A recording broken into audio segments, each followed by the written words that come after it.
stems from. I It can't just be white privilege because some of these boys are not cute enough to be doing all that. Fucking all. If you ever watch Mezzo's live, he'll let those guys, because for some reason Mezzo and Joel have just like this weird block to where TikTok doesn't knock them down no matter what other people or them say. It has to do with the fact that Joel's in Canada. Maybe. And they'll let people go off until they get exhausted, and then they'll kind of poke at them and be like, did that feel good?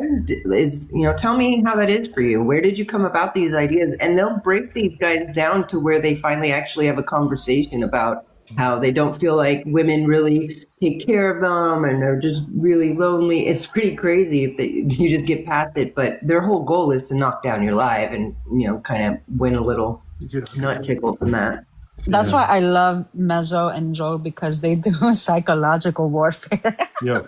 They don't give us here in the States enough time to do that. Like, as soon as most of these people say something or I try to do any of that, they're like, block, remove, restriction. Like, I don't even get a chance to go down those roads. Because that's what I would love to do is, like, they obviously have more of a comedic way about doing it, but I would love to sit there and be like, what is this? So TikTok tells you to kick them?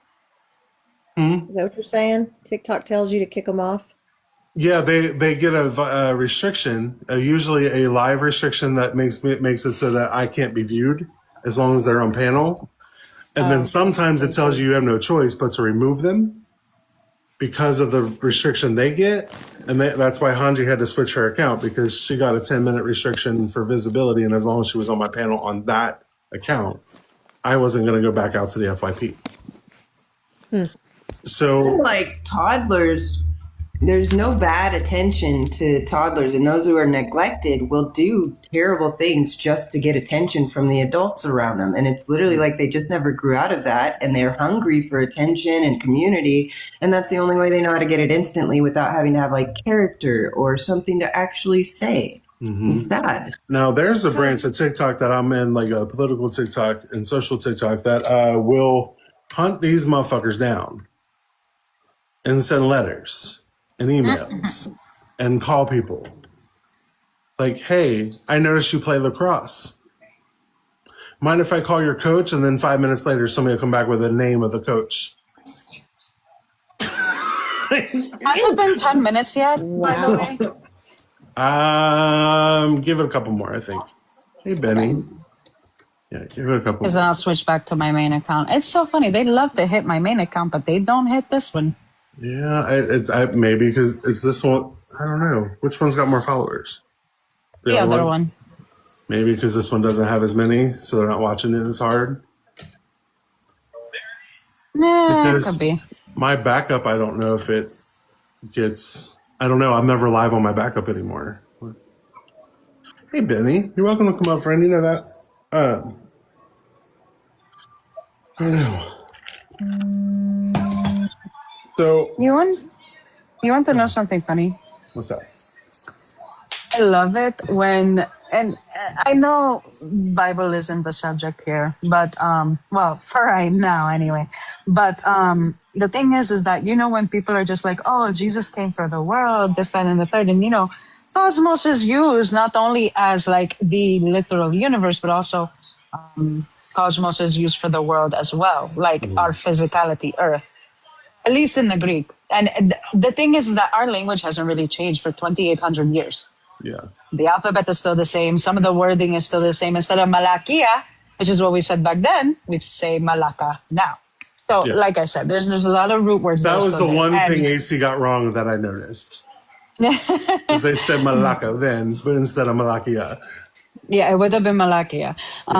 But it's funny because when they bring up that verse, it's just like, you do know, to the Greeks, especially back then, in ancient times, the world was the Mediterranean to them.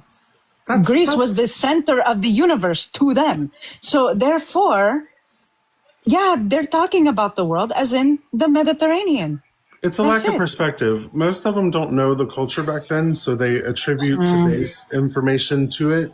So they think that it works in similar ways, and it just didn't. Like It's marriage was far not the from same it. back then, remember? And they always It try to sure say, the fuck "Oh, it was wasn't." bullshit." It's like, no, the fuck it wasn't. There was no love marriages back then. What the fuck are you talking about? So That was that. You'll learn to love the marriages. Like you ain't got a maybe, choice, pumpkin. maybe, If you survive long enough, right. you know. All right. Is it Livy? Yes. All right. What are you over 18? Yes, I'm 29. Perfect. What do you want to talk about? Well, I just wanted to hop in and I don't know if we're still kind of talking about your little notes above your head here. Those are all the topics for guests. Yes. We were just chit chatting until somebody came up. So I do believe that white privilege still exists. Mainly because and this is really interesting. I'm white and Black, and I was raised in a predominantly white household. Mm-hmm. And growing up, I never really had many struggles until I moved out on my own. And I was actually met with a lot of, I guess maybe not white privilege, but I've been met with racial profiling. Okay. And I don't know if you want to, you don't have to add it, but I think racial profiling is still an issue. And we do touch on all things about that just because that kind of is encompassed by white privilege as a whole. Because white people in and of themselves do the racial profiling. And we bring it up a lot when we talk about, like, for example, we talk a lot about like the Veil of Darkness study, where they were, tested like in the daytime, Black people got pulled over more often than white people, but at nighttime it was equal amounts because they could no longer see the driver. Well, and I think to go back to the white privilege, this is actually where I was going. Like whenever I was with my mom, I was never racially profiled. And I assume she's the white She's parent? white, yes. Okay. I was never once racially profiled when I was with my mom.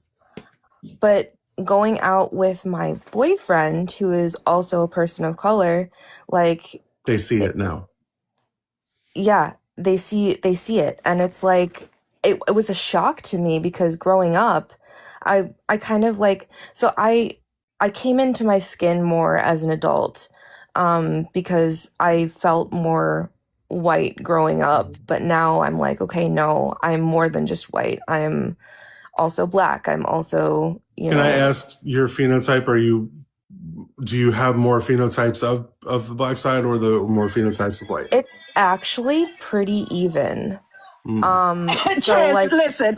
Meanwhile, my friend Jess here is like, hi, welcome to the I am somewhat white and somewhat Black club. I love that. So like I'm 20% Nigerian. 20% Nigerian and 20% Norwegian. And then I have like a bunch of like 1% Cameroon, Togo, 1% like just a bunch of Western African regions. So your dad I'm assuming is he mixed race? Is he full? Like what do we? Honestly, I'm not sure. I don't know a whole lot about my dad. I want to say he's probably a little bit mixed, but just based on the DNA results that you said? Yeah, but okay. I don't think it's mixed with like white. It's probably, I don't know. It's a whole thing, but okay. Yeah. So as I was coming into myself and embracing myself more and just going out with people of like skin color, I'm seeing more racial profiling and more, I don't know, just animosity towards just me being who I am. Is your boyfriend Black, Hispanic, Middle Eastern? What is his melanation? So I guess he's actually Puerto Rican. Okay. So my next question would be, for the people who don't know, Puerto Ricans are a mixture of Spaniard, Taino, indigenous, and African slaves. Yep. Hey, I should know my history on that shit because I'm fucking part of that shit. Hell yeah. ultimately you're dealing with the fact that you are multi-ethnic and multiracial. Yes. And that leads to a lot of complications because white people are going to view you as a colored quote unquote person no matter what. Mm-hmm. And people of any other race or ethnicity are not going to know what to do with you either. Exactly. And the racial profiling, and this is why I say it doesn't matter to the racism is centered on Black people, but extends to anybody with melanin. Yep. And I know this because I grew up white. Do you know how many American Greeks tell me I'm not Greek because I'm too Black? Yeah, happens all the time. I'm like, what? You're not into Greece? But you know what's crazy too? I noticed that kind of stuff a lot too. Like I had a roommate, she's a Black woman, and we lived together for almost 2 years. And we were together a lot. I'm a gay man and she's a lesbian. We were like I hung out with a lot of lesbians at the time. So me and her would go to the lesbian bar all the time. I would be here.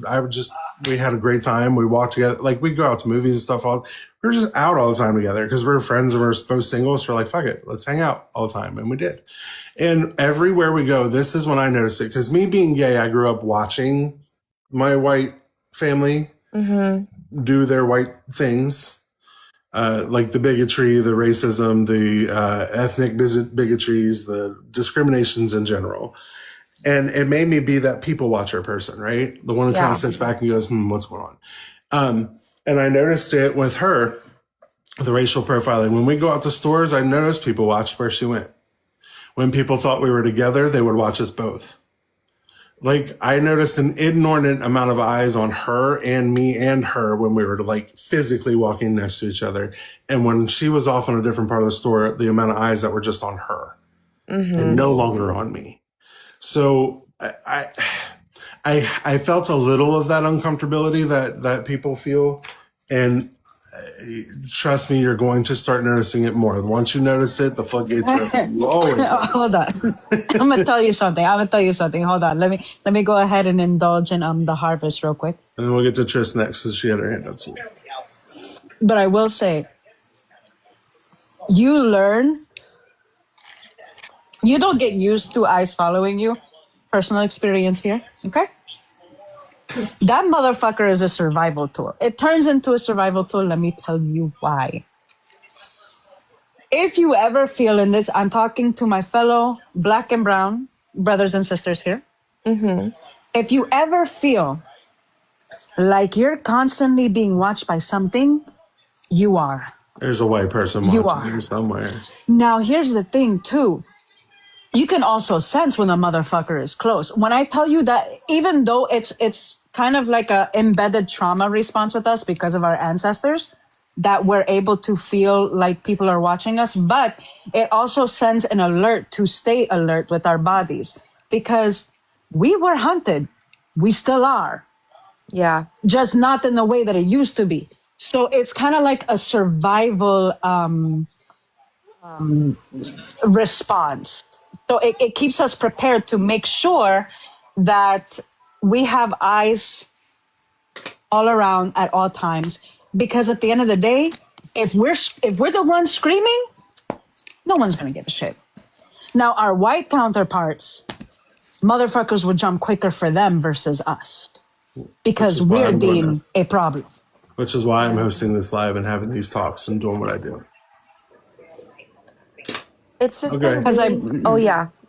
Sorry, go ahead. Tris. I was thinking of a different tangent, but I'm gonna let Tris cook real quick. Go ahead, Tris.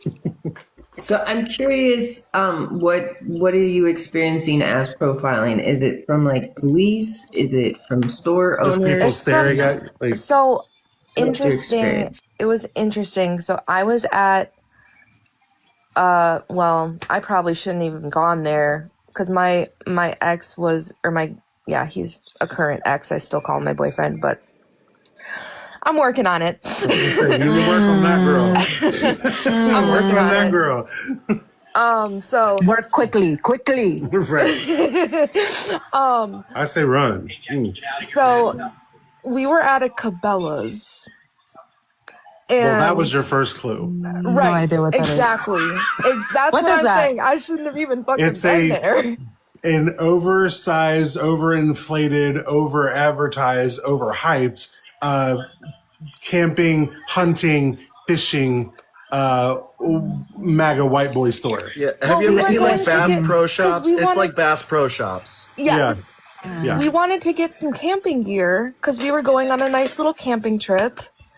And, well, from the moment we went in, we were being watched. It felt like a scene of Get Out, didn't it? Literally. Oh my God. It was That was the your worst. warning, yeah. And then we actually got stopped in the store. In the store, we were stopped by an associate saying, "Oh, are you buying these?" Like, bitch, yes. What am I here for? What do you think? It's in the cart. Like, Because yo can usually don't come in here. right. Nobody has ever asked me, not once, if I'm buying something I had in my cart. Like, it's Never. literally, it was just so strange. It was the strangest thing. And like, then there was another time we were at, his work got us tickets to like a suite in, like at a basketball game. Mm-hmm. And so we were headed to the suite and they were like, "Are your tickets valid?" Like they checked our tickets. They were fine, but That they has a lot still to do with this anti-Latin and anti-Hispanic, anti-anything South American, Central American, Spanish-speaking, anything. So you said that your boyfriend is Puerto Rican? Is he obviously Puerto Rican? Oh yeah. Okay. Yeah. This is why Wait, you're is getting this more. boyfriend also the ex? Yes. Oh, I get it. She had dumb dick. Gotcha. Yes. She had dumb dick. Gotcha. Yes. Okay. Well, I wish I could tell you that it stops or it gets better, but because it doesn't, it's not going to. But I will say, once you notice it, you always notice it. But it much like grief and other annoyances in life that we get or hurt that we get, you eventually learn to not pay it so much attention. Well, and I'm starting to get used to it a little bit. The only thing that really bothers me is that, like, so I'm black and white and I don't get along with like African. Well, it's not that I don't get along with them, but African American people, they don't see me as one of them. That's what I was hinting towards. I kind of figured some of the profiling might be from Black people. And Yeah. that you felt a kind of way about it. You're dealing with colorism on top of the fact that you were raised primarily white. Yes. It's okay. I do too. But you know what's So You got to learn to laugh at the trauma, darling. Yeah, that's not. I aim for things all to get better, but I can only handle the white side. So as far as that goes, I wish I could again tell you it gets better, but I don't know that it will. It you know who don't. I do get Yeah. along with though?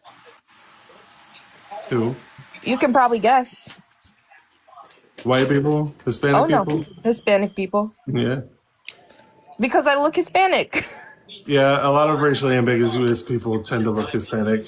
Either that or Middle Eastern. I Just got that depends. shit all the time. Well, sometimes when people say, "Are you Middle Eastern?" I'm like, Egyptian clothes. You'll either get Middle Eastern or you'll get Hispanic. It just depends on your phenotypes that you got. I'll put it to you like this, Levy. I am a Greco-Egyptian Puerto Rican woman. You could only imagine. I mean, the Egyptians do claim me, though. They know that. They know balls. Still feel encouraged to go into those discussions and maybe not jump up on a panel and have like an opinion so quickly. But definitely go into these Black spaces. They're yours as well. You are a Black woman. I The tried. following me, right? experience you'll find from those individuals who are trying to explain those things in their way. Like there's a Black Bar. individual bar shouldn't be Christian, Muslim, and BHI, and gaining those experience and that type of thing, it really helps you to relate. Because I was raised by a white mother and a white stepdad as well, and it was really difficult and almost made me self-hate Yep. by how I was treated from both sides. Yep. And it took a lot of deconstruction deconstruction forgot that of was what on camera. society's put us all through, what colorism really means, and how not to take personally what other people have gone through in the generational trauma that they are deconstructing themselves. But don't feel like you don't belong in those spaces. You may just have to learn a bit more before you can have a voice. And your experiences will be wildly different, but we still need to learn. It's in our blood to I'm gonna still know cry. what we went through. Here's the thing. And also with Bar is the perfect safe space for her to go to ask these questions, because a very, very close friend of mine, hopefully she comes in here, she's black and white as well. Her name is Ariel. And you'll see her around all the black spaces. And she doesn't shy away from her whiteness. She know her whiteness is there. She has but a live she on Wednesdays acknowledges her called Wiper blackness Wednesday. too. Literally. But she Yeah. acknowledges her blackness too. And she looks presenting just like you, mixed race. So I would definitely get in. Let me see if I can bring her in here so she can talk to you. Hold I on. followed you, Tris, and I followed you. Is it Hanji? Yeah. I followed both of you. Awesome. But I get how it can be painful because you can't feel like you can relate to either side, and neither side fully embraces you. Yeah. So that's why I gravitate to Hanji and other individuals, as well as the Black community, over the white community I was raised in and already kind of understand and relate to and was shoved out of and abused in. So I'll float in between, and it's hard to feel you belong. And that's kind of our place in life, like not really being a phenotype of any one or the other. We're kind of our own phenotype, and we vary within the biracial and We're the multiracial aliens. sphere as well. So it's not easy, but you are a Black woman, and I hope that you understand that we're a varied, spectrum of color and experience. But they can't take that away from us, no matter what shade and no matter who says it. Here's the thing. At the bottom of it, race is literally a made up thing that some white man from fucking Portugal fucking made up and then got a papal decree to enact. So to be honest, all people are all people. Look, we as white people just lost our melanin like around 3,000 years ago. New studies are finding it was like 3,000, not 10,000. So like that seems suspicious. No, there was a. That's weird. I shared you that study with you, huh? No, what I'm saying is think about when all the bullshit started happening. Oh yeah, I remember I told you this has been in my rant for the longest time. After we lost our melanin, we spent a little while fucking each other up, and then we realized how really mad we were that the fucking sun hurt our fucking faces. Now we got out of them fucking mountains, grabbed hold of Christianity, and started beating the fuck out of everybody else since after it. We've been pissed ever since. We've been mad as fuck since we lost our melanin. That's also because the people who, Caucasian people, like white people, I don't really know the real term for it, but white people, they used to be dark-skinned and blue-eyed. And then because the blue-eyed thing happened because they did live in mountains and the glare and light in the eyes and blah, blah, blah, blah, blah. But then somewhere along the line, we also lost our melanin because of those mountains, and then we got pissed about it. Like, I think we're like, oh, this is not as cute, and Guys, now everything burns. You can't soak up the sun. And now the sun burns, and we're pissed. So the thing of it is, race is just a silly thing, and I really wish we could get rid of it. But don't let any. And I'm going to give you a trigger, a red flag to pay attention for. These people are not your friend. Anybody who tells you they don't see color, they are not your friend. I'm going to tell you that now. As you're going on this experience of trying to figure out where you fit in and in the cultures and everything, I'm going to tell you right now, anybody on either side that tells you they do not see color, they are not your friend. Okay. They're just not. They never have been. They never will be. I don't care how much they claim to do for any community or any minority group. I don't care what they claim, what they say out of their mouths. I don't care. They are not your friend. They will let you down. On an education journey because they mean well. They mean that they're not going to judge anybody, but they don't understand that we need them to see our color because it reflects our experience. It reflects our history, our genetic disposition, and what we've gone through, and we need that acknowledged, and we need it, equated with the other experiences on human. And when I say they're not your friend, I mean they're going to let you down because ultimately they're very ignorant to what they're saying, and they're going to let you down. And that's not their fault. It's their own ignorance. Sometimes it's willful. Most of the time when they're that person, it's not necessarily. Sometimes it's a full-out racist who's saying it. I don't see color. A MAGA. You'll know that by the red hat, though. So I ain't. Bitch, you'll see my fucking skin, though. It ain't something that I could just... Hey, so I'm gonna have to hop off here, but do you guys, how often do you stream? Because I'd love to talk to you guys more. They're both on my shows usually. I am live every Tuesday, Wednesday. Tristan, Hanji, do you guys host lives anymore? I don't because I'm not getting my boxes back, so Gotcha. I'm bougie. But well, you can always find them here for sure.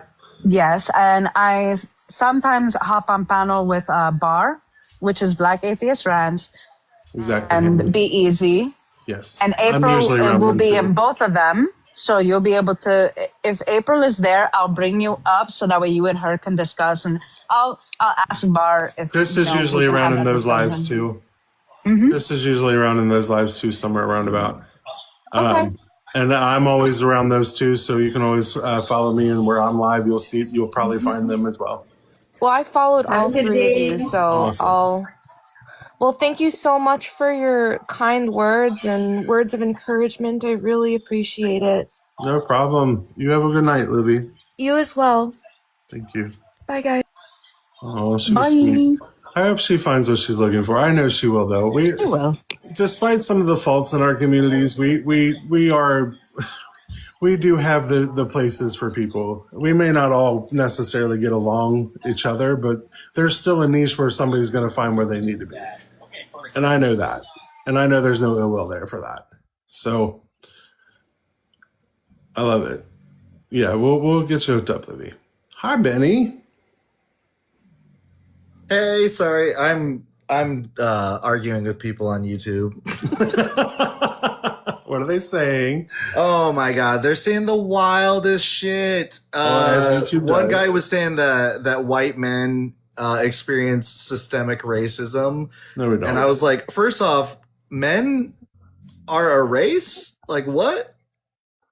Right. And if you're talking about white people getting systemic racism, please show me an example.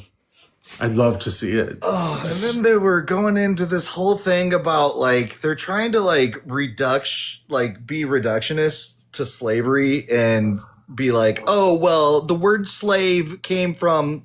I don't care where it came from. We still did it. Yeah, that's like it's like. Do you not see the American flag in the background? This is like specifically about America. Why the fuck would the etymology or the origin of the word have anything to do with the fact that we still did it? Right. It's just like denial of like actual reality. Like, I don't know why it's so bothered. Like, why does it hurt your feelings to admit that we did it? We were bad for it and we need to own up to it. And we have not made it better for anybody since. Pride, I guess. Still people apologizing. Still people justifying it. Right. Like, just get the fuck over it and deal with it. This is what kills me. It's usually conservatives that are the racists. And I grew up with that shit. I'm fully aware of it. And they're the ones who also have the advice of handle your shit, take responsibility, be accountable. Yet they run from this shit like it's the goddamn plague. Mm-hmm. Deal with it. Like how they was running away from your white shouldn't be topic.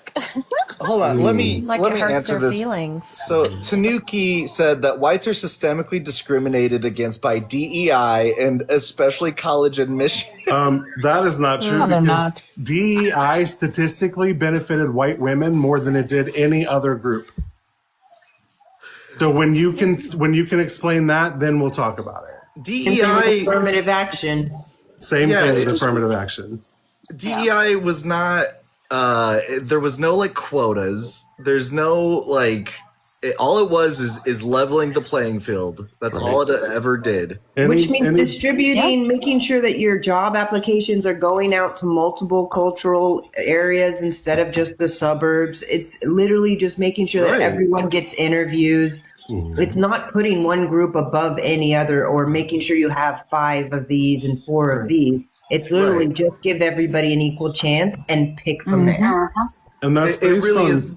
That's like exactly it. Like even people in rural areas are considered like DEI, you know, like to if you have to do something extra to like make sure Way that back they on my get name. access, Keep my spot open. Gotcha. then that's like part of it, you know, like rural and underserved actually means a lot of white people. Great. What cracks me up about it is they want to sit there and say, oh, they got quotas. You all, first of all, find out where you got that from. Seriously. Because I guarantee you it's propaganda, not an actual source with an actual study. Second of all, if DEI and affirmative action primarily affected and helped white women, how is that? Why do you all talk about Black people so much when it comes to those two things? It makes no sense to me. It just doesn't. It just doesn't. Not whatsoever. Do job applications still take like what race you are? Uh-huh. It really depends. I think June. government ones might. I just did 9 interviews for a maintenance guy, and it didn't ask that anyway. Yeah, I was gonna say, government ones do. Government ones do, but it's a optional. It's not a you have to give up your demographic. But you can voluntarily put mark it. Yeah, I know that they like track all the, like a lot of that information because that's good information to track. But I just like applied at a bunch of stuff because my contract is going up soon in December. So put my feelies out there, and yeah, I didn't see any like asking for that, but I don't know, maybe it's already like filled out because I was just applying within like this one system. Mm-hmm. All right. Hey, Mark, I'm assuming you're over 18 based on your comment. Yes, sir, I am. I'll be right. I'll be 65 this year. Perfect. Go ahead. What do you want to say? Hey, I've just been listening. Love your live, by the way. But I've been listening. Thank you. And I do sense a little just animosity towards people of my generation, maybe. I just came on to kind of support older men, women, as myself. Somebody mentioned earlier about the guy that came on and used the racist comment that he was trying to rabble-rouse the older generation. And I just got to tell you, most guys my age ain't really up for being rabble-roused. We're too damn tired. Oh, they were talking about me because I'm 44, and that was like a young child. Okay. Because most guys my age just want to sit on the couch, play with their grandkids, and watch the ball game. You know. No, they were talking about me because I was that much older than that person. Don't Yeah. talking about cool. me. Yeah. I was down there in the chat. I was like, damn. No. They're talking about me. Don't worry. They was just poking at me. Don't worry. No, that's cool. But Mark, it does actually bother me Matt. that your generation isn't rabble-roused as easily as it could be. It kind of seems like you guys could have been a bit more upset in the last 40 years. Yeah, I would have appreciated that. Valid point. I Can't agree argue with that. But we didn't, you know. So I'm glad that we now have tools like this live that will allow your generation to maybe make a little more progress than ours did, because we had none of these tools. That's my hope. But you guys still have a chance to help. I mean, I will give credit because your generation and up are the ones really showing up to all the No King stuff. So I'll give you that. I will give you all that, and I appreciate that. Yeah, maybe we're realizing we should have done more, and maybe we're trying to make up for it a little bit now. I think some of you are. I really do. And I appreciate that a lot. You know, I'm not sure that I am, you know, to be honest, but I try to support people's causes. Well, Mark, I can say this. It's coming for the elderly too. So I'm going to tell you now, you're not that far from being considered that of that generation or that people. So I'm going to tell you now, you might want to get fired up. Yeah, I think that watching some of these lives, you know, may be igniting something in me, you know. Well, good. I hope it does. Yeah, I think so. 10 years ago, I wouldn't have done something like this. So, you know. There's You never always know where a- we'll be tomorrow then. That's right, brother. I'll drop down and let some other people pop in here. But thanks for having me up. Nice to meet your guests. Nice to meet you. And I'll be back. All right, I appreciate you, Mark. Have a good night. Thanks, Yeah. Mark. Thank Put you. up the big fight. W. But Mark. it is. Yeah, it is the primary demographic, the biggest demographic at all these No Kings protests for the last, I think, 3 or 4 of them has been primarily people older than the age of 55 or 60, I think. So, I mean, Yeah, that's something's true. happening. Something's happening. Yeah, I noticed that too. I'm granted it's happening, should have happened multiple lines ago, It's but also at this point, I'll take what I can fucking get. people, if you're part of a like group that is being criticized, don't take it personally. Like, I mean, when it comes to like white privilege or like, I don't know, like boomers, you know, like I've noticed that like when I would work with like fellow boomers, they'd be like, well, not all of us are bad. It's like, no, I realize that. But a majority of like y'all kind of destroyed the economy. I'm not gonna lie. Right. Agreed. I heard earlier today people were like, "Oh, his tariffs they're paying off so much debt." He brought in like what was it, 39 billion or something in tariffs or whatever it was. And I kept thinking, how is that possible when he's increased spending and none of the debt has gone down? So clearly, he's not paying toward the debt with the money he's made. So why do they keep praising him for it? That's just projected money that he thinks he might make. I don't even think Oh, it's okay. come in It's yet. not what he actually did make. It's what he projected. I don't Okay. think so. Okay. But still, they give him credit for it. Like, oh, he's going to, he's paying down the debt. And I'm like, okay. But he's spending more than he's It's made. too late. All the damage has been done. I mean, Right. And he's spent more than he's made. So how does that make sense that he's paid down the debt if he's spent more than he's made? Are they saying he's paid down what he increased it by? and why That's is what I don't our Federal understand. Reserve solvent? I mean, Oh yeah, we're insolvent. That's crazy. mm-hmm. The fact that our government, for the first time in how long? I think they said, I don't know. oh, it's been a long time. Something years. I don't Yeah. know. 200 years. Shit, I don't know. I remember they Can't gave a remember number. what they said. Hold on, let's see. I just remember the chairman of the Fed came out and said that when they lowered the interest rates last time, it didn't trigger the corporations to hire more people. And that kind of scared them. Mm. It usually triggers, new hires and Well, he's lowers damaged our unemployment. trade. His aggressive, threatening deal-making strategies has done nothing but destroy our relationships with countries. All of them, Like, even the ones that liked us. yeah, they're all sitting there going, "These motherfuckers! Like, we don't want to deal with them anymore." They've gone off to China for other stuff now.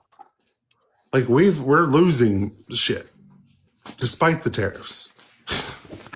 Well, Like, because they're China pissed. hadn't lost their goddamn mind. Okay, 79, 71, and 33 were the years that we've been insolvent, other than this year now. How many years? Or So- that was the year? 1979, 1971, and then 1933. 79 was a mini default, back office technical glitch, delayed payments of 122 million in treasury bills, forcing the treasury to pay late, which made us insolvent at the time. 1971 was the gold shock. The U.S. was no longer uphold its commitment to exchange paper dollar for gold, effectively ending the gold standard. So that caused us to be insolvent. And then 1933 was the gold clause resolution, where requiring payment in gold, so basically the establishment of the gold standard and the getting rid of the gold standard fucked us into insolvency twice. When it started and when it ended, and then the mini default thereafter. Got a question, Jerry. Yeah. If someone called you a puppy or something that would eat off the floor resembling a dog, would that be insulting when you're asking that person for help? Yeah. Yeah, Christ is Lord. Calling a woman a dog, even if it refers to a cute little lapdog puppy, is still insulting. Just why would I need to degrade myself for a supposedly compassionate, loving God? Yeah, like, would you want to be called a rat? Like, I might think rats are cute, but do you? I mean, what the fuck? No, and at the time frame we're talking about in that culture, Christ is Lord, which I doubt you know anything about ancient Israel or ancient Canaanite culture, that was a slur. And a metaphor is meant to understand the station of what you're talking about. So yeah, he didn't say she was a dog. He said, why should I give the crumbs of the children to the dog? And she said, even the dog gets the crumbs off the floor. She admitted she was at that station, degrading herself to God's chosen children. So it doesn't matter that it's a metaphor. Clearly, she's not a dog. He wasn't making a fact statement. He was comparing her to a dog, which was demeaning, and no one can say otherwise. He's supposedly giving us the Greek word there in the chat, and he's saying it wasn't a slur. Could you clarify? Kinarion was a slur because we changed it to Skyrios, which also means dog, and we call the Turks that all the time. So it's a slur, whether he likes it or not. And either way, when it describes a puppy, it's still addressing you as less than human. Weird. Christ is Lord. Odd enough. And why would they put that in there? It was used as a slur at the time. She just told you that. Even if it's not like the N-word type slur, it put her at a station lower than his chosen people. That she wasn't going to get the crumbs from the table because she's not chosen like his chosen people. It was meant to demean. Right. Only healed her after she demeaned herself and after his little cronies bitched about her asking for help. They literally complained about her asking for help, and then he made her debase herself so that he could give her what she wanted so that she would go away. Like, you lie about the text. You're looking for happy, fun things in a text that is very clearly disgusting. In context of the text, it was used in a derogatory way. Right. It's almost like they were annoying him. Exactly, Sekhmet. Exactly. It's almost like she was annoying them. Yeah, because the apostles ran to him and told him. Mark knew that this was demeaning because he went ahead and took it from being a Phoenician girl to a Canaanite. He didn't want Greeks to be demeaned by Jesus. So Mark, the story's in there twice, and Mark changed it to a Canaanite, which didn't even exist at that time. But he needed to remove it from being a Greek individual. Gentiles didn't eat at all. Hold on. Christ is Lord. That's a stupid thing to make, and that is not what that means. Because who was in need of healing at that very moment was not an Israelite. It doesn't matter that they were first in the pecking order. He had no one else to heal at that moment. They were literally just walking. So what you're talking about makes no fucking sense to the argument. The text says what it says. You trying to add some extra bullshit to it is a you problem. You need to learn about the culture of the time, not this bullshit. If it was up to Jesus, he wouldn't have served her at all. But she kind of made him think like, hey, even dogs get crumbs, Jesus. I'll be a dog if you give me some crumbs. And he was like, yeah, you're right. He didn't give the instruction that my people go first and then I will heal you. That wasn't his option. His was not for you, B. When I was in the church, they focused on, look how much faith she had. Mm-hmm. They never tried to see it in any other perspective. Right. It's crazy word. All right. Popcorn, you were up first. Are you over 18? Yeah, I am. Would you like me to do my full introduction? What is your full introduction? What do you mean? 46 from the great state of Georgia. Previous Democrat turned Republican in the mid-2000s. Voted for Trump 5 times. Breaker of chains and cooker in chief. Thank you. Let me get my popcorn. Let me get some. That's fucking funny. And what did you want to talk about, Popcorn? What chains are broken? Because there's multiple now. Well, we can cover the prop, or we can talk about Iran, or whatever you want to talk about. Oh, the fact that Iran is whooping their ass? No, the fact that Iran is basically unaliving and maybe around for a few more months, and then they'll the leadership will go bye-bye. But thank goodness we finally had a president to stand up to him. Just like Trump saying a few more weeks, just a few more weeks for this war. The war has ended. Oh, Stand up. The guy backs crazy. down every time he's confronted with bullshit. The guy backs down. That's why he's got the name Taco. What are you talking about? I won the war. Yeah. All right. Well, this is just a troll account. I don't care. Rodney, are you over 18? Yeah. All right. What do you want to talk about? The privilege, I mean, that's such a touchy topic, but it's like, I want to say it doesn't exist, or it would only exist if you allow it to exist. It's like, How can I allow it to exist when I'm not the one in control of it? well, I mean, you look like a fair-skinned person, so like you would contribute to the system, contribute to it.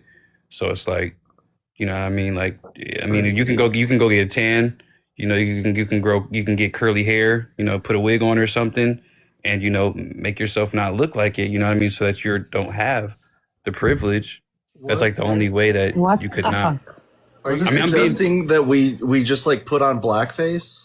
No. I was suggesting that he did it because because he directly contributes to the privilege, but it's like I don't not think every you understand what you're talking I about. don't think you do either. What is white privilege? white privilege. I mean, basically, it's just you being white and existing. You just get No, privilege. that's No. That is what well, white by privilege you is. get privileges. Yes, you do. That part's correct. Yes. So you get privileges because you exist as a white person, Right. correct? Right. And I use those to try to undo the racism, hence the topic of the top. So I'm trying to figure out what you're talking about. Okay, so if white people created racism, why and how would they not create racism? I'm asking you as a white man. Education. And you stop teaching your kids to be assholes and bigots because of education. The point of that first part is that obviously other white people aren't going to listen to anybody else than other white people. Yeah. Okay. So are you saying that white people are superior? Is that what you just said? No, I'm saying that white What people the only fuck? listen to white people because if you look in history, they don't listen to black people. Well, why don't they listen to? Why do you only listen to white We've people? enslaved them, and then for 200 years, we did Jim Crow on them, and that was only within the last 70 years. The first kid to go to school with other white kids is still alive. So again, you're saying that you imperially conquered them, and you're pretty much putting yourself on this superior stature, correct? No, The I'm fuck is not. happening? Why not? I don't understand what's happening either, Chris. Because you said that you think- enslaved them. I I mean, think Rodney didn't you guys over enslave here- each other? I think Wait, Rodney hold over on. here is May I offended. ask, haven't white people been enslaved? Rodney, are you offended No, at the No, idea of Benny. white privilege? This is a serious question. White Benny. people have not been enslaved for being White people have not been enslaved. Not for being white. Not a No. serious question.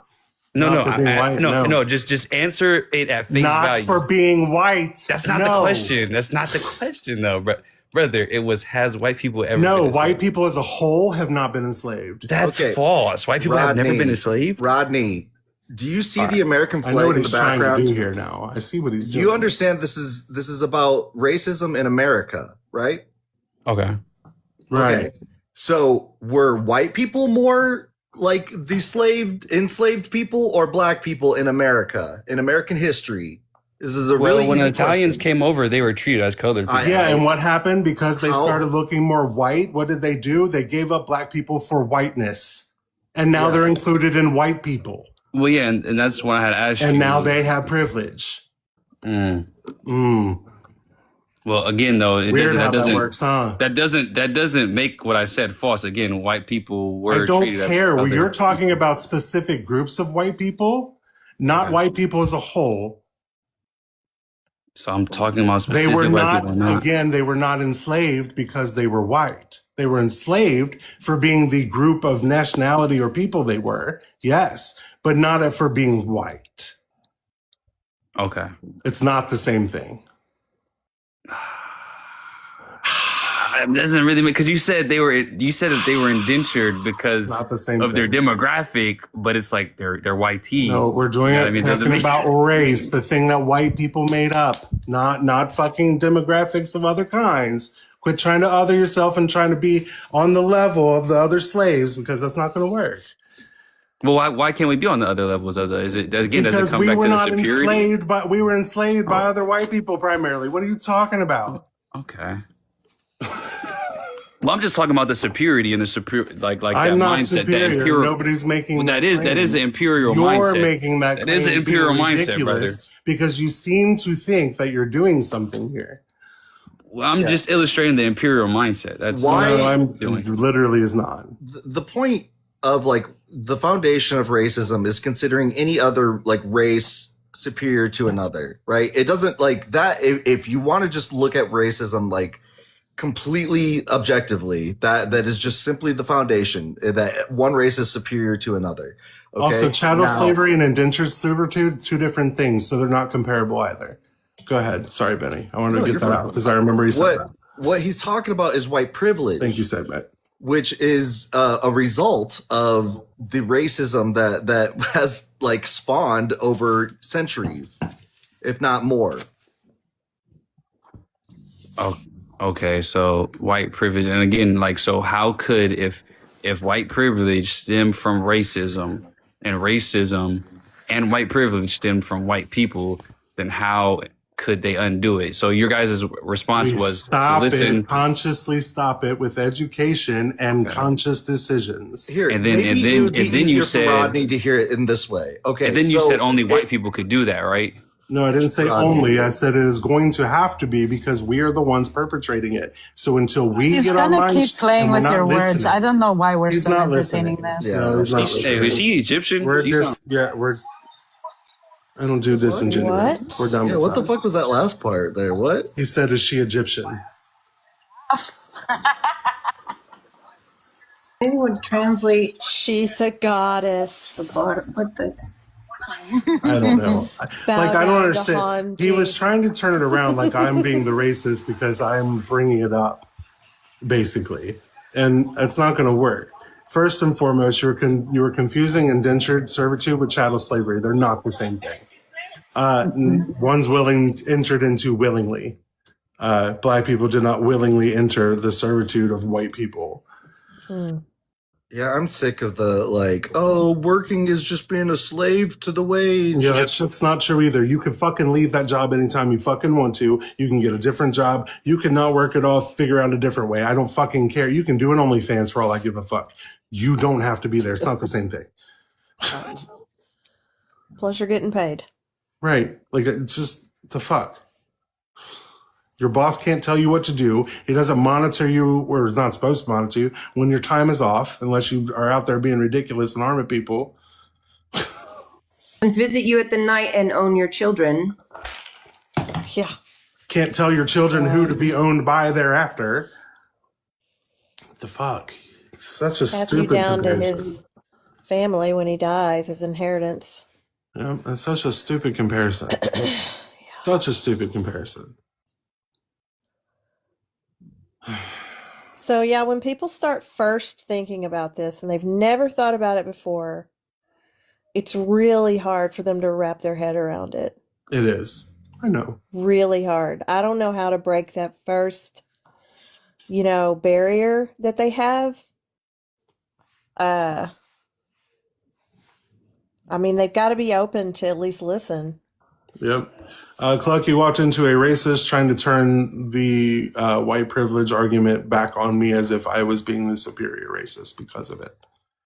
And said you should wear a wig so you can look less white. Yeah. Because I'm trying to teach people how to not be racist, making me somehow superior to other people. I don't know.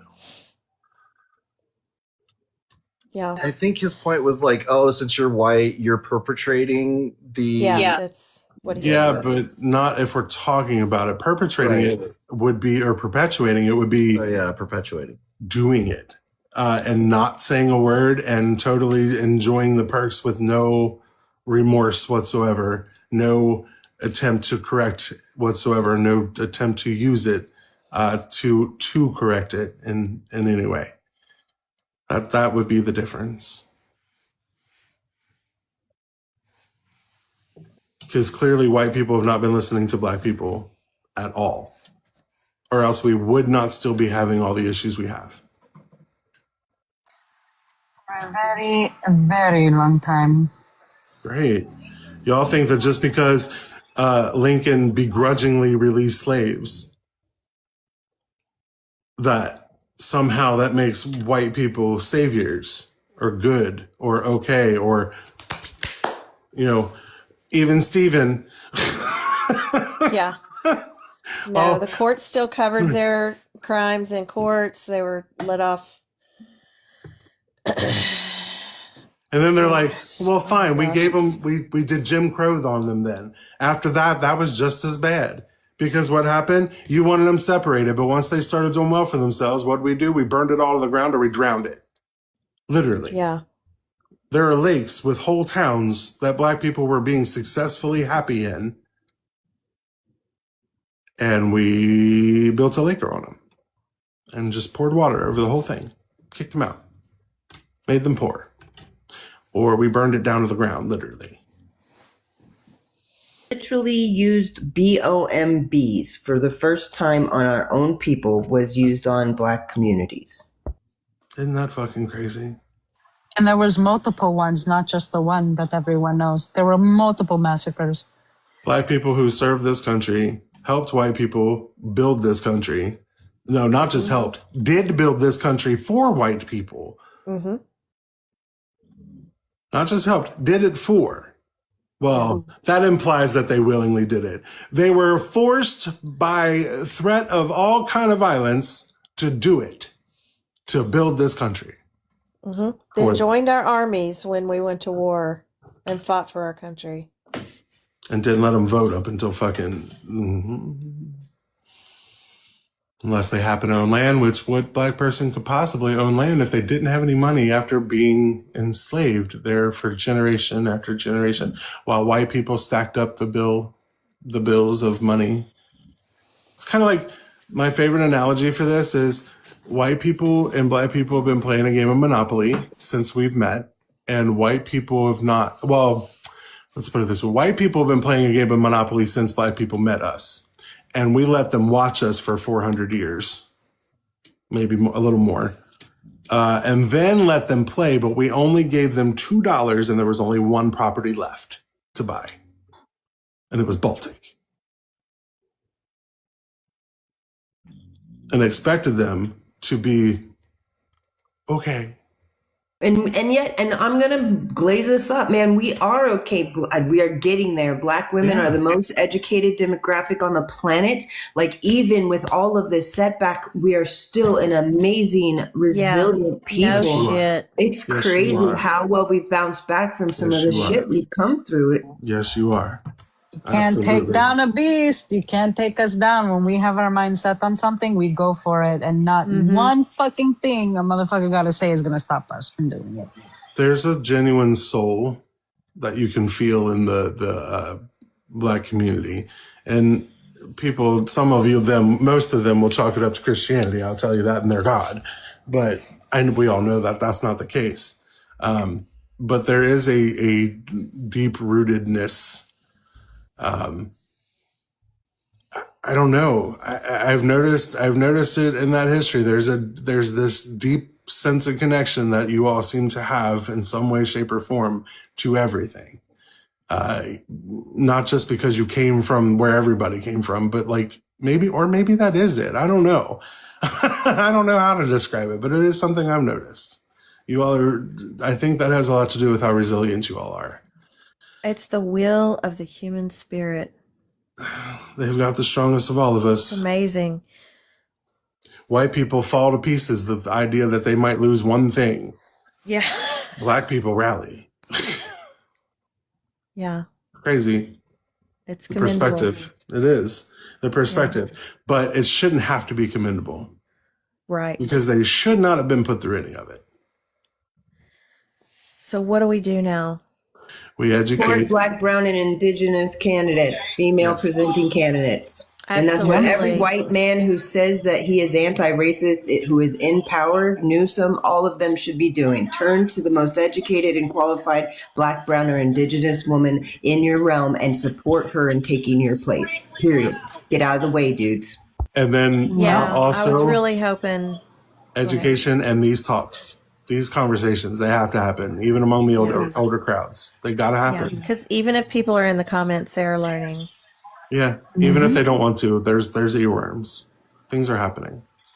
And we know this because we see how Christianity is declining in the U.S. And the reason being is because we have more information and there's more of this going on. It's also declining in Greece with the youth. Yeah. And it's A lot because of of them are things like turning this. atheist. It has a lot to do with this. Look how much. Lord, you can come up and talk about it, but I don't think you should be continuing to spread misinformation in the chat. It's exhausting for Segment to keep trying to answer your idiocy. So come up and talk about it. Christ Christ is is Lord. Lord. I invited him. Yeah, he's saying that most of the black individuals that came here were transported by blacks, and just like ridiculous things that they all say that try to First turn and the story around. foremost, you had tribalism. You had that kind of stuff in Africa, just like you did anywhere at that time. But those were prisoners of war that were sold off to white people. But what did white people do when that stopped? They had breeding grounds for black people instead. They forced breeding. You really think the millions. African people who sold them knew what would happen to them when they crossed the water? No, they did not. They thought we'd just be work and then we'd integrate into society. That's how they treated their slaves. You'd work, and once you were integrated, you could own land. You could eventually evolve because you weren't the original people. They didn't know you were going to continually breed us for hundreds of years. So stop blaming the African people. Right, and Africa And some of us itself are is still still being fucking dealing. fetishized. Well, that, and not only that, but Africa as a whole is still dealing with our colonialism. We gouge their resources like no other and make their people poor and make sure that people in power are ones who will help us keep that going. We do this. White people do this. Billionaires, yep, they take care of each other. Right. And they do it at the expense of all the countries that they exploit those resources from. And then billionaires are typically white guys. They had a Face Titanic reality. exhibit come through here that I went and saw, and it was just so sad. Don't. Seeing the No, way- I want my fucking peace. Don't bring that motherfucker I'm not. up. Absolutely not. I'm not. I'm not talking to No Degree today.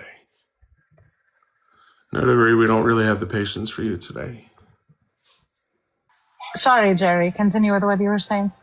Hey, Beezy. Oh, I was saying that they had a Titanic exhibit come through here. It was here for, I don't know, 6 or 9 months. And they had the dishes for the rich and the dishes for the common people. And they showed how the poor people were kept. And it was heartbreaking. Oh, thanks, It was Beezy. heartbreaking how they treated the people that were, just trying to make a better life. They put families together that didn't even know each other. They split up mothers and kids, and it was. Yeah. What kills me, like, this not wanting to deal with the reality of it. Like, I'm sorry, even if you want to keep upholding it, you could at least just acknowledge it, because we see it. You know what I mean? Like, we know this is happening. That's why I said what I say when I say denying it just proves it to me, because, like, it's kind of like telling me the sun is not the sun. You know what I mean? Like, Yeah. it's fucking there. It exists. I see it. You can't tell me it doesn't exist. Mhm. I'm not going to debate that you can't handle that. Like, you need to just deal with it. And I'll why do show we you have the to proof of size it. people up when we see them? Like the girl was talking earlier that was on here. She feels like people are sizing her up by her figuring out, is she black or white or mixed or what why are we sizing people up? That's why Trying to figure I out- was hoping I could catch Ariel in here or have her come in so she could, one-on-one talk with her. Mm-hmm. She kind of seemed like an introvert. Oh, yeah, for sure. Mhm. Yeah. And that's Segment, tough for that breaks introverts my to heart. handle because it's hard. It's already hard to be around people because it's exhausting. Yeah. My city has it's called the Freedom Center. It's got, it's basically because the Ohio River in Kentucky, Ohio was like a kind of a intersection for the Underground Railroad, mostly because the moment you got across the Ohio, you were free, because that was considered the North. Well, it shows so much in there and stuff I already knew before, like, but seeing it on a website or in a book versus seeing like actual things or large size in your face pictures of stuff is very different. It hits very different. Seeing a life-size picture of like a life true to scale life portrait of lampshades of Black people's skin and shoes made of Black people's skin and ripped up clothing from children who were eaten by alligators because people like us did that. Wow. B. I don't know. It's crazy stuff, and it makes me nuts that I can't, that we have to still be doing these types of conversations. It's been so long. Why? We need to get this indoctrination of white people out. That's why I also say white people shouldn't be Christians either. It's For some reason, they don't fucking come in here. They still bother. Yeah, our they community. bug bar when he says black people shouldn't be Christians, but when I say white people shouldn't, they don't even want to come up. We had 4 of them the entire life. And sometimes they go into B's live, and you should have said white people shouldn't be Christians and had a little thing that said no white people allowed. Then they would want to come. I should have done a cross that just says no whites allowed on it, and then. That's what I should have done. I might actually do that. I might do that for the next time I do that. Do it. I think I might do that. I might do that for tomorrow's live, as a matter of fact. I don't mind you talking about them, but don't tell them that they can't come talk to you about them, because then they'll have a problem. How dare you leave us out? Or change it to if you're not Middle Eastern, you should not even be looking at this cross. No, I think the sign that says no whites allowed hung from a cross will do it. I think that'll do it. All right, AI's got some work to do, even though it's poisoning the water and making my bill higher. Hold on. So the YouTube chat has gotten into this kind of like topic of like, as if the goal of this is to make white people feel guilty. No, it's about accountability. I don't care about your fucking guilt. If you feel guilt, that's a you problem.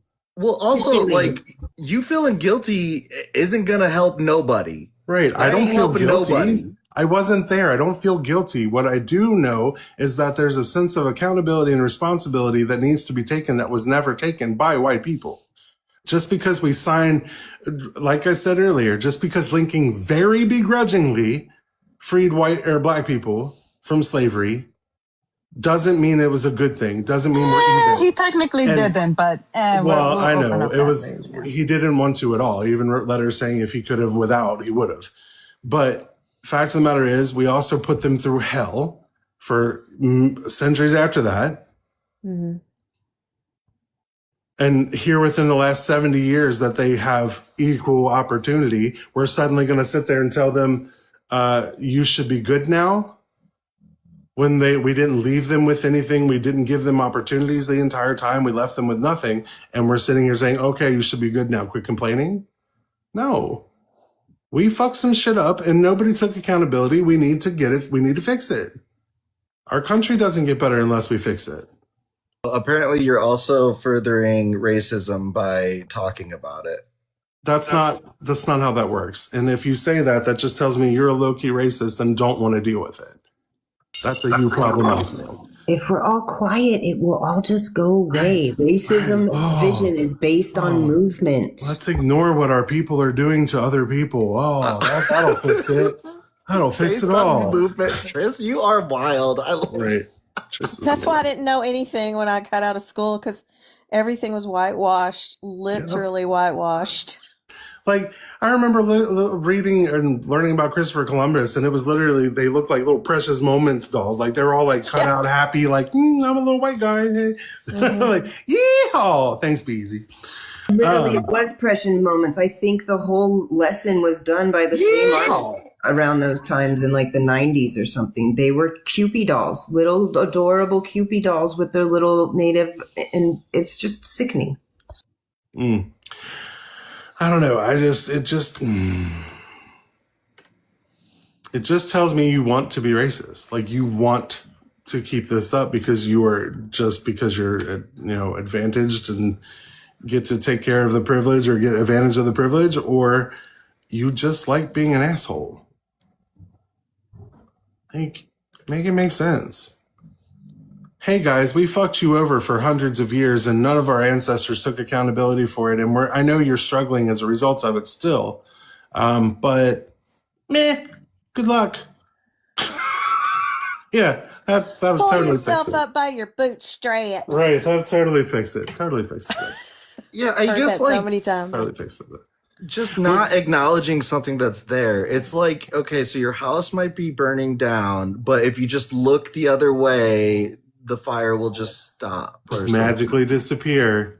What? It doesn't make sense. Don't pay any attention to the man behind the curtain. Like, If we sweep it under the rug, we won't have to deal with it. Okay, but listen, I'm not going to lie. I kind of use this in my life. It just has nothing to do with racism. You know, there might be that one thing that's not working out. And I'm like, I'm just going to ignore you for a minute. And maybe tomorrow I'll just forget that you were broken and we can move forward. That's procrastination. Yeah, that's that's not the same. Oh, is it? eventually you're going to have to deal with that thing.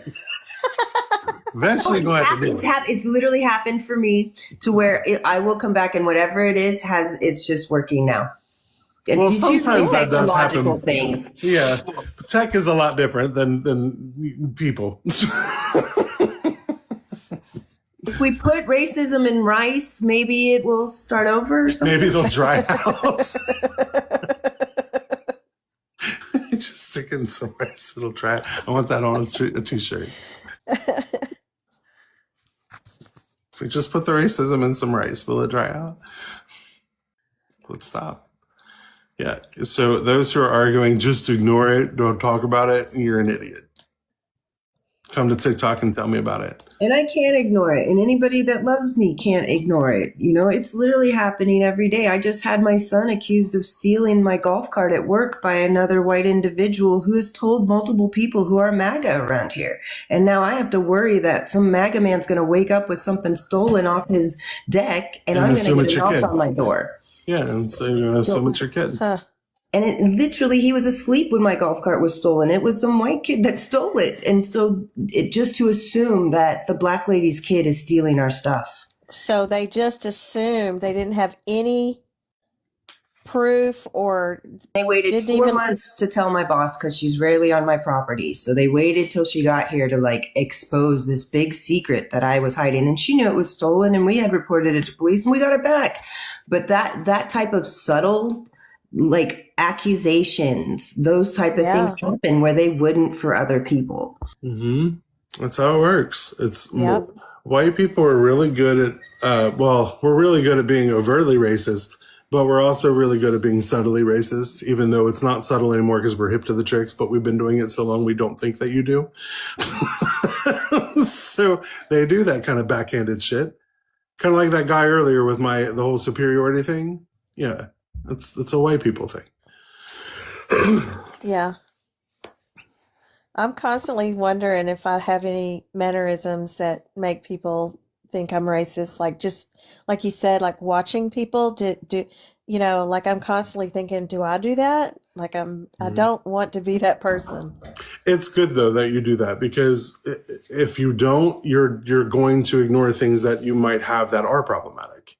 If you have any, you might have deconstructed it all. We don't know. You know what I mean? Like, deconstruction is a weird thing. It doesn't matter if it's religion, racism. Even if you weren't overtly racist, being white, we still had racist. We were raised with racism. Like, right. Like you don't even know you have it. Yeah. Jerry, we can tell when you're watching us because you're fascinated at our hair or our clothing or just how tall we are, or if you're watching us because you're just waiting for us to steal. Like I get watched either way. I bring notice to myself everywhere I go, but there's a definite different feel to someone who's waiting for you to mess up and do something. And to someone who's like, wow, she's really individual. She's really sticks out. It's different. That's why I try to make sure that I pay attention to what I do, because white people, we do tend to center ourselves without realizing it. So I make, like, for example, I am a mod for several Black creators, right? But when they run certain topics that are not for white people, I don't request up and hang out on the panel. I'll do the mod thing in the chat. That's it. And I'll throw gifts and do my support. And, you know, like I try to be really conscious of what I'm doing so that I don't, not so I don't slip up, because that's not the case, because it's not in me to slip up. I'm not trying to be there to be, you know what I mean? Like that. I'm not a racist person to do that. But what I'm saying is, like, to make sure that any inherent things that I don't remember or know or that are there or didn't know were there to deconstruct yet come out. You know what I mean? Yeah. So I tend to be very respectful of their space, because I know I'm a guest there. I don't necessarily belong there. I'm a guest there. And I know That's that. very thoughtful. And that's the thing I try to do. And it usually keeps me out of any trouble. And it makes me catch, in the past, when I was any things that I grew up with not realizing that were racist, it's what made me catch those little things. Like,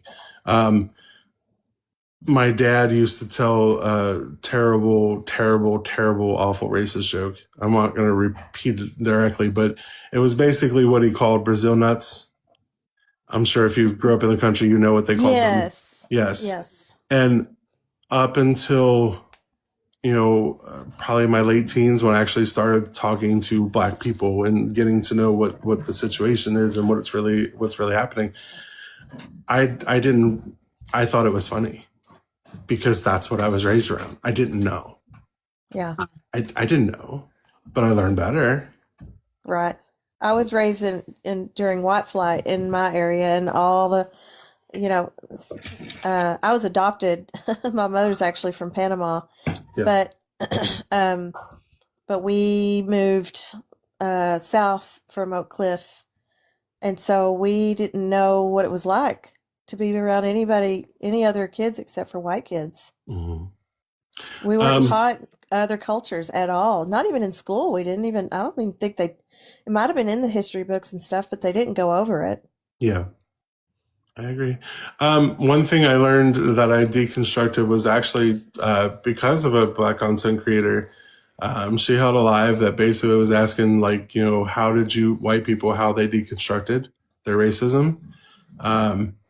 I went up and I talked about it, like how I did it and like that kind of stuff. And it helped the fact that I was gay, because that made me have that outside view, at least in some ways, because, you know, white people aren't exactly happy that some of their people will be gay. So they kind of cast them out. So that helps a lot. But I learned from her that, like, just from her questioning, that I still was doing something I shouldn't, which was taking advantage of their knowledge instead of figuring it out on my own.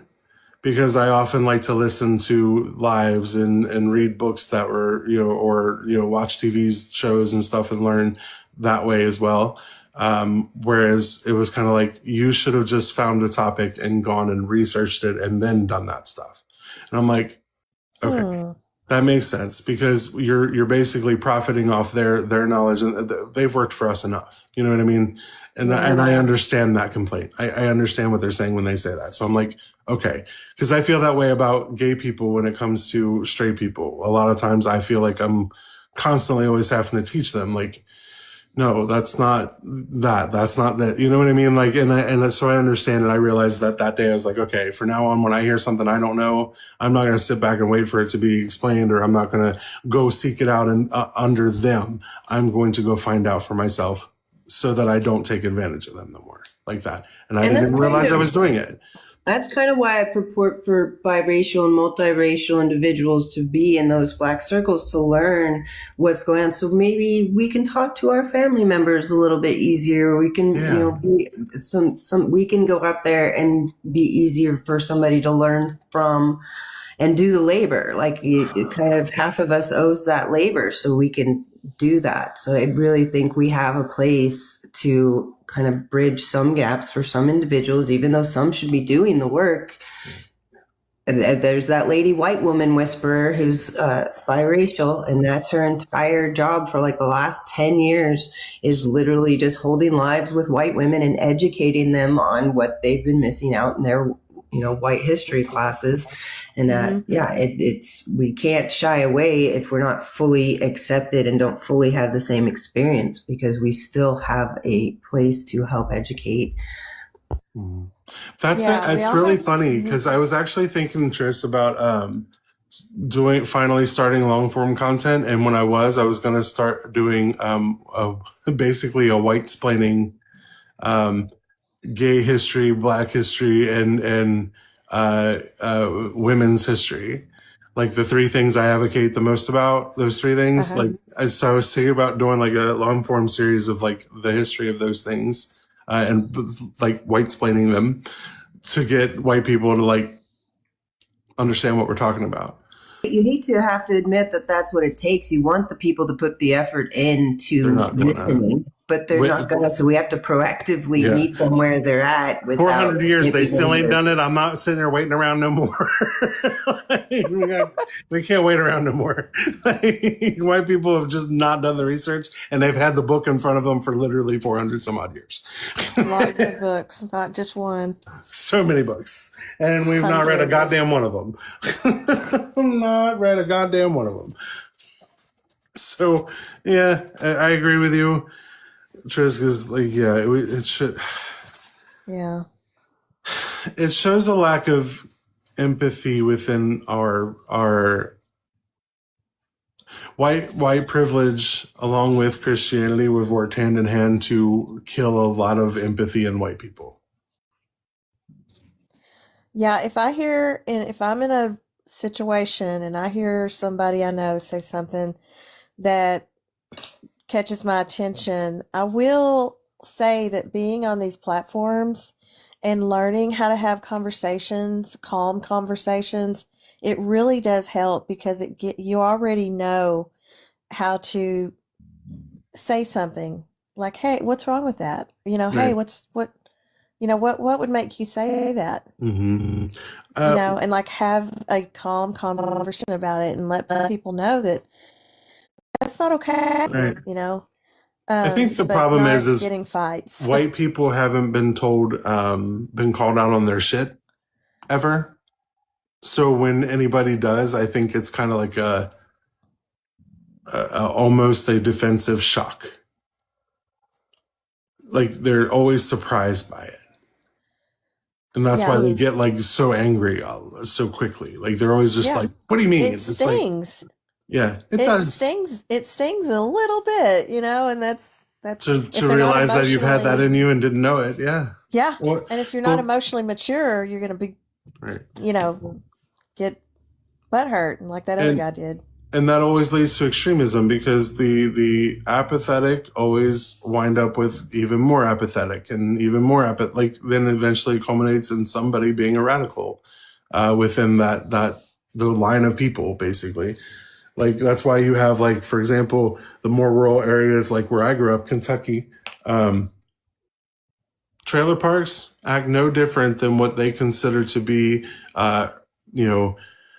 Black people stuff in the city, where they assume crime and drugs and gangs and all this stuff is happening. But then when you go into like a very country, rural, white area, especially if it's like, let's just say it, the stereotype East of trailer Texas. park or a trailer park. Okay.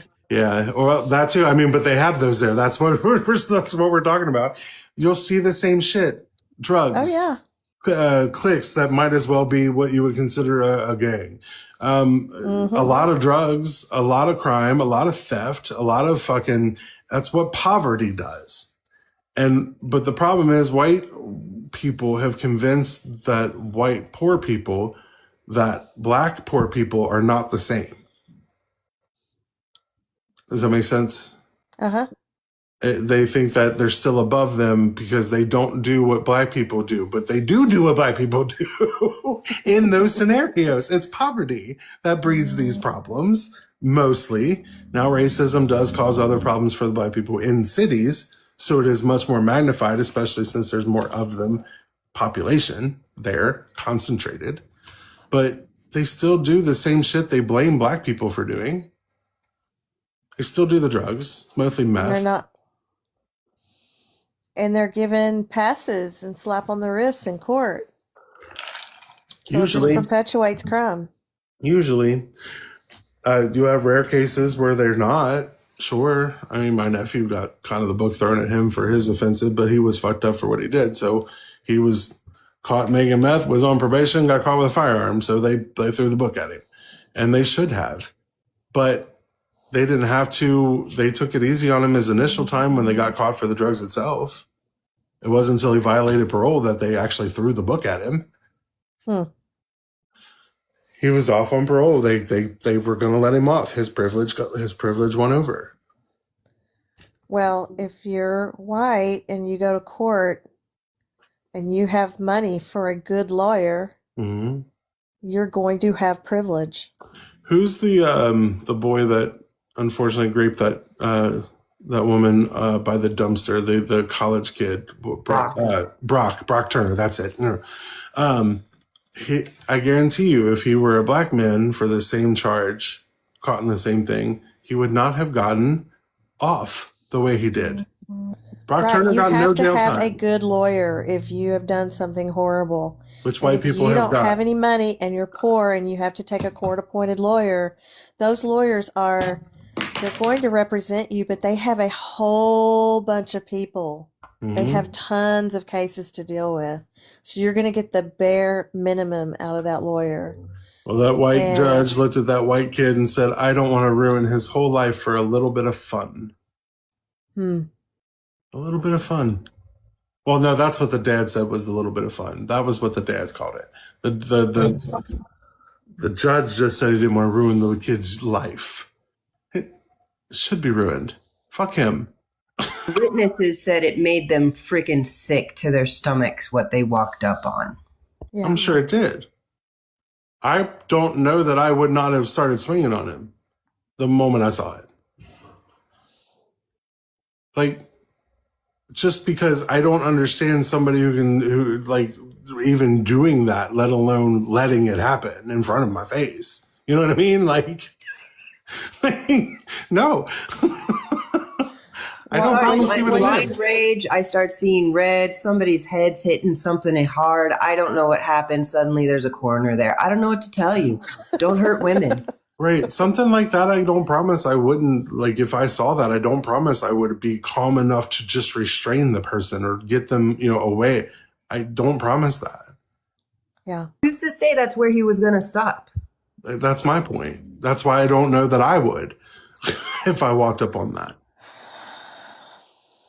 Because that's crazy. That's fucking crazy. Yeah, that's the thing, that once that behavior starts, there is so much unpacking to do. Yeah, if he gets away with it once, he's going to do it again. So them letting him out, there, he's going to go do that again. Yeah, that's He'll just horrible. be more careful next time. Yeah. He just won't do it in public, but in an alleyway. He'll make sure he's alone. Oh, you probably already visited that website where they're all learning to do it without being detected. That's what I needed to be talking about next fucking time. So, fucking, are you serious with that shit? Somebody got the million men. So it's not men, because the men will correct you on this. It's 62 million visits to a website that then would invite certain men to a Telegram that then had the instructions and the sharing and the streaming. So a lady took the hits and counted it to about 50 million. 50 million men or just 50 million more hits? 50 million specific individuals visiting the site multiple times to get to this specific outlet, because it's motherless.com and it has a bunch of different forums that are not related to that specific topic, but there's one where you get in and build trust with someone, you get invited to this where that was. So The number's somewhat inflated, but it's still around 50 million individuals in the That is United States. horrifying. Even if it were a million, it's still too fucking much. I'm just waiting for the Pink Ranger from Germany to drop the list of those names. Yeah. I would hope And so. someone has started a database, I forgot the name, but it's getting around, where you just name your abuser anonymously. Just put it up there, what they did to you, whether you reported it or not, which could be dangerous. What's crazy is that these fucking idiots don't realize that all they've done is now made it so that women solidify that men need to be lonely. Even their wives, who are now going to divorce them all. Imagine 50 million divorces coming once that list drops.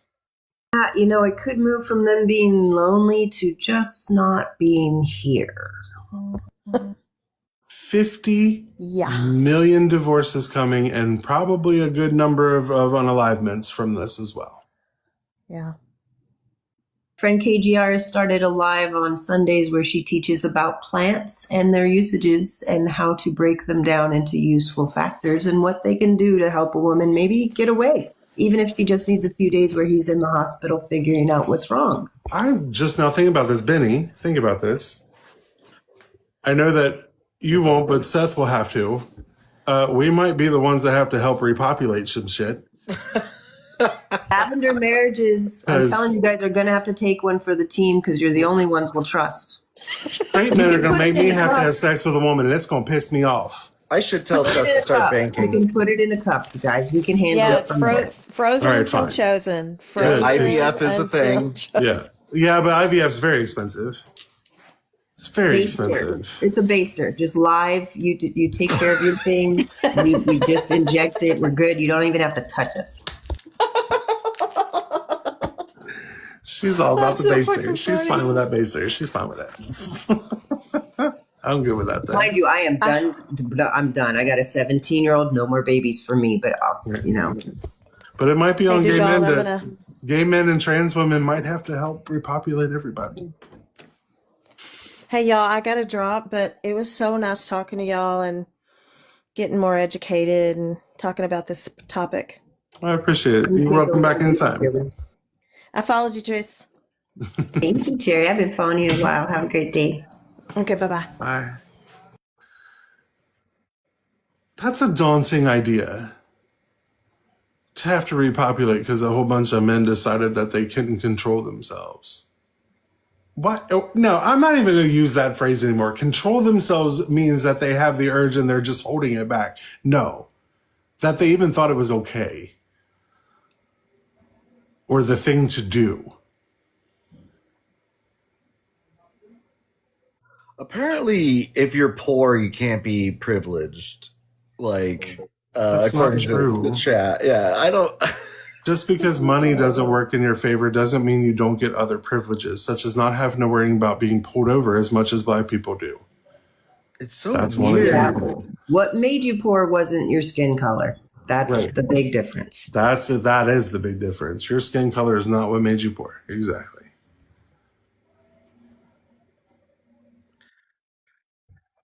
Bummer to be on the winning team and still losing.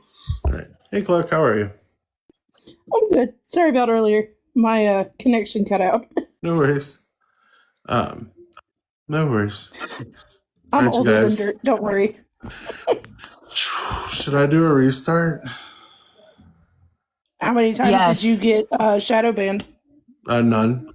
Well, once earlier, but that got rectified quick. Oh, wow. Nice. All right, y'all. We're still top of the hour. I think we can do it. Let's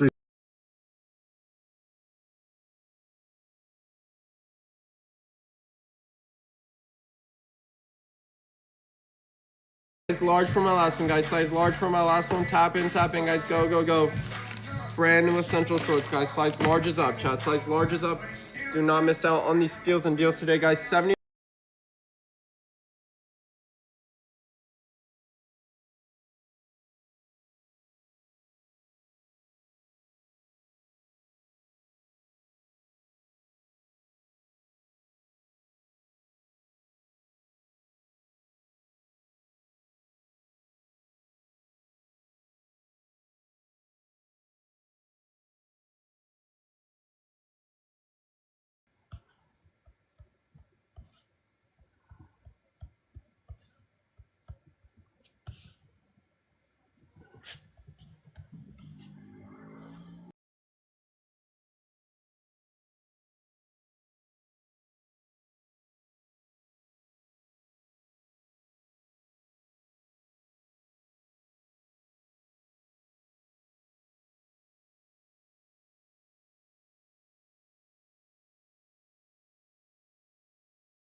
There we go. Hello. Welcome back. Yay. Yay. Should I change backgrounds? Yeah. All right. What do we want to do?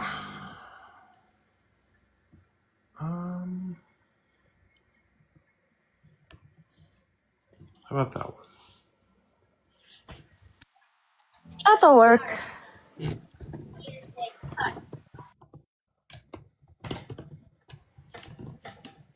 There we go. There we go.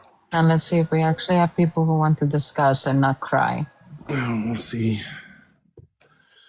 You know, men, they love to cry.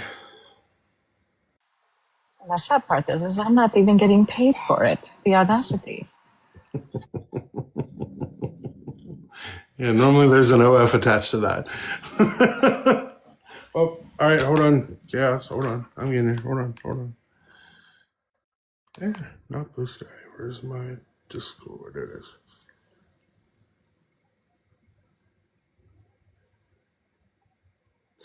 No, chaos. All right, that's the one I'll use for my birthday live tomorrow. He made that the sign I said. He's got a cross with a sign attached to it that says no whites allowed.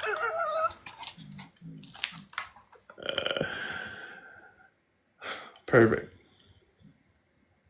Oh, I gotta fix something. Be right back. All right. I'm staying up here. I'm just going mute. Okay. Hold on, Hanji, I'm gonna send it to you so you can see it.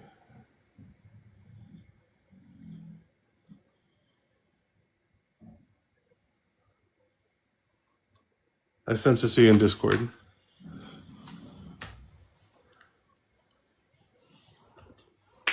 Yeah, I'm gonna send it to Benny too so you can see it.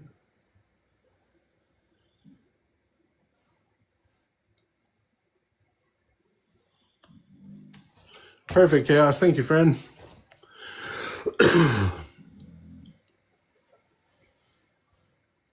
Actually, yeah, I think I do. I think I do, Chaos, yes.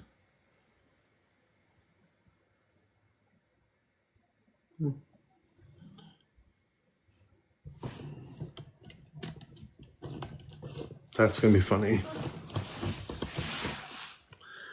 Oh, they're gonna be so mad.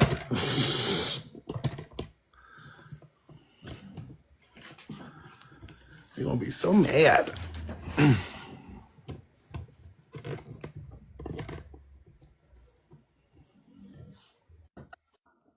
Yes, Uncle Smega did. The Trump poop bags.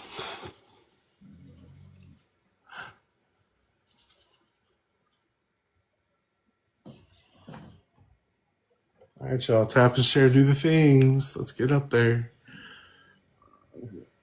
Especially the likes. So if you guys want to help out gifting hosts not only their gift goal, but also lighting up the gift gallery along with people on panel, it shows that you are being a part of the live stream, interacting, and it'll push us more into the algorithm as well. Unfortunately, that's the way this shit is set up now. Right. Very much. All right. So yeah, and tap, share, do the things. All of them. TikTok makes you work. Work. Hashtags would be helpful too. If we can get some mods on that.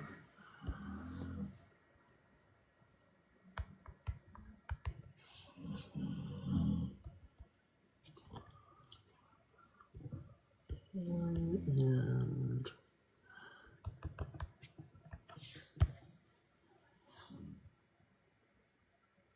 yeah. All right. Thank you guys. Thank you for the heart me. Tap share do things. I gotta figure out music and a sound bar. I really gotta figure out this computer stuff. I don't like that TikTok Studio fucks me over, so I don't know what to do about that. Yeah, same. The moment I use Studio, I get so much less viewership.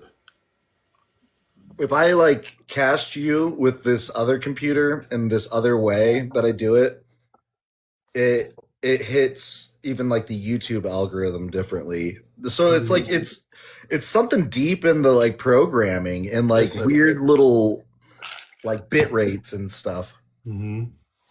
It's so well, and the fact that Studio itself runs on a different server than the mobile than the mobile content does, so it doesn't interact the way it should to help.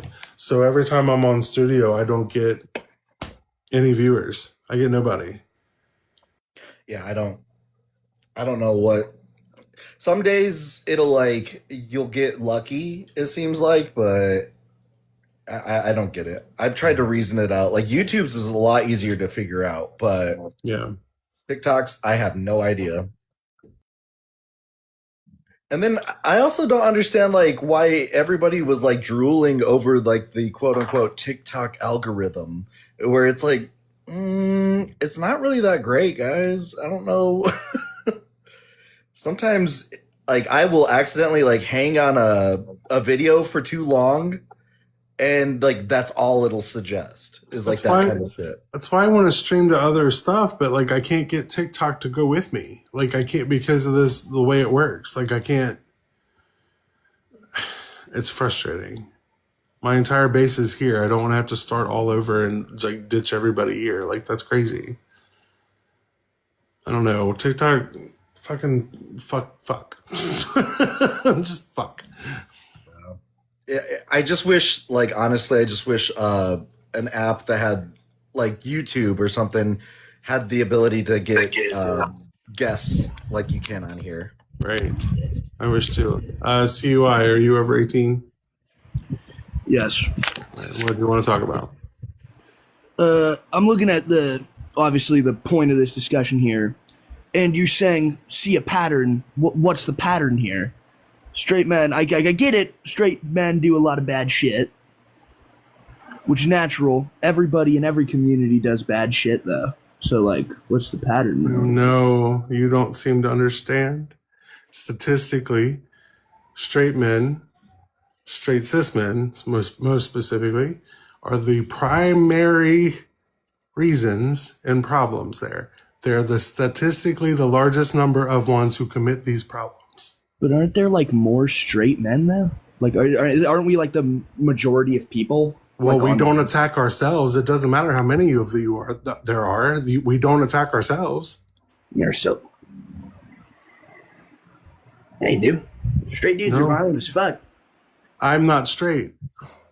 Yeah, I didn't say you were, dude. Yeah, what are you talking about then? I like boobs. Knew it was coming. I was just waiting to figure out when it was. I was like, how long is he going to drone this out until he fucking does his stupid thing? Back to the IVF conversation. I'm gonna tell everybody start banking sperm, because you know what? We don't need straight men anymore. We don't need straight cis men anymore. We don't. I'm sorry. Not when they're out to grape their wives now, 50 million men. I'm still boggled by that number. It doesn't matter the number because it's still one is too many, you know what I mean? But like just the sheer volume is still just. And what I mean by that, straight cis men listening, is y'all need to do better. You guys are coming up and saying, I love boobs, and thinking that that's going to get you anywhere. Meanwhile, y'all are literally on websites graping your wives. 50 million of you on a website graping your wives and bragging about it. Girlfriends or family members. Oh, that's even more family members and girlfriends and everybody else too. Anybody you can stick your dick in. Anybody you all can stick your fucking dicks in. Y'all are fucking gross. Seriously. And you wonder, why the bear? That's why the bear. That's why the fucking bear. No, it was boiled down to 50 million particular IP addresses, Jake. It was like 65 million visits and 85 million in March. So, yes, we get the visit versus independent people. Yeah. Hey, Ariel. Sorry, I had to change backgrounds and restart because nobody wanted to talk about white privilege or racism. So, What about boobs? yeah. But at least AB's not up there, right? So, Dugald, do you want to run that? Like, I don't know how we could frame it, but like how the whole like LGB minus the T movement. Yeah, we need to deal with the transphobia and the racism within our community. I would like to have that live soon. I couldn't find all the panel members that I specifically wanted, so I'm just going to make it open to the gay community and just have two or three co-hosts who are part of it too. Yeah, I think that's a interesting topic to touch on. Yeah, I would like to do that. I just know it's very niche, so I don't know how so I don't want to like. That's why I want it to be one of my Saturday lives where I can devote more time to it. Yeah. The only place I've seen, like, just because, all the gays are friends on Facebook, apparently. But I've only ever seen it, like, tackled on that, like, from just a few people, like, calling out and they're being like, oh, I got a bunch of mutuals with this transphobe. Mm-hmm. Like, that's all I've ever seen. I think why I haven't really thought too much about going back on it since after I couldn't pull it together was the fact that I know that that's going to invoke a fucking debate with Edna Mode, and I don't know that I want to do it. That was exhausting the first time I did it. Who? Edna Mode. I don't know if I know who that is. Edna Mode is a young black gay man who does not like trans women, who debates against their existence, and says they're not women, and he only specifically focuses on trans women. But he has a throng of women followers who will flood the chat with insanity. TERFs love him. He is the TERF hero. I mean, they adore, like, he makes money and he's doing it as a grift. I don't think he really believes this stuff. I think he's doing it as a grift because all these women are throwing all their money at him from gifts and following him around and making him popular. I'm not gonna lie, that one time that all those TERFs came onto this live. Oh, for that Christy chick? Yeah, that was wild. I was like, holy shit, and I don't normally use the term that's chick, going on. I normally don't use the term chick, but I know she would not like it because she's a TERF. That's why I said it. So just putting that out there first. I'm surprised how well I did with her. I did not crash out on her once. But I did get her to admit that she only had these opinions based on her feelings.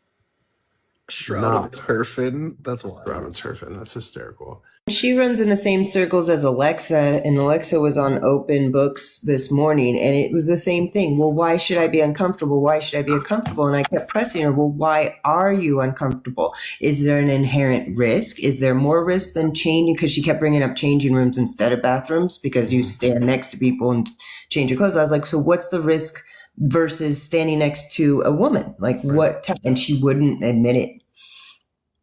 And trans women typically don't change directly in front of cis women for these reasons. She did admit that she'd never had an issue where she was in a room with someone. The thought made her uncomfortable. Right. Or she was, and she had no idea. That part. She had no idea. That's the one I'm banking on. It is always a hypothetical. They passed a bunch of laws, anti-trans bills, that about very specific stuff from sports to bathrooms to whatever. And the counties and states that they were doing this in had no instances whatsoever of any of it happening. Never once. So they're just like, oh, we just hate trans people because Donald Trump told us 10 years to do so. Hey, Bar. Meanwhile, I'm pretty sure I've seen like tons of like, well, and I'm not trying to conflate like trans and drag shows, but Trump has a bunch of drag queens at Mar-a-Lago all the time. Yeah. I kind of want to go back to the racism things. That's what I wanted to talk about. It's your live. Do what you need. But nobody wants to talk about it. So, can we talk about the fact that Virginia just took 503 status from the Confederate Daughters of America and a bunch of other Confederate organizations? That's racism adjacent. I'll go back to straight people. I saw Ariel cry in the comments. Fine, I'll go back to straight men. I just got back to my phone. Hey, Ariel, I sent you an invite on my backup. There was a girl up here, but I'll share the live with her whenever live with Bar or something. Because she is mixed race as well, and she's having a hard time. We're biracial or multiracial, mixed races for dogs. True. Let's see. Alpha, you'll never know. And I'm not calling you an alpha. There's no such fucking thing. Yeah. No. You don't know a man is ever, walking. No. You wouldn't know a trans woman from another woman. I can guarantee that. You all have no fucking idea. And I know this because they've been peeing next to your wives and daughters forever. And you all have never noticed. If a straight man walks into the restroom and it's not some dad with his kid, we tend to throw them out quickly. You have no idea what you're talking about. They're not predators either. You are. You're literally calling yourself an alpha. You are the predator. You're one of the statistics we're talking about. Literally. No, you are. Yeah, that's a good way to try to turn it around on somebody who's innocent. You are the ones that are guilty. Statistically, straight white men, most specifically white, tend to touch the kids. It's straight white men who commit the most amount of harm on women, especially trans women, oddly enough. You are the ones that have the highest stats of causing harm to other people. Hate crimes. So, Mr. Alpha, if the only thing you have to be alpha with is your subpar intellect and your ridiculous ability to throw your hands around on people, then you're not superior, you're not an alpha, you're a piece of shit. And the gentleman who came up with the idea of alpha wolves was David Meck. And he's quoted saying, "When I wrote my book in 1970, everything we knew came from observations of wolves that were not related but confined together. After years of field research, it became clear that the concept of alpha wolf was wrong." The man who came up with it explains, a senior scientist in the United States Geological Survey and a professor from the United Minnesota. Alpha is not a thing, sir. And my name wins yet again. I use it to trigger idiots like y'all. You didn't trigger us, my guy. We're just telling you how stupid Obviously it is. I did, because now I'm living rent-free in your damn head. I'm sorry, are we upset? And do you think we're going to remember you once you get dropped? No. Oh, I guarantee you will. Everybody does. I'm that unfucking forgettable. Yeah, because you're a monumental douche. If I'm the douche, then baby, I'm the king of the world. No, you're not. You're a piece of shit that people throw in the trash. What are you talking about? Oh, that's cute. How old are you? You know how that happens? Just like this. Yeah, I'm with Aaron. Like, who's triggered? Honestly, I was not triggered at all. Did I look like I was bothered? That was pathetic. If that's an alpha, that was weak. I don't think Triss was triggered. I think Triss was trying to, like, spread some knowledge is all it was. Literally, she was just telling you something that we found out. And here you are. If you can call special interest triggered with the autism brain, you know things and you just want to make sure that everybody else knows everything about it like you did, because I found it very interesting. We're not talking about you. We're actually I laughing love at that. you. I love learning things, and I love telling people what I've learned. Right. Right. And we're not talking about you. We're laughing at you. I don't know if you noticed that. You're weird. Very lonely. And very lonely. That's clear. You win. What did you win exactly? What prize do you get? Is there like a trophy? Like I said, toddlers, any attention is good attention. Prize in the room with us right now? They get no attention at all. Right. Sorry, did I miss anything? I was dealing with kiddo and making me a snack. You missed me the throwaway piece of trash that said that he was an alpha that I can't throw him in the trash, and then I disconnected him and threw him in the trash. He does know that alpha isn't really a thing. You know what? Tris said the same thing and he called us triggered. I read the quote from David Mack. That was hysterical. Anyway. I didn't even know David Mack did a quote on it. Huh. On to Didn't the think next. it was that important too. Yeah, once I sleep. That he was wrong. Yeah, I'll sleep once and I'll never think about you again, Alpha. I promise. I love it when they take Greek terms that they have no idea what they fucking means. None whatsoever. Caleb. Hey, Donnie, you're over 18, I'm assuming? Yes, sir. All right, what do you want to talk about? I'm just nice to see fellow faggots, talking about our life struggles. Fuck. Imagine. You say fellow? Yeah, what? Yeah, he did. Okay, I didn't hallucinate that. Yeah, you did.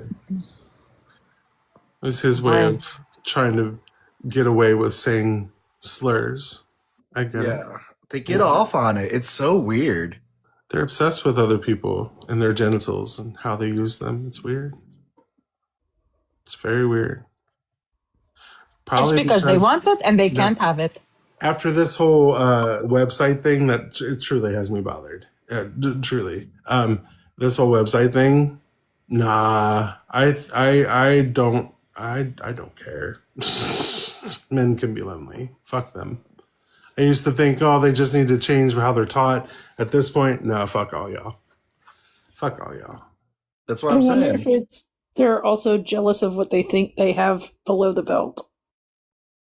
That might be the case in some instances, but their hatred of women and gay men that's put on them by them themselves. It's not women or men or gay men who've made them feel that way.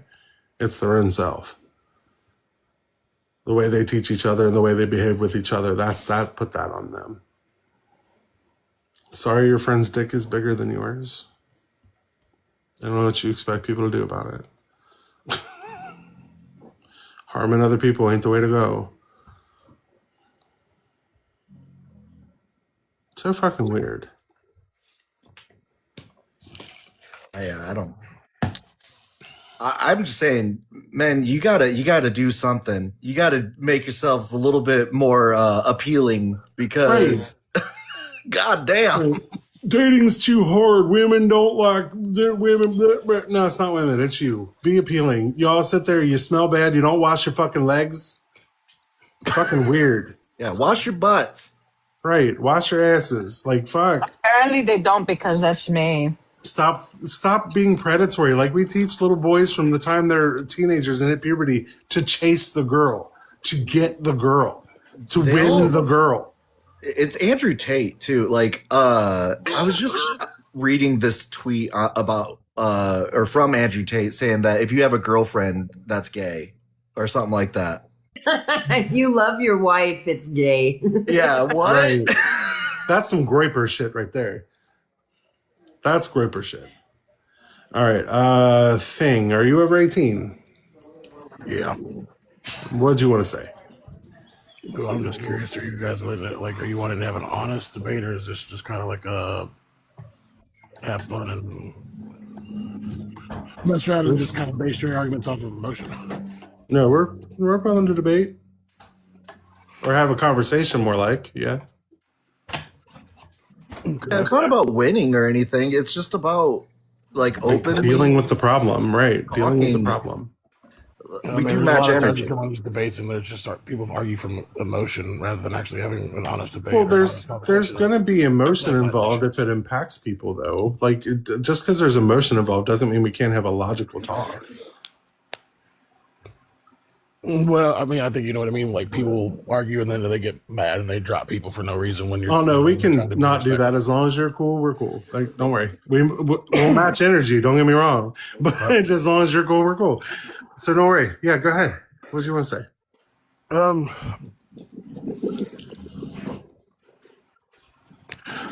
Let's see here. I'm trying to figure out how I want to go about this because obviously, when it comes to men, when it comes to males, I mean, it's kind of everybody against that one group. But when you look at it from the spectrum of breaking it down to actual, like a legitimate core, it's either male or female, and everything else would be considered a social construct. And sociology, I would state that sociology isn't really a core science because you can't really ground certain sociology studies to an actual truth because it's all based off of preference. And here's where I think the biggest issue is I think people make a bigger deal out of things than they need to. I don't think there's anything wrong with what you do behind closed doors between, like, there's nothing wrong with what you do behind closed doors, but does it need to go any further than that? Does there need to be a push for, well, I need to, because of how what my preferences are and your preferences are, why do I have to accept your preferences as being right and legitimate when you're not willing to? That's where I think the big drawback is I think men in general, we have the monopoly on force. And because we have a monopoly on force, obviously, yes, there's going to be violence. Is it right? No. Do I think that legitimate, good men with good intentions need to stand up for those that are weaker? Absolutely. And I don't mean weaker as in like in an offensive term. I mean, good men need to stand up for what is right and what is wholesome and what is moral. And But who are you to decide that, though? What do you mean? Like, a few things that we're talking about. First of all, it's you act as this whole them versus us thing. That is something you all create as straight men. There's no them versus us if you all didn't do the things on my background here. But you're a man, right? I am, but okay, I don't do these things. Neither do I. And I'm saying that you and I, people like you and I, need to stand up for those that we need to attack. Not attack. Yeah, that's why I'm talking about this stuff. Yeah, we need to defend those that are weaker or not. No, we need to change how men are taught things because clearly defending doesn't work. All those defenders are now 50 million men on a website that are talking about how to grape their wives and sharing the videos of it. So when you find it, would you not believe? Would you agree with me that I think when it comes to, now, don't get me wrong, obviously we all know that our justice system isn't the greatest, but I think there needs to be a lot more Wild West justice and no, there needs to be less machismo and less men trying to think that they have to protect everyone or take things from people. So, but here's where the problem lies. Men overall have the monopoly on force, and because men don't need to. That's just admitting that you're withholding rights from other people. I'm not trying to withhold rights. I'm trying to say that if you have to ground what you're stating in something, and if we're grounding morality in preferences, then you have no grounding because it's just based on preference, right? We're choosing to have the majority of force because women could be forceful if given the opportunity to do so. We know this because there was a whole woman army in fucking ancient Greece that did kick-ass job because they were free to do things as they wanted to instead of being forced into dominant roles and submissive roles. Huh? What happened to them? They lived until just they like died. any army, eventually they lost. Every army loses eventually. Every army loses eventually. Hell, we lost Nam. Statistically speaking, that woman army was defeated by men. And it took a long time for men to be able to do that. A very long time. A very long time. And on top of that, again, men being the ones who conquered them aren't the point. It's the fact that given that ability, they could be just as forceful as men could be. So if they can, then why aren't they? Because men have suppressed it. There were certain African queens that actually kept Europeans away. I'm sorry, I was still speaking. There's actually African queens who have pushed colonizers away to where certain parts of Africa were not colonized due to them. Yeah. They even have their statues. The problem also is when women do enact force on their attackers, we end up in jail longer than our attackers would for having just attacked us. You also get suppressed. Like, it's not just force that keeps you there. You all think it's force. It's not. What's actually done is legislation, laws, and other predatory actions that are very sly. Again, 50 million men just been uncovered for being on a website on how to rape their wives through medication while they're sleeping. Yeah, I'm just like, that's not catching force. up That's on fucking that. conniving evil bullshit. That's not force. And I agree with you, but I think those men need to be dealt with. That 50 million men, how are you going to do that? Like I said, I think there's a point where things have to be handled with either our law enforcement needs to be changed and our justice system needs to be changed. I agree with that. Or if it's not going to get changed in the ways that we want it to be, then there needs to be Wild West style. All that does is wind up with a lot of dead people who don't need to die. So so people that are graping, I would rather than see them castrated. You deal with them legally, alive. Yes, but Wild West, right? So if that shit doesn't work. There's a reason that went away. But if the point is, when it comes to graping, they're either castrated or unalived. However the means is done shouldn't matter. I'm fine with that. I don't care with that. That's what I mean by point back is, the old that's style, not the old fix, school. though. My point is the fix, though, for men in general, straight men in general, cis straight men specifically. Would you agree that there needs to be more harsher punishments men need to be taught differently.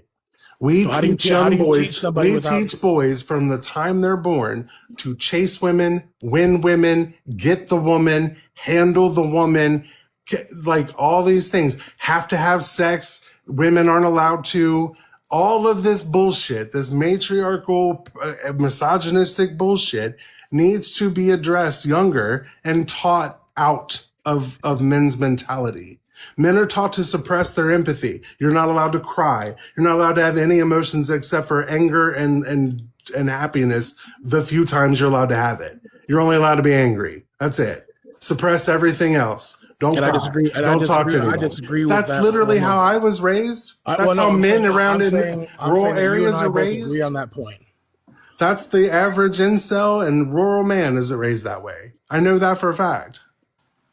I'm saying that you and I agree on that point. I disagree with that form of. I think that there needs to be more conversation. Yeah. But when it comes to dealing, and I think we may agree. I'm not 100% sure, but I think when it comes to teaching people things, words don't always work, and neither does. Communicating doesn't always work. Sometimes there has to be force involved. Pain is the greatest way to teach somebody but pain is the greatest way for you to remember something. You memorize and remember more when there's pain involved. That's not true. That's not true. It is a way to remember things, but that doesn't have to be. There are other things that people remember more from pure joy. Happiness makes people remember things just as vividly. Why do you have to make someone suffer or be in pain to make them learn something? So here's what I'm saying. I'm stating, and I agree with you that happiness and communication is a good thing, but there comes a point where you have to because you all force it. Straight men force it into that scenario, though. It does not have to be that way. But if we don't cut the small things off, they turn into big things. They come you address them. I'm not saying address them, but you don't have to do it through pain. So there are some causes that you have to. Because that's the only way some people will learn. Name one.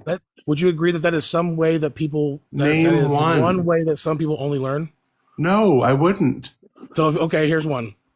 If you have a 6-year-old child and you don't want them to put their hand on a hot stove, are you going to let them touch the hot stove, or are you going to spank them? No, you tell them not to do that, and eventually, if they don't listen and they continue to try, what is the difference between telling them no as their parent, and then them either listening or not. And if they don't, they burn their hand and they don't do it again. You don't have to enact violence to them to learn the lesson. You're going to allow your child to get hurt. No, you don't have to. My point is there are plenty of people who teach their kids how to not touch hot things or walk in the middle of traffic without abusing them. Would you say that some people learn the hard way?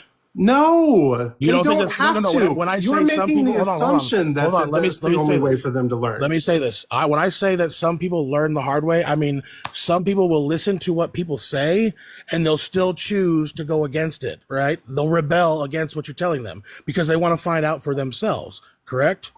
Ariel, you wanted to say something. Yeah, well, the first thing I wanted to say is, unfortunately, the party's over, right? Because Megamod is in the building. I'm going to need you to stop interrupting him or I'm going to start muting you. It's very rude and it's hard to hear you, okay? I understand it's an exciting conversation. Everybody's getting a little riled up, but you got to stop doing that. The hold on to the host on his panel is wild behavior. Please don't do that again. But I also just wanted to point out that the example you brought up, first of all, going to a 6-year-old was wild. Second of all, literally your example was, I'm going to hurt them to stop them from hurting themselves. Does that sound like a logical explanation to come to? And studies have shown that any type of abuse, even a spank, causes the trauma center in their brain, which causes problems. Like my parents spanked me, and all I learned was that my dad liked to hit me. That's all I learned. I didn't learn to love my dad until I was much older because I was terrified of the motherfucker. Would you agree there's a difference between... And he did not abuse me in that way that would get him called CPS. He just spanked me. I didn't have to be taught that way. There are many other ways to teach children. You don't have to use violence. You're assuming that's the only way they learn. No, I'm not assuming it's the only way they learn. I'm going after the exception to the rule. There are what exception to the rule? How do you know that's the exception? What other parenting methods did you try? Because I'm one of the exceptions to the rule. What other parenting methods did you try? I'm saying that I was the exception to the rule. I rebelled. I did things against what my parents told me. Even though and did it stop you from rebelling when you got spanked? Yes, because I knew it was coming if I didn't. You said rebelling as it was a multiple time occasion. If I was told to not do something, I did it anyway, which eventually led to me finding out. So clearly the spankings didn't help. You think they started spanking you as a teenager? They likely started as a toddler. Oh, I got it as a child. Oh, yeah, absolutely. Right. So they didn't stop you from rebelling. It didn't stop you from not listening. The things they spanked me on, I didn't do again because I learned that if I did those things, it doesn't matter. Teaching, when they say to do something and you chose not to do it, it doesn't matter if it's a different subject. Clearly, knowing the threat of being spanked did not stop you from rebelling. Because you still did a rebellion in some other instance. Advocating for abuse on children because you were abused as a child. So I wasn't abused. It didn't work for you. If you were spanked, you were abused. No, I was spanked. I was spanked too. I was abused. Striking a child in their private parts is actually SA. Yeah. Do you have a wife? Are you married? No, I was. Okay, so when your wife did something that you didn't like or something that you thought was unhealthy, yes, I am. Because an adult has the capacity to understand these things. A child does not, right? So for you to turn around and use violence instead of helping them to understand, which is what the whole point of the conversation at first was about men needing a different type of communication when they're growing up. And you're turning around reinforcing one of the most harmful things that are done to little boys. An adult has the capability, right? You have a job, you have a boss. If you do something that could have got your finger cut off at work or something, is he going to come over there and punch you in the face? No, that's crazy. No, and you literally ran right into the point. I should have done that. Right, which is what he told you about the child. Would you agree that complacency is a bad thing?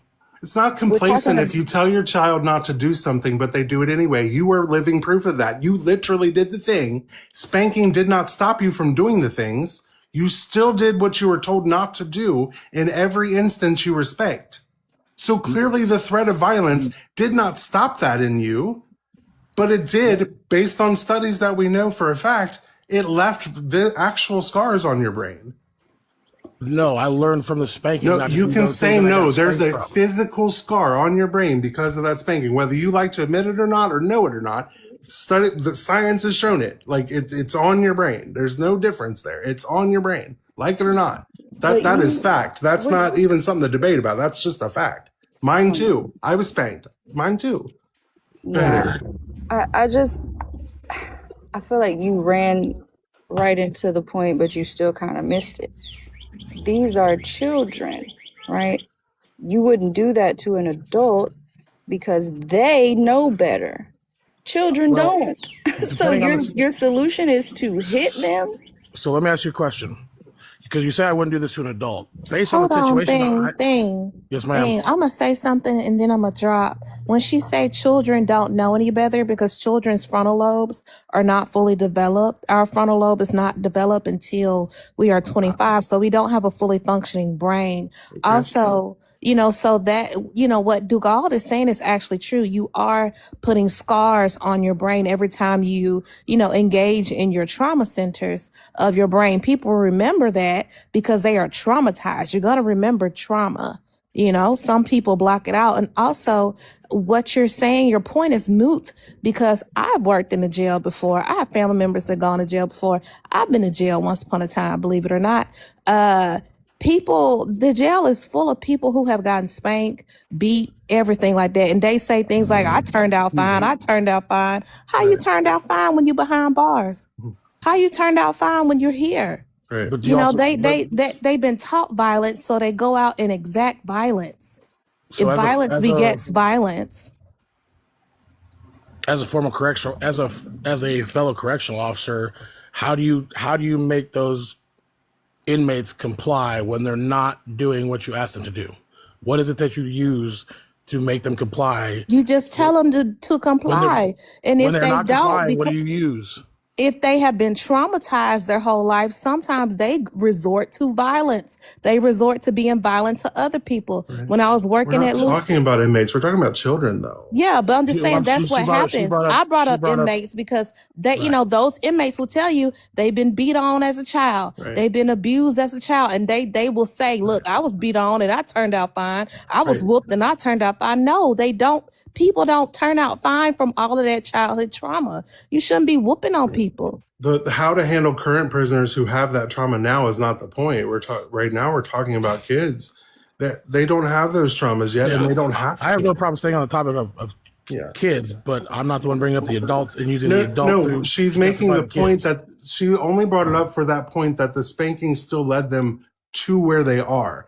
As far as how to treat them now and how you get them to stop doing what they're doing, that part doesn't matter because they're already traumatized. Y'all already have your rules in the correction system for what it is. But with children who don't have that, they don't have to be traumatized.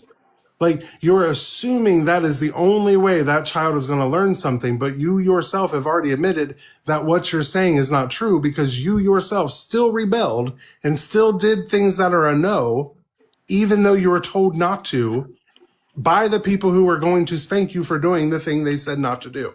I think you think I think you assume that I only resort to spanking regardless. No, I'm not saying you do. That's not what I'm saying. I think spanking or a smacking of the hand is a last resort. And I think there are times when it is necessary that it has to be done. We're just going to have to disagree there. It is a final. Yeah. It is the last, and I think there's a difference between abuse and discipline. Well, let me ask you this, because we're not going to change each other's mind on that. I'm just going to have to say we disagree on that. But I am going to ask you this: are you the only one who carries out that discipline, or does your wife do that as well? She does that as well, and she needs to, but she doesn't have to. Well, because I've made it very clear, because my son is respectful, and it's not because I'm. Because I sit down and talk to him. The reason I'm saying that asking that is because, again, the problem is how we teach men to be in this world. Part of that is teaching them that violence is the answer to most problems. I don't think we teach them that violence is the answer to most parts. Our president launched an unnecessary war to get what he wants. Do you want to go? Do you spank your kids because you're calm? I haven't had to spank my kid since he was 3 years old. That's And I mean, not last time I spanked him, when I say spank him, I think maybe. But that's not what I'm asking. The last time I spanked him, I think there might have been 3 times. That's not what I'm asking though. When people spank, do they do it when they're calm? No. What do you mean? People don't take their kids and like pat on the butt. Don't do that. You shouldn't do that. You're gonna hurt yourself. They do it because they're angry and they're irritated and they have repeated themselves multiple times. And instead of being the adult, and that was even worse, a 3-year-old who can barely regulate their emotions. I feel like there's a difference. Who barely knows what's going on in the world, but you're an adult. I didn't even say abuse, right? There's not abuse. So there's not a difference, but I didn't even say abuse, right? You don't hit people when you're calm, and that's just the last resort. I've never seen anybody throw a calm punch in my life. You're pissed off, and you're upset, and you're angry, and you're irritated, and you're emotional, and then you hit. I guess my question is like, we don't do that to other people's kids. You don't do that to grown adult women. You don't do that to grown adult men. I guess my question is, why is it when it's your own child, it's okay? So bringing the adult women, no, I don't think men should hit women. Period. I don't, regardless of what. Now, if she's obviously beating on you, yes, grab her and sit her down and like make it known that that's enough. Men should never hit women. But as far as a man goes, I'm sorry. Men should never hit kids. I'm still stuck on you whooping a 3-year-old. Right. I spanked him one time. That was it. What the hell? But it's a 3-year-old. It's That's one time. also It wasn't not what you just said. You said maybe 3 times. All of it is enough, right? But it doesn't matter because you're advocating for other people to do it. Up until he was 3. I think there was 3 times. Okay, right. So then now you're saying it was only one time. No, it wasn't. No, but I'm saying you're advocating. Please, I don't care. You're advocating for other people as if there's no other resort. That's the final resort. Sometimes you just gotta hit them. That's crazy as fuck. When you just said if a woman was whooping your ass, you would grab her and sit her down. If your child's about to touch the stove, grab them and take them away. You don't hit. All you're doing is replacing harm with harm. I'm confused how you don't understand what you said. You're replacing them getting hurt with hurting them. That's crazy. Because I'd rather it come from me. Right. That's what causes the trauma, though. That's why. Seeing your parent attack you versus a natural consequence is crazy. That's the answer to your question, Dugald. That's why you don't hit other people's kids, but you'll hit yours because you're comfortable. You feel like you have the authority to do that. They're yours. They belong to you. You can hurt them, but nobody else can. That's weird. That's something you need to deconstruct, especially weird as fuck. Like, what's more traumatic? You burning your hand because you decided not to listen to your parent, or that parent attacking you because you didn't listen for touching it, and your hand is burned. Like, which one? Like, that doesn't make sense. It doesn't. I'd be more traumatized.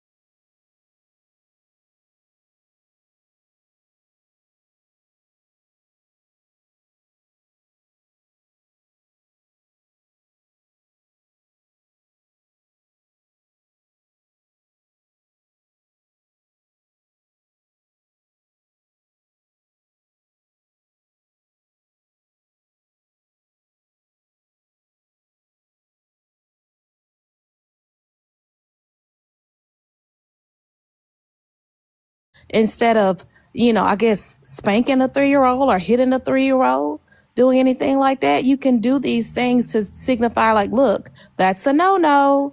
No, Like it's not. It doesn't have to be violent because what you're teaching a child is like, look, I get my needs met by being violent. I get my needs met by making people scared of me. And then when they're in school bullying other kids, they looking at you like, what are you doing at home? Right. Because nobody's saying sit there and let your kid touch the stove. We're saying stop them. But if they continue to, like, if you're not home, they decide, I'm going to touch that fucker anyway. They're going to learn more from that than they are in a good lesson versus you attacking them for not listening to you and because they were going to get hurt. That's just a crazy message. It's so weird to me, especially when we know it causes trauma. A real quick announcement. Today is National Bulldogs Are Beautiful Day. So everybody grab your heart me and throw some bulldogs in the chat. He's got some beautiful little stickers with bulldogs in them. And make sure you're tapping and sharing and getting this out. And if there are any other guests that would like to address the topic, comment up. Also, tomorrow's my birthday and I will be live. Come on, happy birthday, Taurus. Thank you. I am also probably going to go on earlier tomorrow. I just don't know what time yet because I am not at work tomorrow. I took the day off. As you should. As I should. So y'all let me know what time you want me to go on live and I'll go. Yeah, happy early birthday. Oh, thank you. All right, but yeah, this is all kind of getting away from the point. Like ultimately, though, this kind of leads back to what I was saying. Straight men are taught a lot of very misogynistic things that they claim is altruistic, is protective, when really it's just misogyny wanting to hold on to the patriarchal power, because we're teaching men from birth, whether you were taught that or not, from birth, chase the girl, get the girl, predatory language, predatory action. Like I was born in 82. My entire life, movies have had depicted boys tricking girls into sex and then condemning them for being sluts, quote unquote. Like that's been the all male culture for fucking ever.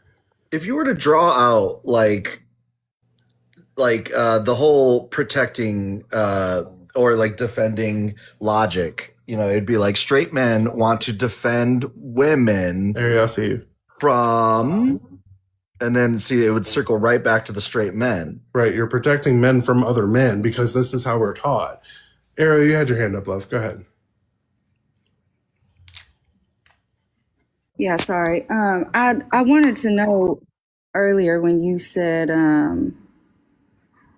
you were talking about if people want to do things, you know, at home or in the privacy of their bedrooms, et cetera. But why does it need to be pushed for it to be allowed in the public, or however you said it? And I asked in the comments, did people need to push for interracial marriage? Did people need to push for, like, what do you mean by that? I don't know why y'all feel entitled to have your relationships in public, but you want other people to have theirs in private at home, out of the eye of everybody else, to make you feel comfortable. Right. The answer is yes. They did have to legalize marriage between black I and know. white No, people. my question, I was asking, like, should they have done that either? Like, I'm trying to make a comparison to, like, do you understand what you're saying? Yeah, they did.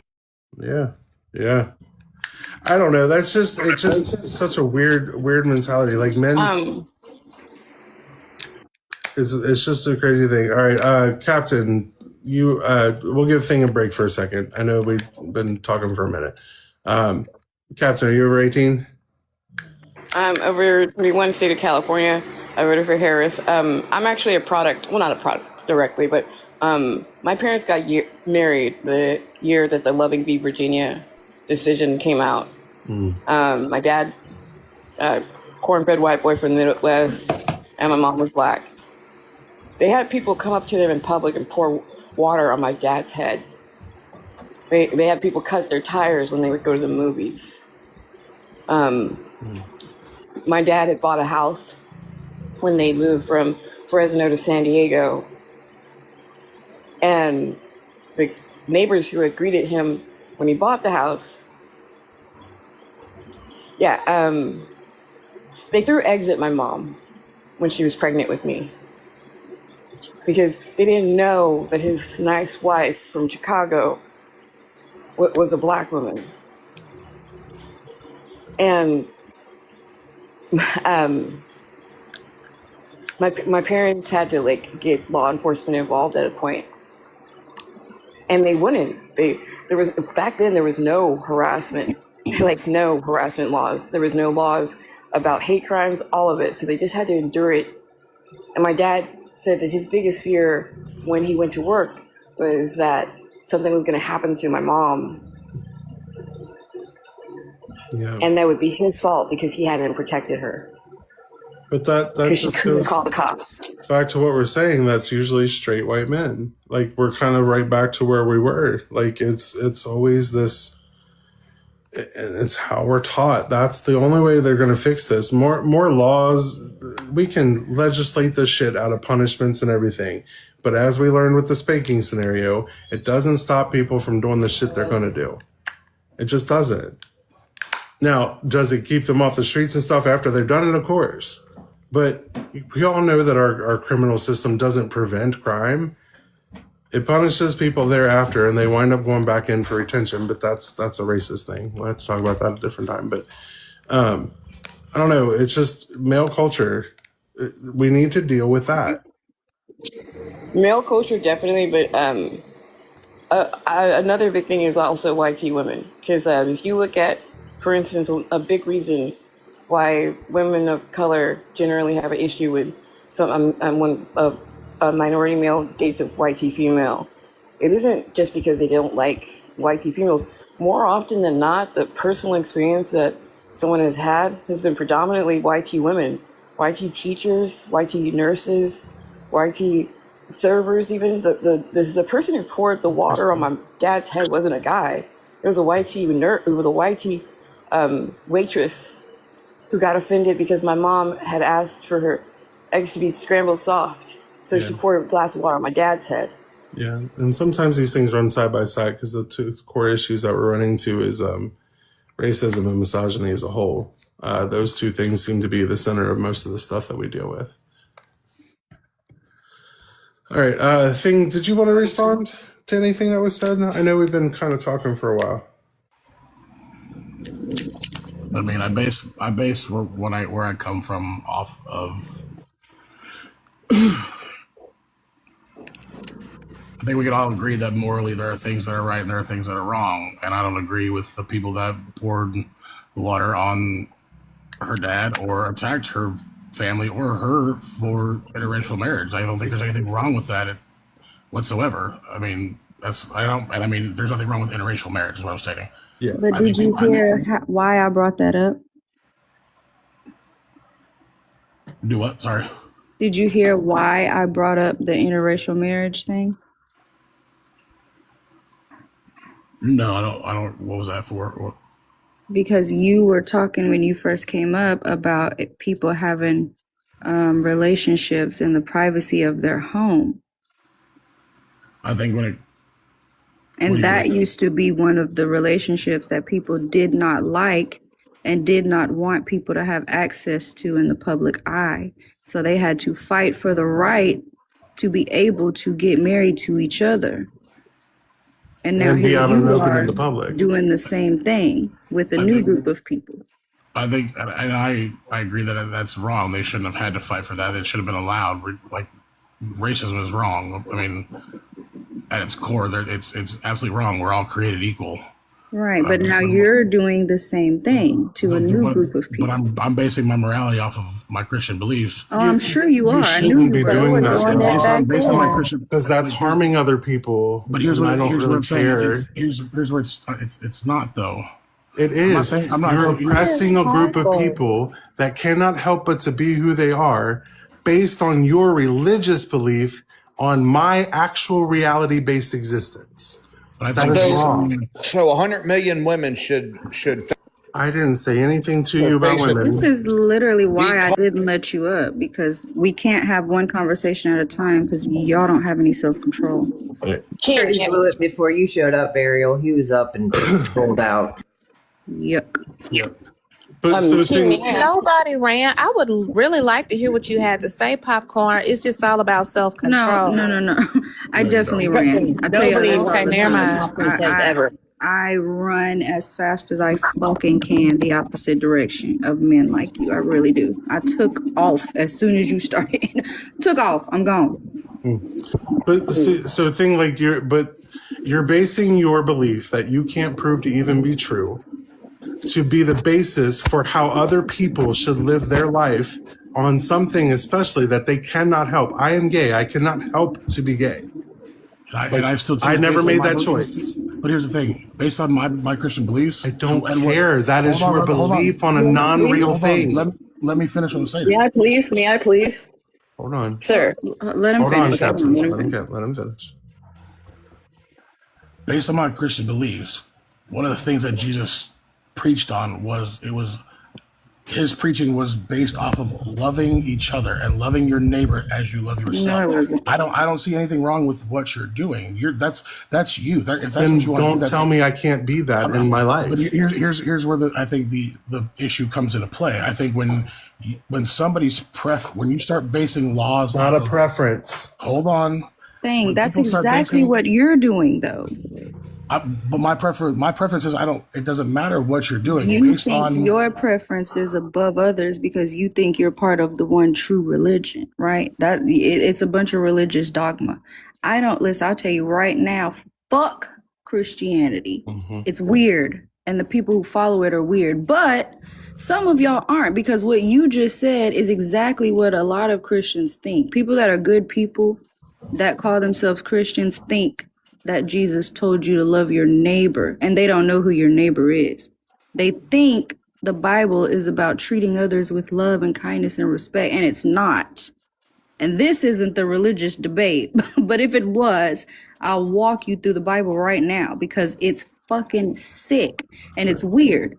But it doesn't say what you think it says. It also doesn't even condemn homosexuality. You're just being a bigot now. You're basing what you think is right and wrong off of your religion that doesn't have anything to do with everybody else. You need to tell yourself what you just tried to tell him.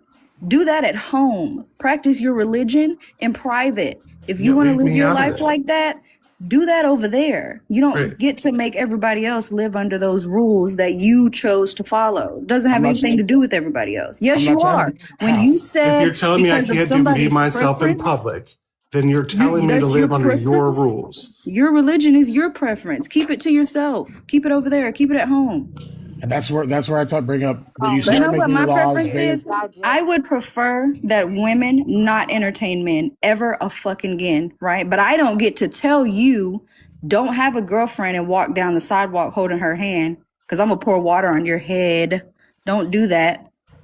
Do that in the privacy of your home. That's fucking weird. But because you think you're part of the group that has the right to exist out loud, you don't have an issue with it because you're part of the group that's allowed to do that. But you're actively oppressing other people just because they don't live like you do. You're literally repeating history. But I believe when you segregation, I you're believe that when you repeating try to- history. I believe that when you try to make laws based off of personal preference, That's becomes an what issue. Christians That's what do. you're doing. You're basing it Y'all off are your making religion. laws. I'm basing it off of what God says. Your and God that's- is only real to you. It has Exactly. nothing to do with me. Your God does not trump my reality because you can't even prove that motherfucker to be real. Why the fuck should I care what your God thinks when there's not a shred of evidence that motherfucker's real? And when I read that book, he's a fucking disgusting piece of shit monster. But Why the fuck should I care what Christians think about me or my life? I want you to zero in, right? Because you don't follow Muslim rules and laws and traditions, do you? Are we going down that road? It's a simple question. Do you follow No, those no. laws? Right. Do you think they believe in their God wholeheartedly? Yes. If they passed a law telling you that you had to live by one of those rules because they said so and it's true and it's right and they believe it, you would not be okay with that. And here you are doing the same thing. Christians do it all the time. But again, because you're part of that religion, it's not oppressing you, so you don't see the problem with it. But if it was oppressing you, you would understand why it's a problem. So I'm gonna ask you this. I know we don't want to go down the religious debate, but I'm gonna ask you just one Hold simple on, question. we don't mind religious debates over here, but let what she said like really marinate. Like think about what she's actually saying and how it correlates with what you said earlier. You said you weren't against interracial marriages, and you shouldn't be. People should not have fought for the right to get married, but the same thing that you're doing now, they did back in that day when they had Loving versus Virginia. They tried to use the Bible and say things like, we shouldn't lay with Gentiles, or it was so many verses to try to justify their bigotry. And that's what you're doing. You're using the same doctrine to justify your bigotry, and that's not okay. Captain Capitalist. Okay, King, I got a question. Are you attracted to 90-year-olds? Do you think nursing homes are just like this spot? It's a legitimate question. Are you asking me? Curious where this is going to. Go ahead. 110%. I'm serious. And you're asking me, correct? Amber. 110%. No, I don't. Okay. Well, you know what? Just so happens to be that my 91-year-old grandmother has a 24-year-old boyfriend. Okay. He's a grown man. He's just always liked much older women. Because it's something you don't subscribe to, should it be illegal for them to be fucking engaged? It's man and woman. Man shall not lay with man like he lays with his wife. That's not what that even means. Sir, I have a degree in Abrahamic. Sir, I have a degree in Abrahamic studies. First and foremost, that was man shall not lay with boy, first and foremost. And every time that the Bible mentions anything pertaining to there being violation, rape, it is in reference to grape. It is part of the Messianic and Levitic structure of the Torah. So again, when you talk about these things and you say it's in the Bible, nothing in the Bible prohibits same-sex intercourse. It doesn't. But the violation of a child is prohibited. Man shall not lay with boy. King James very specifically had that single word change, and it has changed the course of how Christianity went, because previously to that, smedophilia was frowned upon. Do you understand? How is it that smedophilia is less horrible and an atrocity than a grown-ass person with another grown-ass person?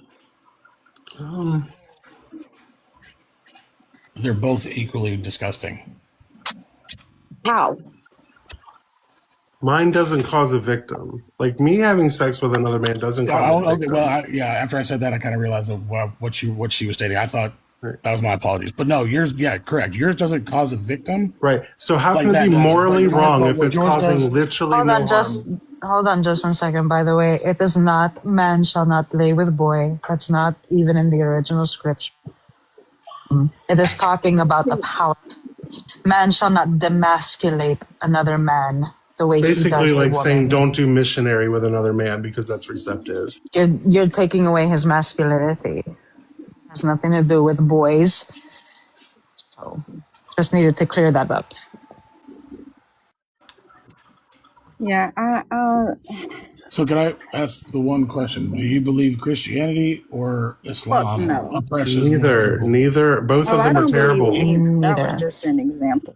Yeah, So I don't believe. terrible. Here's what I would say based on religion. I don't like believing in religion because I think religion You lies. do if you're going to hold those Hold on, ideas let me that I finish. should not be allowed to be out in public. Let me finish what I'm stating. I don't believe in religion because religion lies to you. Because religion is Yes, an you do. interpretation. You don't believe in It is organized an religion. interpretation of what was being said. Like in the Bible, when Jesus turned tables That's what over in the you're doing. tabernacle, and the Pharisees That's were what interrupting you're God. They were doing. interpreting God's law. Literally. wrong. Who's your neighbor?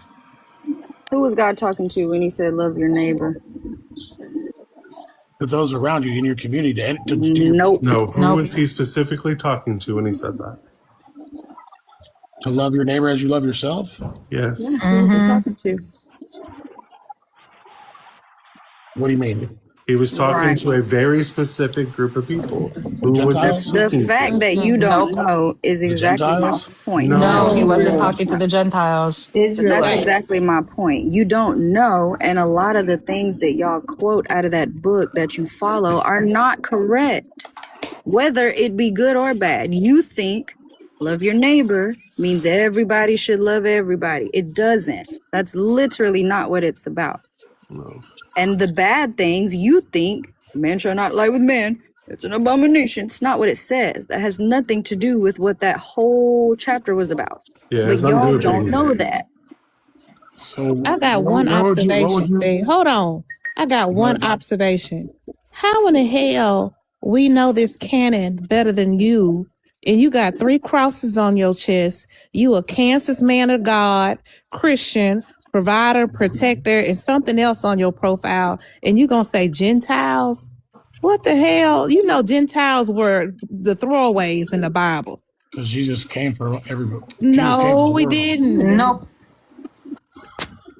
No, we didn't. You're We see. proving my point. That's a Like, waste of ink. You should have saved your money, man.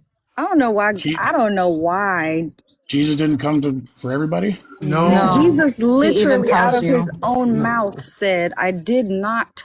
That's what Rome told people, to make everybody subservient as they went around conquering and killing and enslaving people. Understand that literally it's, the Bible mentions Paul more frequently in the Bible than it does Jesus. Paul didn't exist either, but that's besides the point. He, as Ariel said, he clearly tells you that he did not come for the world, but for the lost sheep of Israel. And even then, it wasn't talking about the specific world. I was literally talking about this earlier. In the original Koine Greek, it states cosmos. And the cosmos is not just the universe, it can also mean the world.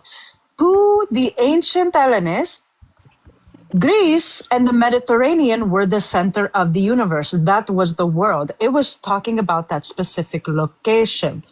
So when Jesus or Jesus talks about only the world of Israel, he's only talking to that specific culture and race. He's not talking to anyone else. Y'all leave me alone about my curtains.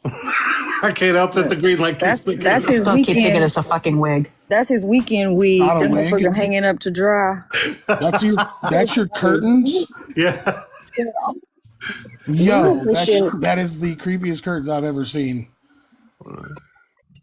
So being a Christian, you are aware that the whole premise of there being original sin isn't something that is in the Torah. It's not something that is like holding man back. So how is it that Christ would have unalived himself to redeem us all from original sin if it's not something that existed until hundreds and hundreds of years later?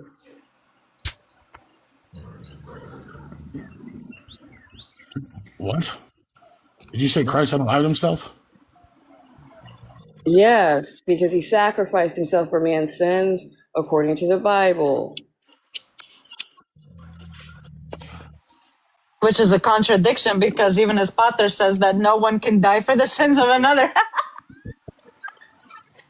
Oh, fucker died for nothing. Shut the fuck up. For me, though, the whole thing, though, is like, it's the fact that you have a belief and I have a reality-based existence. And you say that you don't want me to exist in reality and in public for your comfort based on your non-reality-based belief. You borrowed from some Middle Eastern people. And I fail to see how that's any different than the people you say you don't think should have done what they've done. I never said you shouldn't exist. Out in public, you told me to keep it at home. No, you need to be out and proud. My thing is, hold on, thing. My thing is, this religion has detrimental harm to people who are Dugald, who has to operate in his identity, who has to operate on an intersectionality of being LGBTQIA and male and everything like this. I was raised in the Deep South. I'm gonna tell you how harmful it is. I have people who are a part of that community, and they were ostracized away from the family because the propaganda of saying people who are LGBTQIA harm kids or they're PDFs, all that crazy mess. But the straight men in our family, they were the actual PDFs. All of that was swept under the rug. It was only guys or only propaganda to just, spread more hatred and fearmonger. Because those men that were actually harming the children in the family, they never held them accountable at all. It's just a reason for Christians to hate someone else. And that's why I make these statements, because else. those are the stats. These statements are part of actual statistics. That It harms people. Look up Matthew Shepard. I remember in the 90s, that was a big deal. My grandmother was, when my grandmother passed, that's when they did all the fuck shit, because she was accepting of, it's her babies. But yeah, Matthew Shepard, like, this shit harms people. This bigotry harms people. I remember that. Man. What do you guys ground your morality in? All morality is subjective. If all morality were objective, it doesn't matter across the board. Y'all would have the same morality. We don't. Nobody has the same morality. You're saying that morality is subjective, right? All morality is subjective. Moral outcomes, though, that means outcomes, though, are objective. And it doesn't mean whatever disgusting thing you're about to say, so just save it. It's about to be diabolical hypothetical. Don't do it. I'll tell you this thing. I went to kindergarten. I enjoyed kindergarten. Couldn't nap at all because I talked to everybody. I talked too damn much. Even now in my 30s, I talk too damn much. But that's okay. I learned, we all learn in kindergartens that you treat people like you want to be treated. That's it. You be kind to everyone. Right. We watch Barney. We all watch Barney. It's not biblical. Being kind would let me live my life out in public the way you get to. I think, but here's what I'm stating. I think when you base laws Can I ask you? I'm asking you not to make laws about what I can and can't do. I'm asking Christians and straight people to leave me alone and not make laws on me at all. That's what I want. But would you advocate for laws that are advocating for you? No, they wouldn't be necessary if there weren't people perpetrating bad things on us based on shit like you believe. Well, I believe that. Do you think God is flawed? No. You think God is perfect, right? Yeah. Okay, so if God is perfect and God makes no mistakes, right? Sweets. Yeah. Why is it that we see in literally every single mammal species, we see people who are, we see animals that are LGBTQ? And I do mention the Q and also the T because we have animals by themselves that can transition. If God is not flawed, how is it that we can see it across all of nature, all mammal species?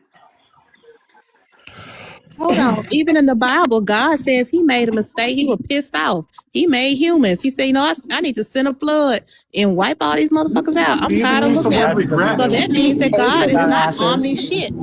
He literally said he regretted it. Yeah, he said, regret, fuck y'all. That's what he said. They weren't listening to his laws. Basically. That's but he a made, mistake. like, how? That's a mistake. That's not a mistake. He's not perfect. Therefore, then. God is not perfect. It is perfect. It is a mistake. If God is so regretting your own creation means you think it was a mistake. To disagree all day. So he's not he's not all knowing.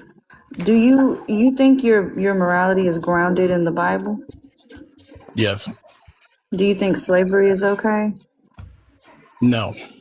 Do you think it's okay to punish people for other people? Here she goes trying to discredit Jesus. Shut up. You weren't the Shut up, girl. I don't know why y'all keep letting them bitches up here. They can't relax in the comments. That's why I make them wait in the damn queue. She looked like a evil, what's that baby from TLC, that show? Y'all know what I'm talking about. Mama June child. Oh. Honey Boo Boo. You look like an evil Honey Boo Boo. Shut up. Talking about you don't care. Go ahead and respond, thing. Yeah, you think Do you think it's okay to punish people for other people's crimes, especially children? What do you mean? Like Do you if people think? harm children, do I think they should be punished? Yeah. No. Do you think if somebody commits a crime, it's okay to punish someone else for it? Yes. You do think it's okay to punish somebody for something they did not do? I thought you said did. No. Do you think it's okay to punish somebody for something they did not do? No. Right. Those are just two examples of things that your God is perfectly okay with in the Bible. Your morality is better than God's, or at the very least, it's different. It's not grounded in the Bible. Under what context are you talking about? And it's subjective. The first thing, slavery, is plainly laid out, where God tells people that they can own slaves. But the second thing is, I specifically asked about the kids because when David broke the law, God killed his baby and had his wives raped instead of punishing David. And then David turned around and committed the sin again and had another baby. So do you agree that God is just or no? No, Absolutely not. does And that you don't sound either. just? You don't either, because you just said that it's not okay to punish other people for something they did not do. But now you're going to tell me that it is because it's God and the context It and all tells me that. your morality is not based on the Bible. It's based on your own morality, not the God's, because the God is okay with this. So you're bringing up the Old Testament, which Jesus No, he affirmed, didn't. but he No, he came and didn't. brought the New Testament, which No, is he did not. about the heart. Yes, He literally did that not. was.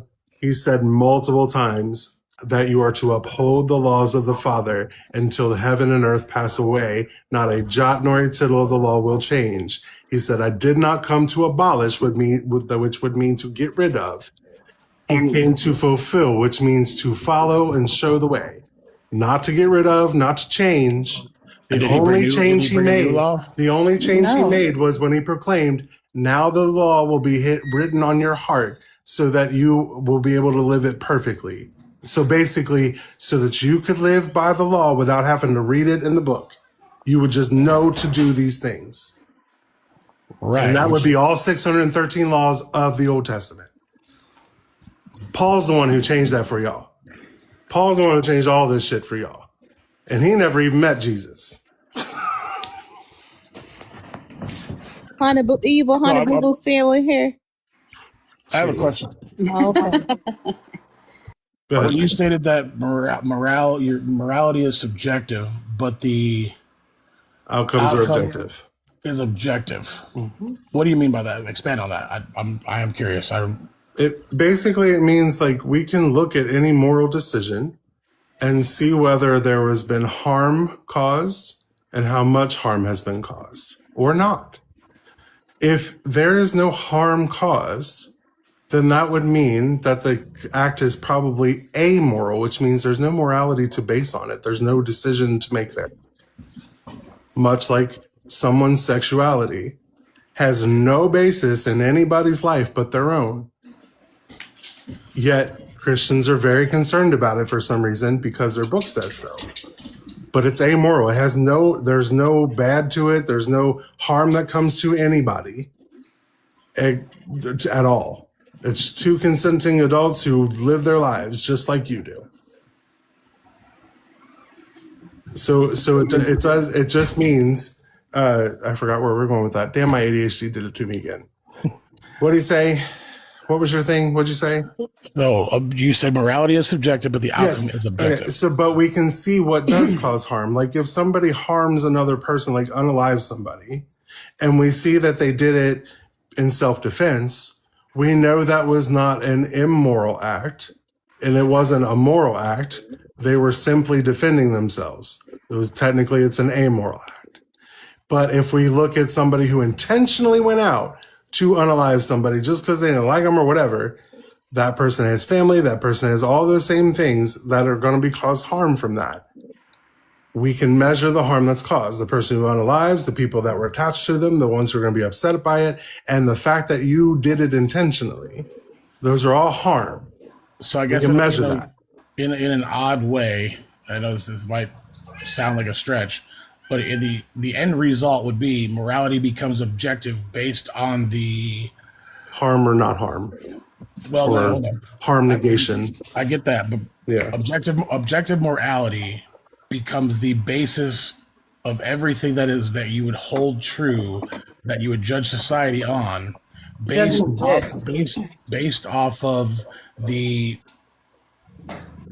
I guess the what's the word I'm looking for here? Based off the experiment of whether or not somebody's preference to what they believe is right. You lost me. Yeah, no.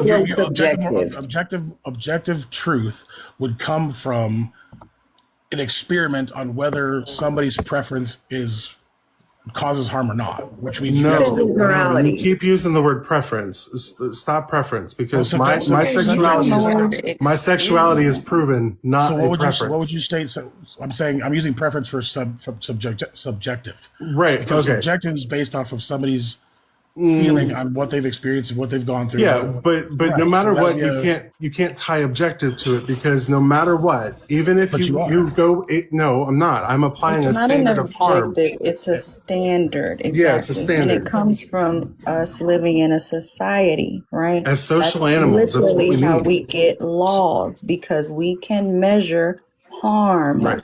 And the laws are for the people who don't share those morals, because the people who cause harm, we make laws for, because they don't share in that common morality that we look for.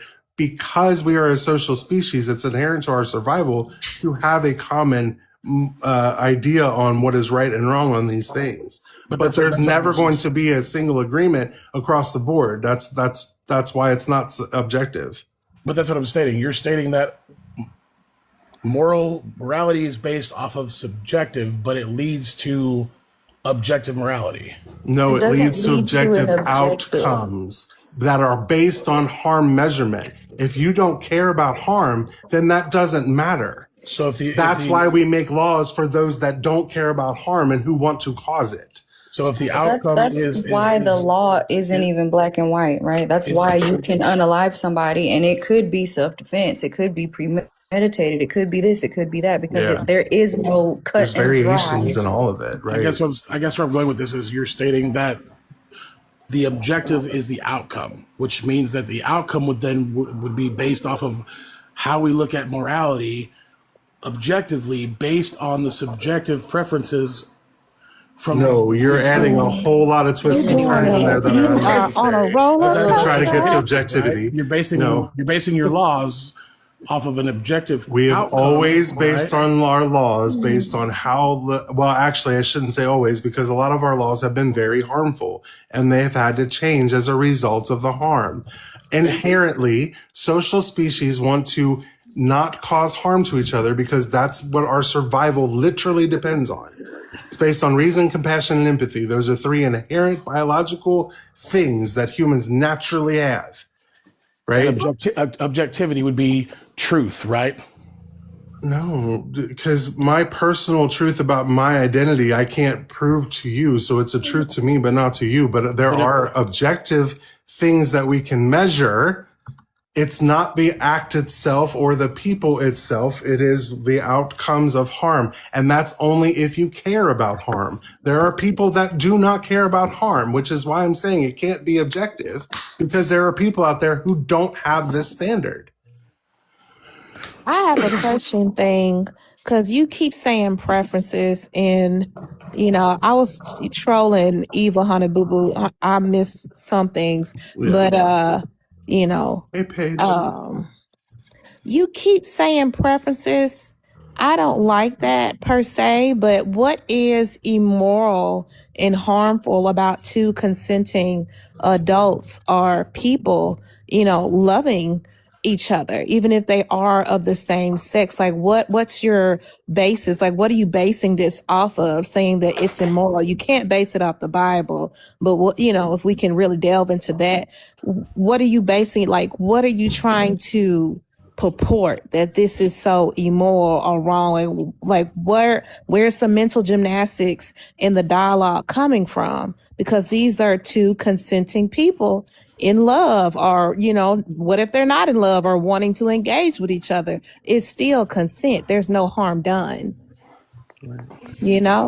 Right, and I agree with you. And here's the thing: I'm not stating that what you're doing, you're going to do what you want to do. It's your life. You're a grown adult, and that's fine. I think when people base laws off of their subjective truth or their subjective morality, I think that's where we have a problem. That's exactly what Christians are doing.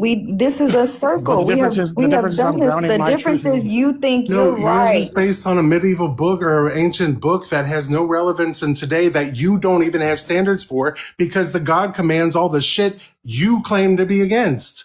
You don't share that morality. You have a different moral system than your God. You literally said slavery's bad, but your God was fine with it. Jesus was fine with it. Slaves, obey your masters. And when God did state, when he did state that if you do own a slave, you are to treat them equal. He did not. No, he did not. He said you're allowed to beat them within an inch of their life as long as they don't die within 3 days. You're good to go. He literally said you can beat your slave, and as long as they don't die within 3 days, you're good. Later on, I know it is in look, just the Bible. Stop. Owning someone is enough. It's enough abuse. I don't care how nice you are. Owning someone is not okay ever. Well, that's not right. It's not moral. It doesn't matter. I think we're slaves regardless. No, we're nobody's a slave. I have the choice to leave my job. I have the choice to move. I have choices. Slaves don't have choices. They're not allowed to go do whatever they want. They don't get off the clock. They don't get paid. I think we're all slaves to certain things. No, we're not. What are we slaves to? What do you not have a choice in your life? If you want to have if you want to have food, water, if you want to have anything, you have to work. That's not the same thing as slavery. You can go out and grow your own food. You could go out and work for somebody that you choose. You can quit that job if you don't like it. You can go somewhere else. That is not the same thing. I mean, not even close to comparable. I would agree. Yes, I would say that it's not the same thing as somebody being your master. Right. So why even bring it up? Then why even bring it up? Why are you trying to conflate the two? Like, about trafficking, about enslavement. That's slavery. What are you talking about? You being able to take care of yourself. That we live in a capitalistic society. We have to make money. We don't live in a bartering system. That doesn't make you a slave. Stop acting like we're not slaves to shit. We have autonomy. You have 3 crosses on your chest. I don't have it. That's cool. You have exercise agency over yourself and say, look, I want these 3 crosses on my chest. See, here's something that I want to state. If we were enslaved, we would all have the same brand. So what are you talking about? I think this is where hold on a second. Oh, we're good. Hold on, everybody. It is Bulldogs Are Beautiful Day. Everybody go ahead and get your heart me's. You can use the Bulldog stickers in the chat. Let's celebrate some Bulldogs tomorrow. It is eve of our host's birthday tomorrow. So get on following so we can check into his birthday live tomorrow and do all the things. Hit the shares, do the likes. Thank you, everybody, for being here. Make sure you bring in your friends. Thank you so much, Tris. All right, go ahead, Thing. I'm trying to remember what I was going to say. Oh, hold on a second. We're in the middle of conflating slavery and capitalism. Oh, yeah. Something Just couldn't take it anymore. We were enslaved to something, yeah. Dang, it was good, too. Promise it wasn't. What was I trying to say?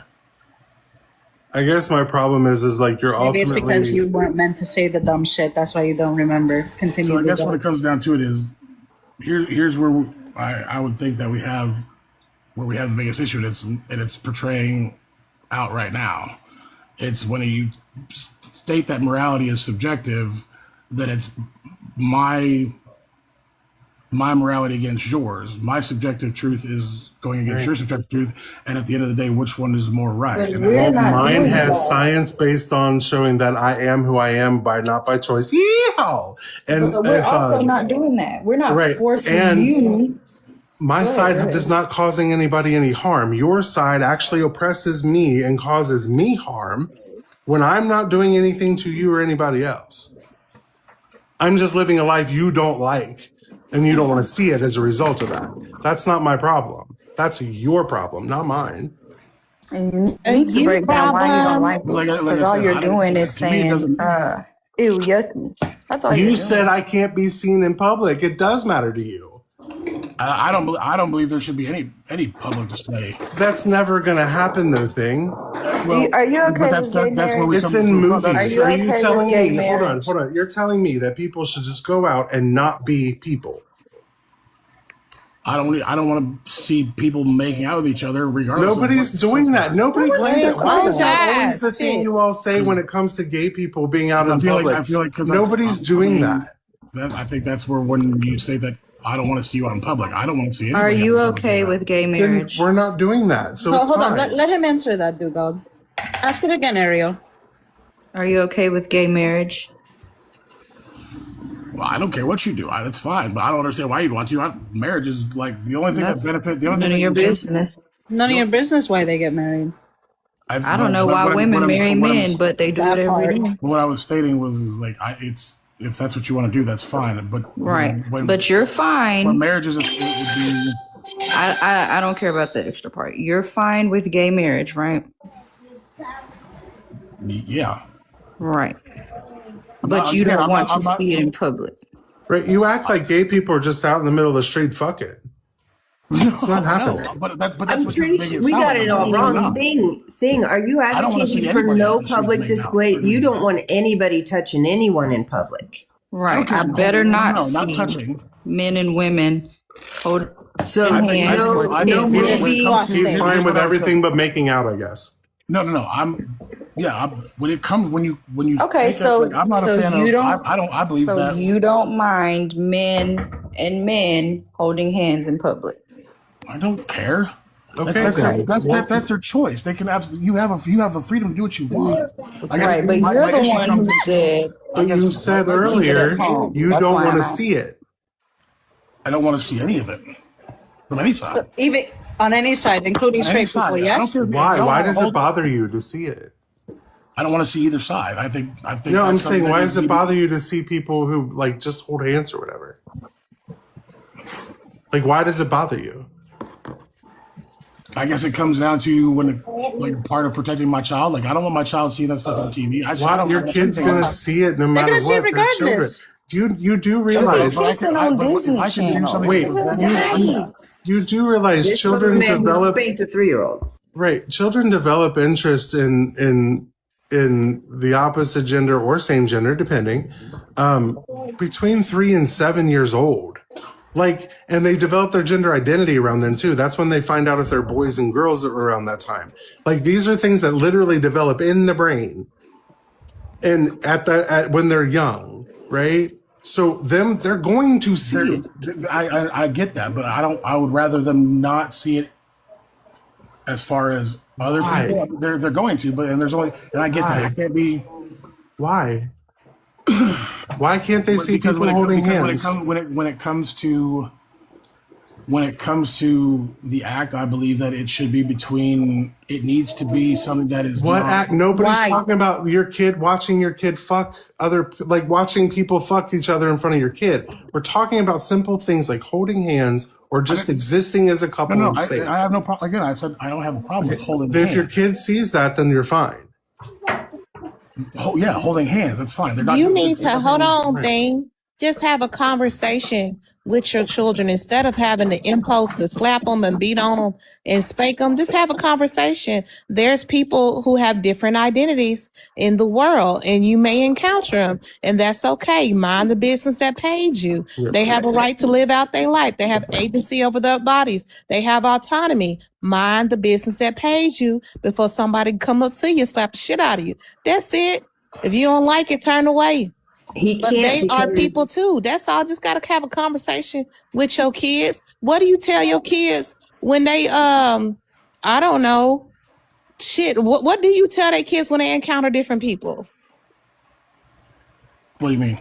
I mean, anybody, different people I who tell are. them. I tell them if they ask like, and I'm not trying to be racial by any means. No, But if they ask, I know that I was gonna No, ask they're you going to that. ask about Go color. ahead.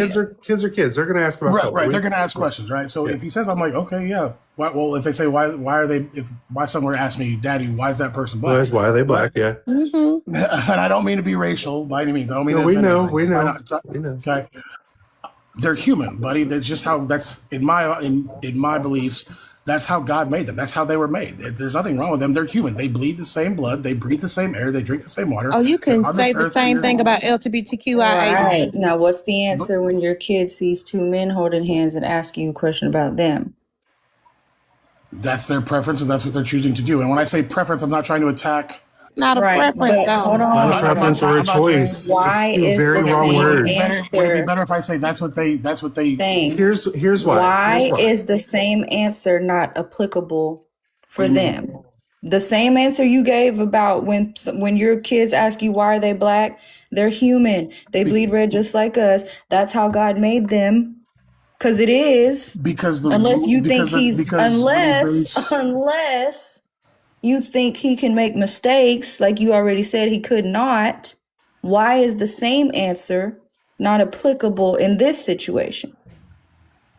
Because I believe that men are men and women are women, and I believe So that what? we have roles that we are No. inherently here for. No.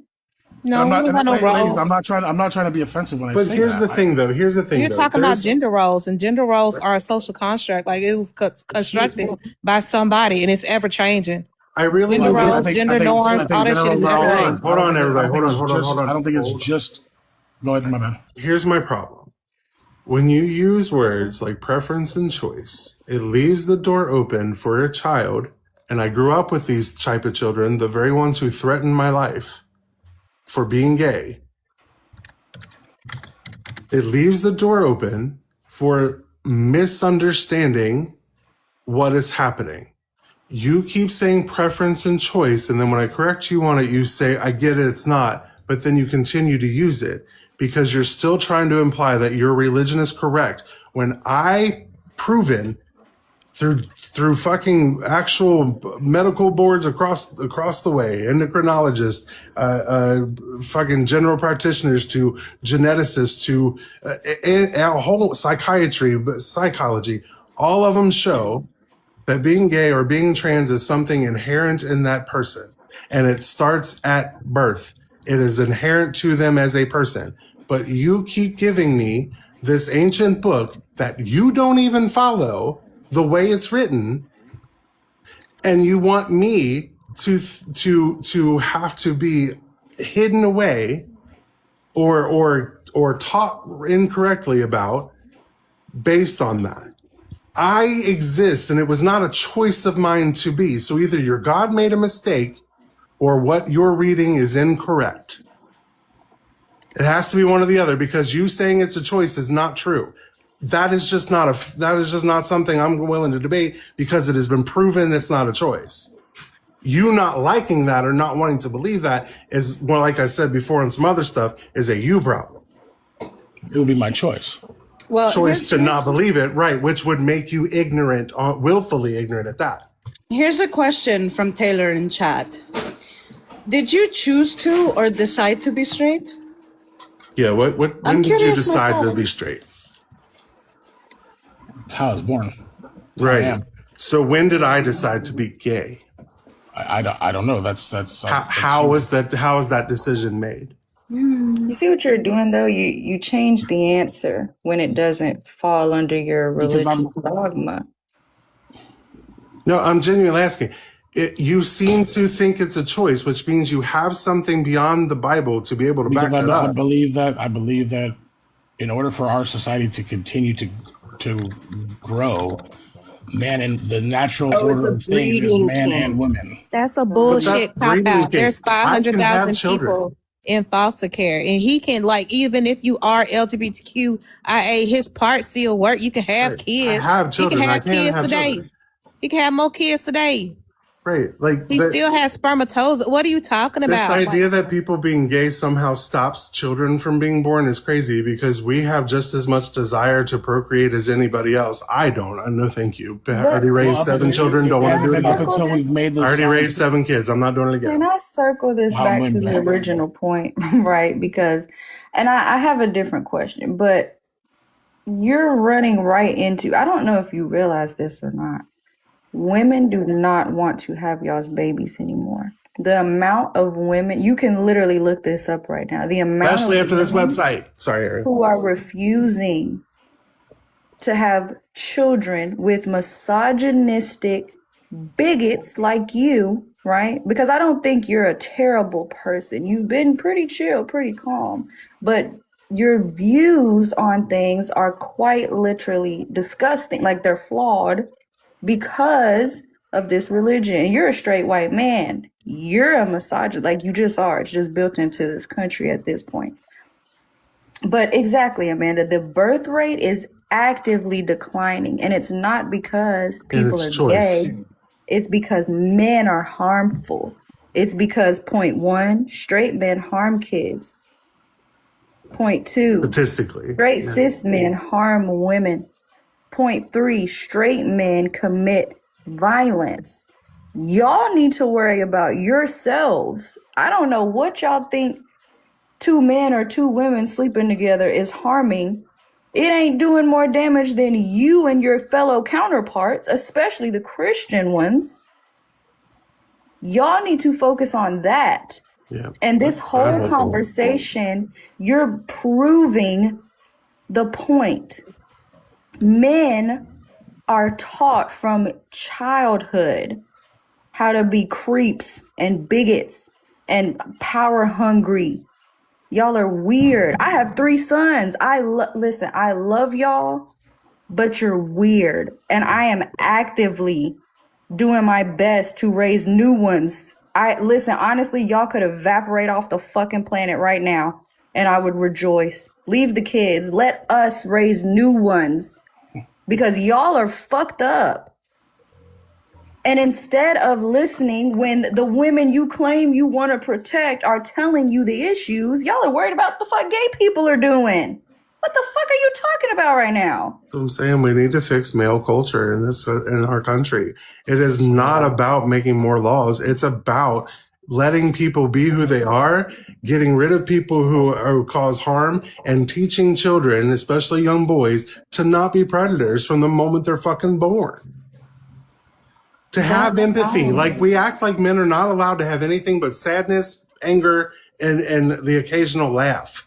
Those are the only emotions men in our society are usually taught they can do. That needs to quit. Empathy is real. It exists in all humans, including men, but it gets suppressed. And what's fucked up? They don't even realize that the patriarchy is also harming them. Because what reality do you even enjoy that you can't smile, you can't laugh, you can't wear green or purple or anything like that because people want to push a label on you? Like, that's horrible. Me as a Black woman, I have to deal with, people calling us the angry Black woman or some shit like that. And, people really police themselves so they don't show any I don't do that shit. But people truly police themselves so they, they're smiling. They are putting forth the mammy archetype, making people comfortable and all the other shit. I don't do that. Like, imagine how fucked up it is for the male collective. You can't do nothing. You just got to be angry, go to have some fucking tools in the toolbox, wear the color blue, I guess, but I don't fucking, and that goes beyond, that transcends race, creed, class. Like, y'all put those barriers on yourself. And it harms you. Y'all go out and spaz when it's too much. You spaz out, and next thing you know, you done unalived everybody over a football game because you done suppress your emotions so damn far. You can't cry about your childhood puppy. You can't do shit. You just stuck in this weird paradigm of performing masculinity, and all it is a fucking performance. It's a song and dance. It's a fucking And performance. it's You when don't you even know all who put you on for are. each other, because gay people and women don't give a fuck about none of it. It's literally a thing you all put on for each other. So I have a Not couple yelling at questions. you specifically, thing, because I understand we're just kind of all talking colloquially now. And yes, in some of your comments we are including you, but you know what I mean. Yeah. I have a couple of questions if y'all don't mind, like 2 minutes. Yeah. I have another question, but I kind of want to ask this one first, right? If your wife or your sister or your mom or your daughter, or any of the women in your life, right? If they need protection, who do they need it from? 99.9999999% of the time, who do they need protection from?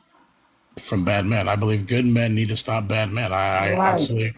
Right. But it's men. It's other men. Right?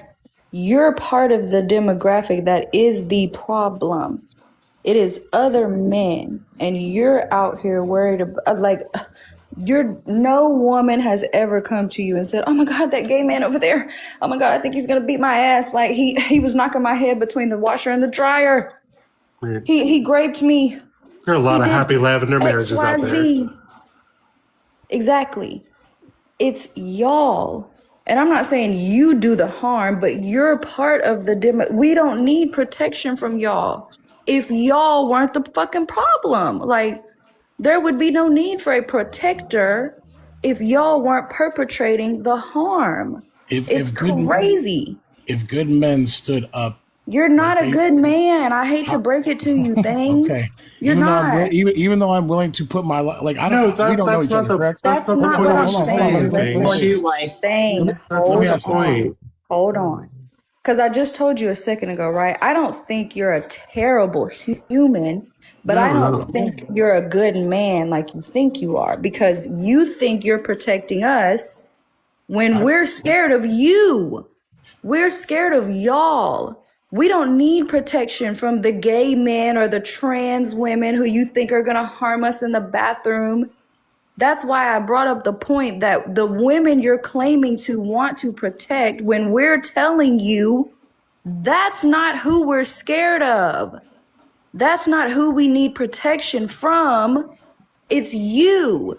And you think you're a good person, and I believe that you probably are in most areas of your life, but that religion is harmful, and you are literally sitting up here perpetuating the exact harm that we talk about every time we talk about this religion, which leads me into the other question that I had, because you said when your kids ask you why are they black, you think racism is wrong, right? Yeah. That's your preference, so to speak, as you kept saying, or that's your belief, right? What about the people who disagree with you? What about the little white girl who says, Mom, why are they black? Because they're dirty. Because they should be black at home. I don't want to see it in public. Like I can't unalive them, but I don't want to see them. I don't know how y'all don't see the correlation. You're doing the same thing. Because I believe that when you have something that's like that, they should. You believe that, but that's my point, right? You're against racism. Somebody else isn't, but you know that's wrong. That's harmful. They're people. They exist. They have a right to exist like everybody else. But now that you disagree with this other group of people, it's okay for you to be like, no, they're dirty. Do that at home. I don't want to see it. That's weird. And you're only doing it because of the religion. You're only doing it because you're a straight white man in America, and that's misogynistic. That's patriarchy. You are actively contributing to the system that you're claiming we need to go out here and have Wild West justice against. You're part of the problem. Even if you're not directly causing the Hold results on. she's saying, the violence or the rape, that's still part holding that system Yeah, up. but Ariel preaching today, like I really want him to understand, like let it marinate, like take a pause with what she's saying and let it digest. Because she's actually preaching. She laying it out for you. She done gave examples. She's given examples that I couldn't give because I don't have her epistemology. I don't have that same experience or proximity to whiteness. And so she's trying to appeal to you and let you know, look, this is what's going on. Like this is real. Like you can say racism is wrong, but there's plenty other people who think it's okay. Like, what do you say about that? Like, just, listen to what she's saying. Exactly. I understand, and I hear, and my only question is okay. So what do you use to deal with people that are bad and choose to attack people, like legitimately cause harm to people? Right. That is why the rhetoric is causing harm. You're one That's of those what you don't people. understand. You are, because what Ariel said, just like that, she used an example when a child asked their mom, like, why are they black? And the mom responds, because they're dirty. Right, and when that Because of that rhetoric is harmful. Go, so what if you plant that seed in the brain of somebody who could be a legit psychopath? That's my point, though, Chelsea. Here's my point, though. Hold on, this. before you respond, I'll let you respond in a second. My point is, there's that, though, Chelsea. He is doing that with gay people, using preference and choice as his descriptor. But I want him to hear Ariel, what she's saying, and Dugald. Y'all want to hear the cherry on top? You think racism is wrong, right? Because you're a Christian, right? And that's just not how you treat other people. Guess who else was a Christian? The mom who told let him her respond. daughter Chris, you're next. that person was dirty because morality is subjective. It's okay. Are Christians. And actually, they would be more Christian than you because God is a damn supremacist. God has a favorite group of people. Yeah. Until today, though, he said it was the Gentiles. Here's how we're going to do this. You got 3 crosses on him. I want Thing to respond, but then Tris and then Hammy to go after that. Go ahead, Thing. I guess here would be here's my contention. You're stating that I guess, and maybe I'm wrong on this, but I feel like and what I'm getting at is, and what I'm hearing is, you're focused on the rhetoric and the talking points and what's being said and what's being, as far as when it goes to the mom saying that they're dirty. Okay, so that creates psychopaths. So when that psychopath, then when it becomes violent, when the other side becomes violent and women are raped and people are hurt and people are hung and lynched and all this, what do you resort to at that point? You're resorting to, you are going to the point is it's not just about words. You have to stop. That's not what any of our point has been. None of us have said that's the point. No, I'm stating my point is that violence happens and you have to stop it. It only happens because you are missing our points. Hold on. Because you're literally missing it, right? The reason, no, it's not. No, right? Would you harm the gay people who you don't want to see being gay? No. But if somebody was harming this, but if somebody was, listen, hold on. Just because you told your kid that they're black because that's how God made them doesn't mean your kid's not going to grow up and do harm to them or anybody else. Absolutely. Right. And the opposite applies. Just because somebody's parent is racist and tells them that doesn't mean they're going to be that was literally not the point. And now I'm starting to think you're missing it on purpose, or you just don't give a fuck. No, my point is that if at some point that's going to turn violent. Only because you are not listening to our initial point. But hold on. I really want you to get it. Because you just said, can I try hold on, because the mom in that situation, if you don't know it or not, is you, right? That's why I brought up that analogy. It's you.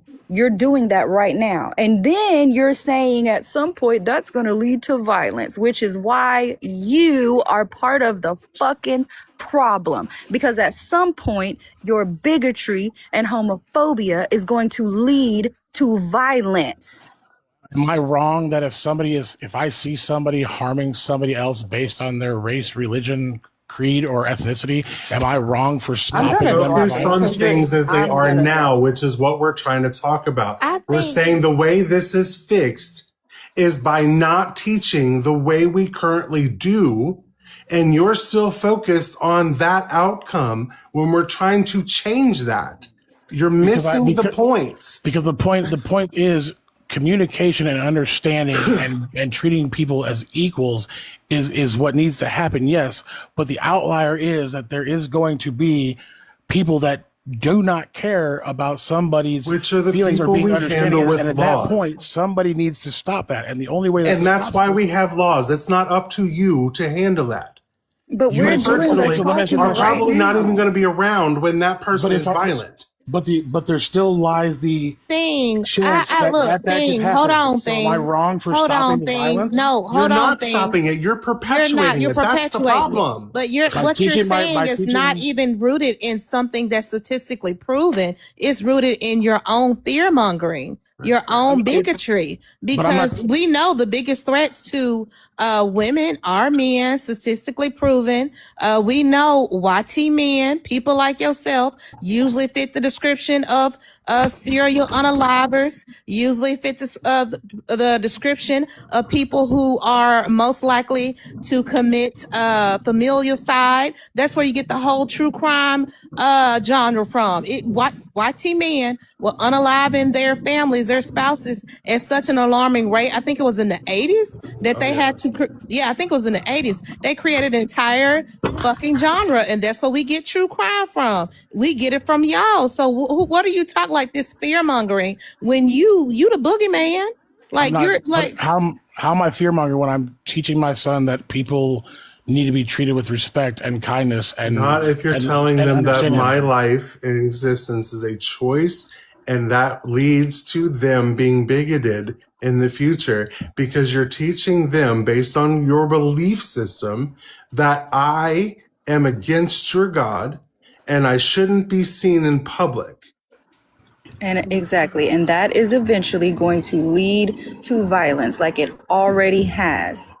The amount of gay people and trans people who get harmed and unalived simply for existing because of people like you.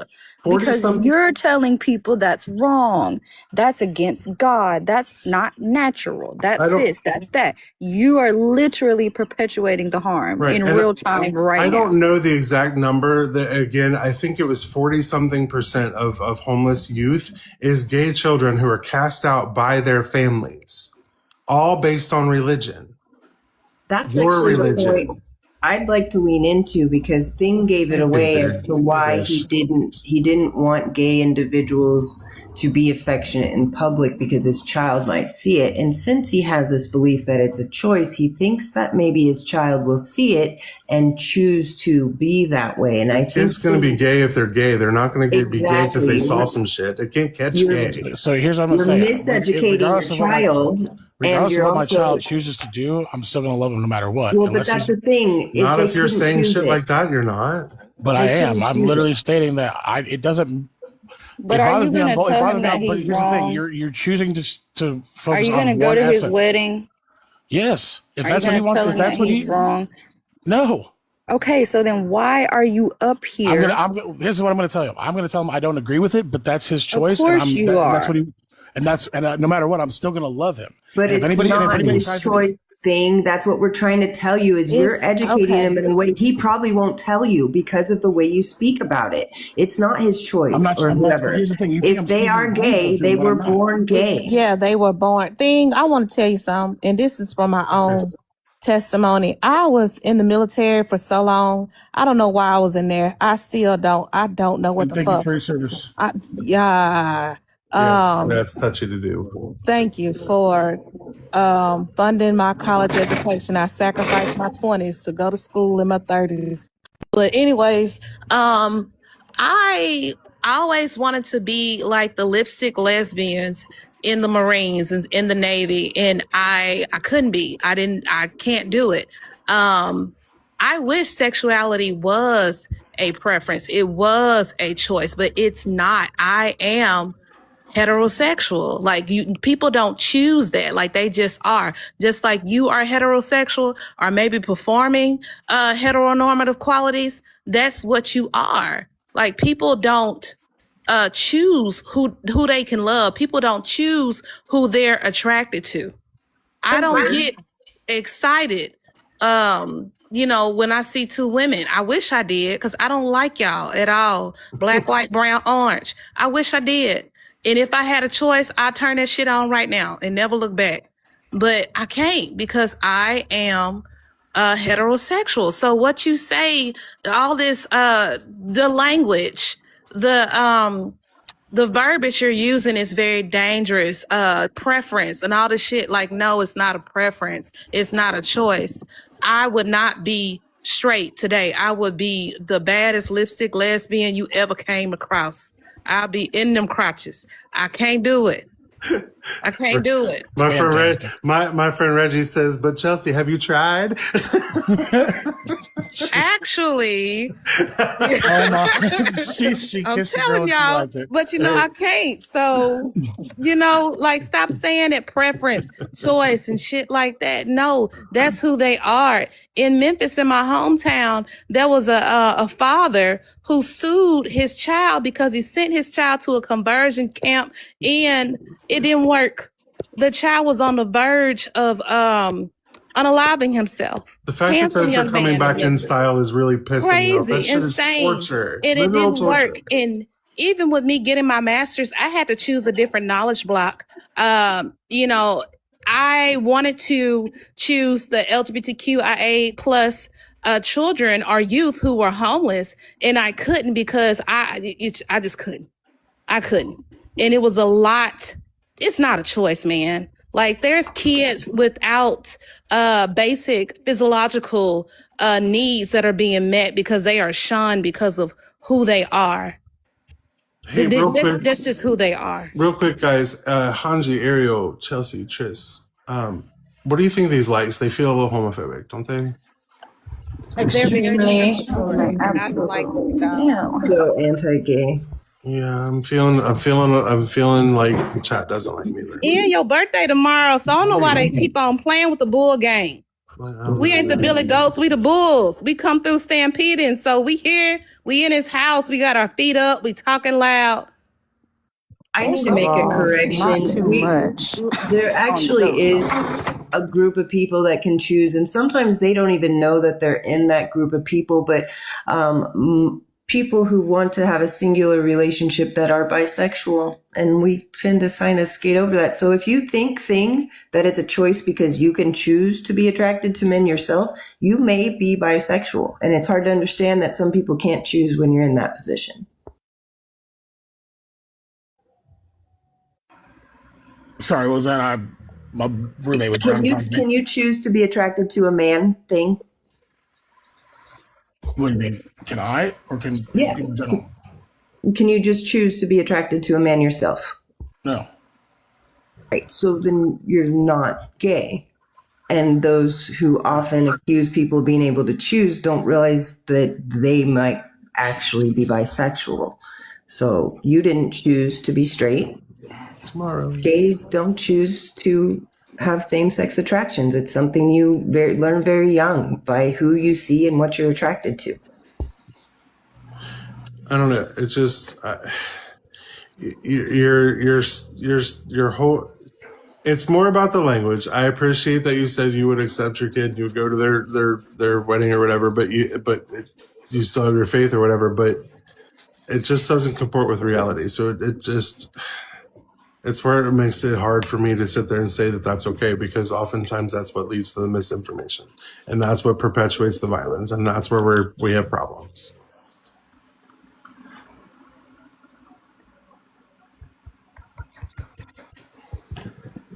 I mean,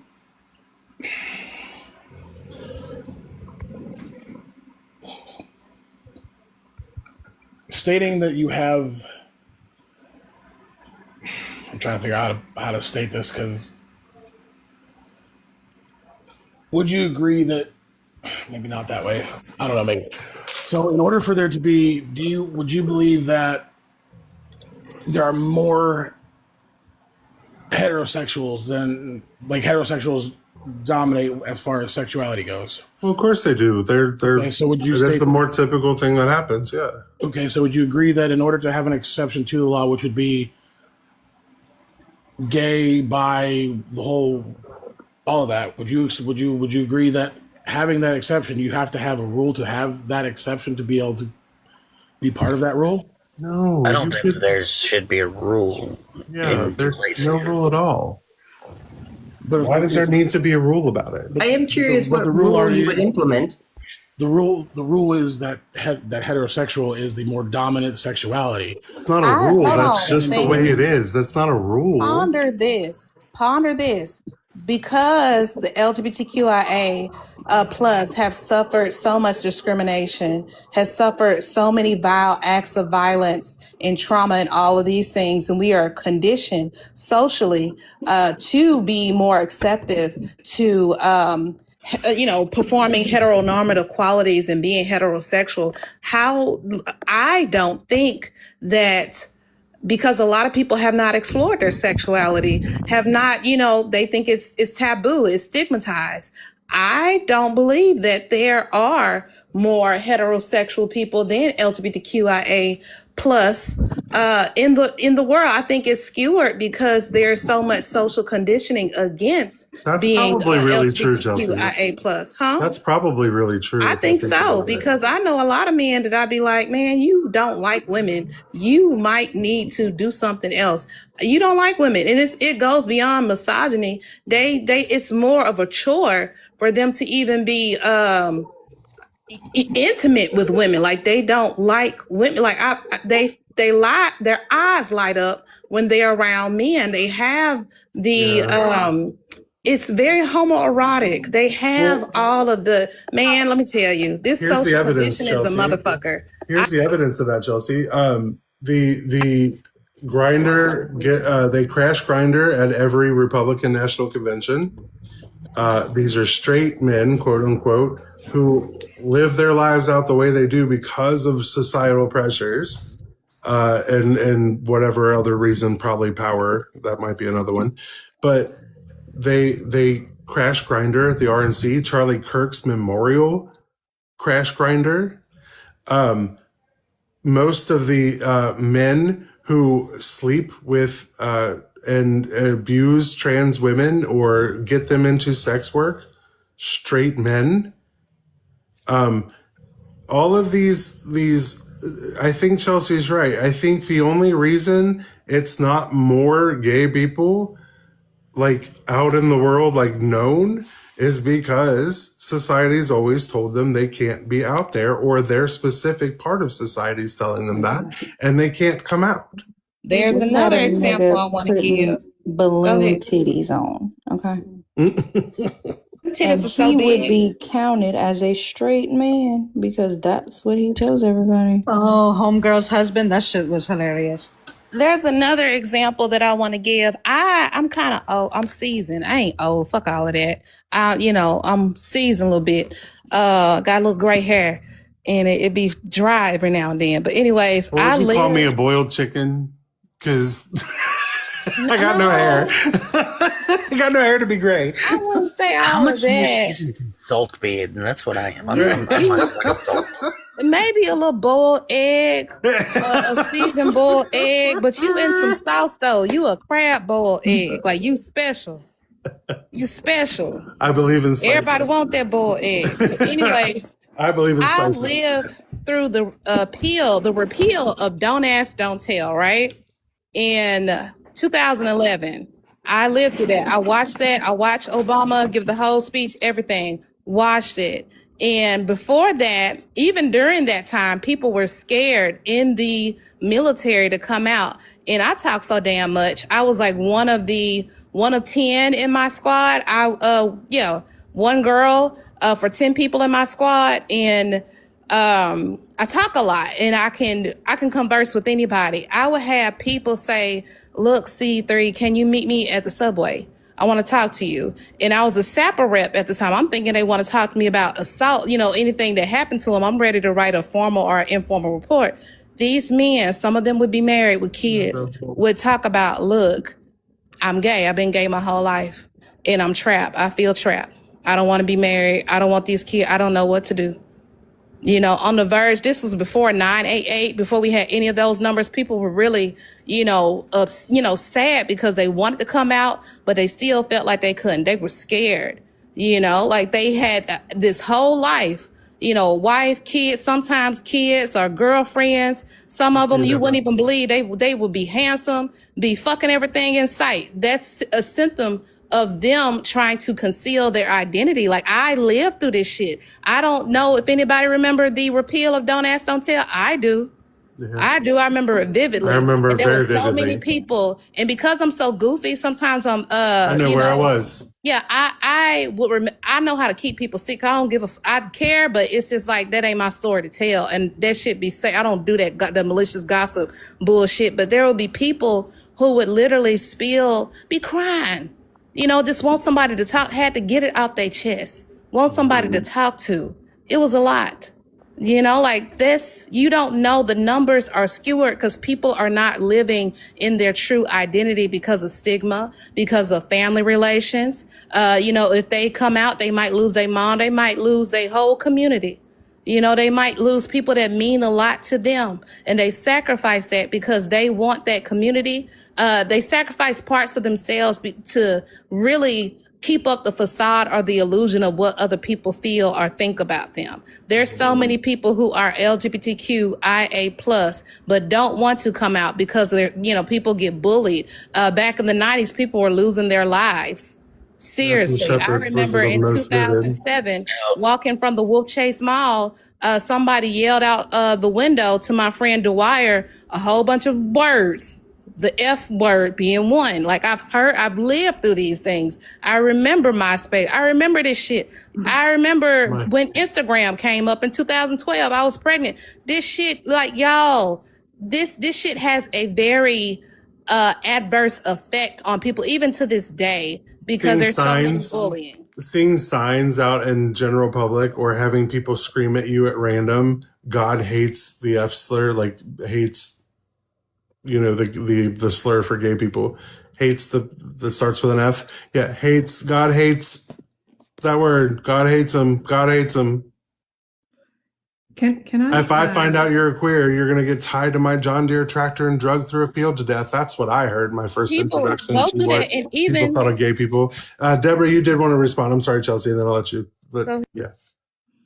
I just wanted to say Grindr is hosting the White House State Dinner. So there's that. But the other thing I wanted to say is the gentleman on the panel mentioned the norms. What is the most seen in society? That would be an appeal to populist fallacy. But if we're going to apply that, there are a greater number of women on the planet than there are men. And you have to weigh that in your consideration for this debate. Like, women are the norm, not the men. Men are the ones that are flexing and nodding to each other at the gym. So they're doing it for the approval of other men because they are pack-minded. Yeah, I said the same thing earlier, Deborah, that they're doing it for themselves, to each other, like nothing to do with anybody else. Really. This is why you can see, like, and it's been very prevalent in shows since like the 1980s, even the 1970s. You've seen the awkward, short dweeb get the beautiful woman in the movies, right? Because society knows that the beautiful, fit, perfect 10, 30 something can get any man she wants. And she's not looking for the bodybuilder who's 6'3". She wants somebody who's emotionally stable. She wants the EQ to be there, to the attention to be there, the thoughtfulness, the, pulling your weight just as a woman does. Because the top tier qualities of a man are going to be the average woman. So when you're looking at what is the norm, right? We don't have a norm. I was just telling somebody in person this just today. If you take all the categories of what the society would say are normal, right?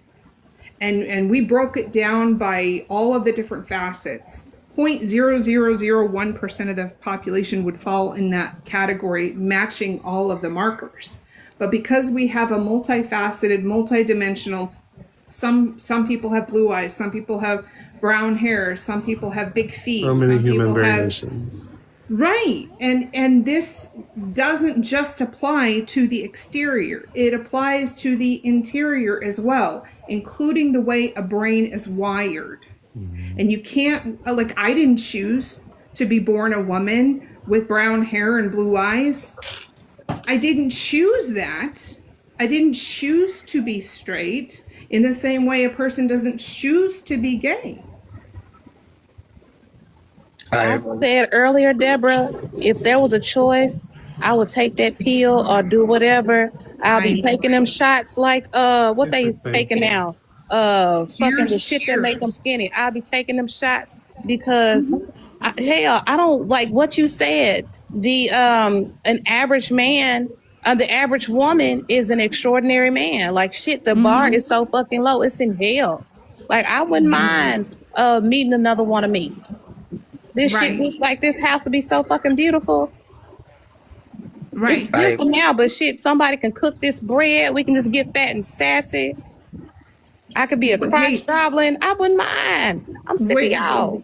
But and it'll be safe. Are you? Do you live near me? Because I'm looking for that too. I'm like, if I could meet somebody like me, hey, hello, let's do this together. Because if I could. No, that's not to say. That's not.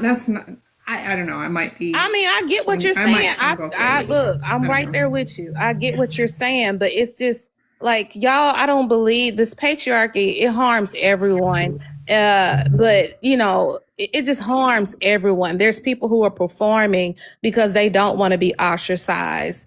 It's a lot. Like it harms everyone. There's people who feel restricted. They cannot, like what Dugald says. Like I don't have a male experience, but I can observe. Like the only emotions that men are allowed to have is anger.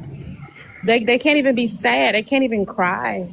They can't even be excited about the color orange or, you know, frolic and shit like that because other men are might ostracize them or talk about them at the barbershop. Like everybody wants community. Some people won't. Most people want community. Right. The biggest bully on the planet are men. They bully each other to keep them into that box, the pack that they want them to be in.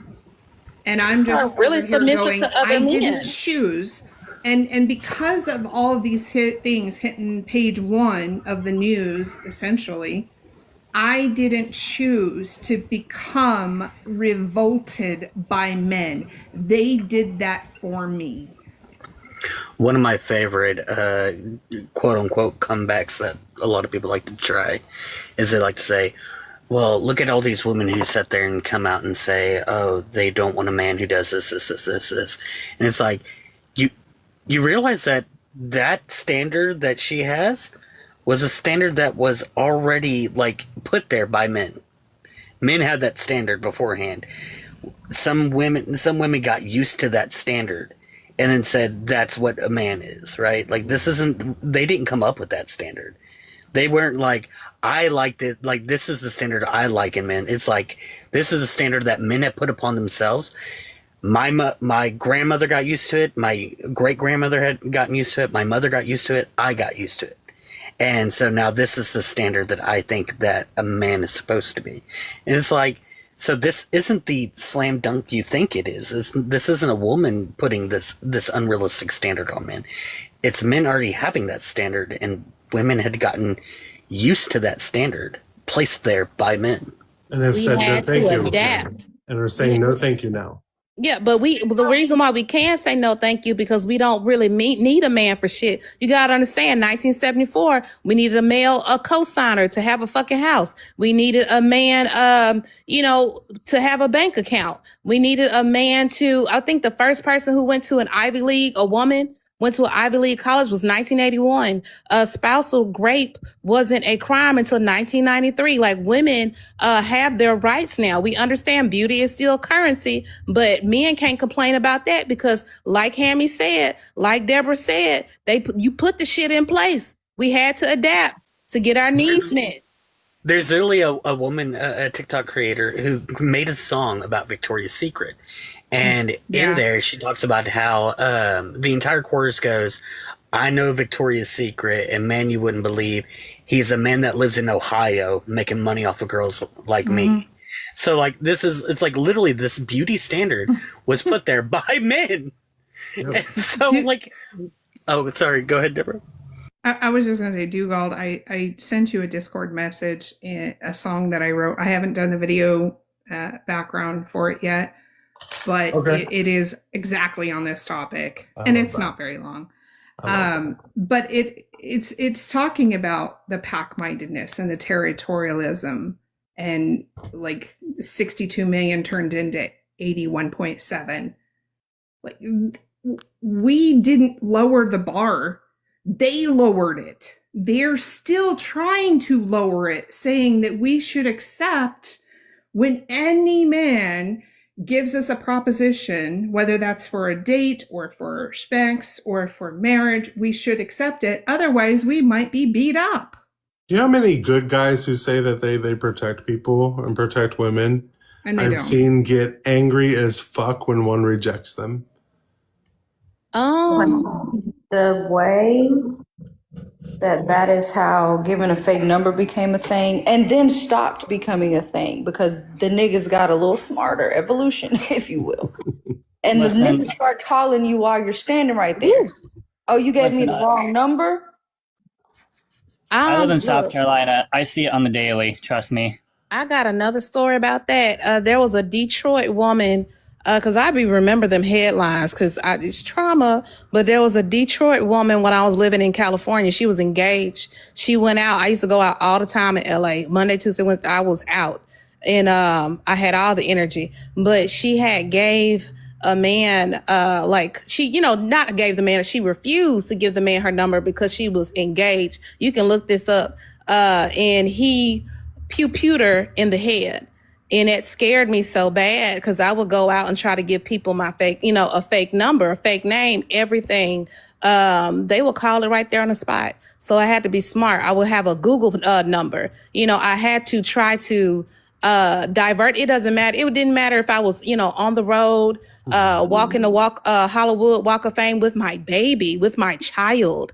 They would still pull up. They would still act like that. And it's scary. It's terrifying. They're in a car. Too. It happened in Dallas too. He was at the bar and she rejected him and he came back and he unalived her. Pew-pewed right in the parking lot. Well, he quit talking a while ago and he dropped, but we can keep on with this. Yeah, but I remember that lady in Detroit. She was so pretty to me and it just scared me. It scared me. I'm like, because I would think that with me having a toddler that I took everywhere that, people would leave me alone. They wouldn't be bothered. No. And it shit and I would be scared for him. So like, look, my name Chelsea, and he talks so much. Mommy, your name that's not your name. So hey, my name Chelsea. Here's my number, my real number. They'll call it. I block their ass when I get home. People are crazy. I'm talking about gave birth the next day. I was like 9 months fat pregnant. That baby got a daddy. And you better not be rude. Like, they don't give a fuck. They don't care. But I'm saying it's so prevalent that y'all will know exactly what I'm talking about. But it's, damn, girl, you fine as hell, blah, blah. And then as soon as you say, oh, bitch, fuck you.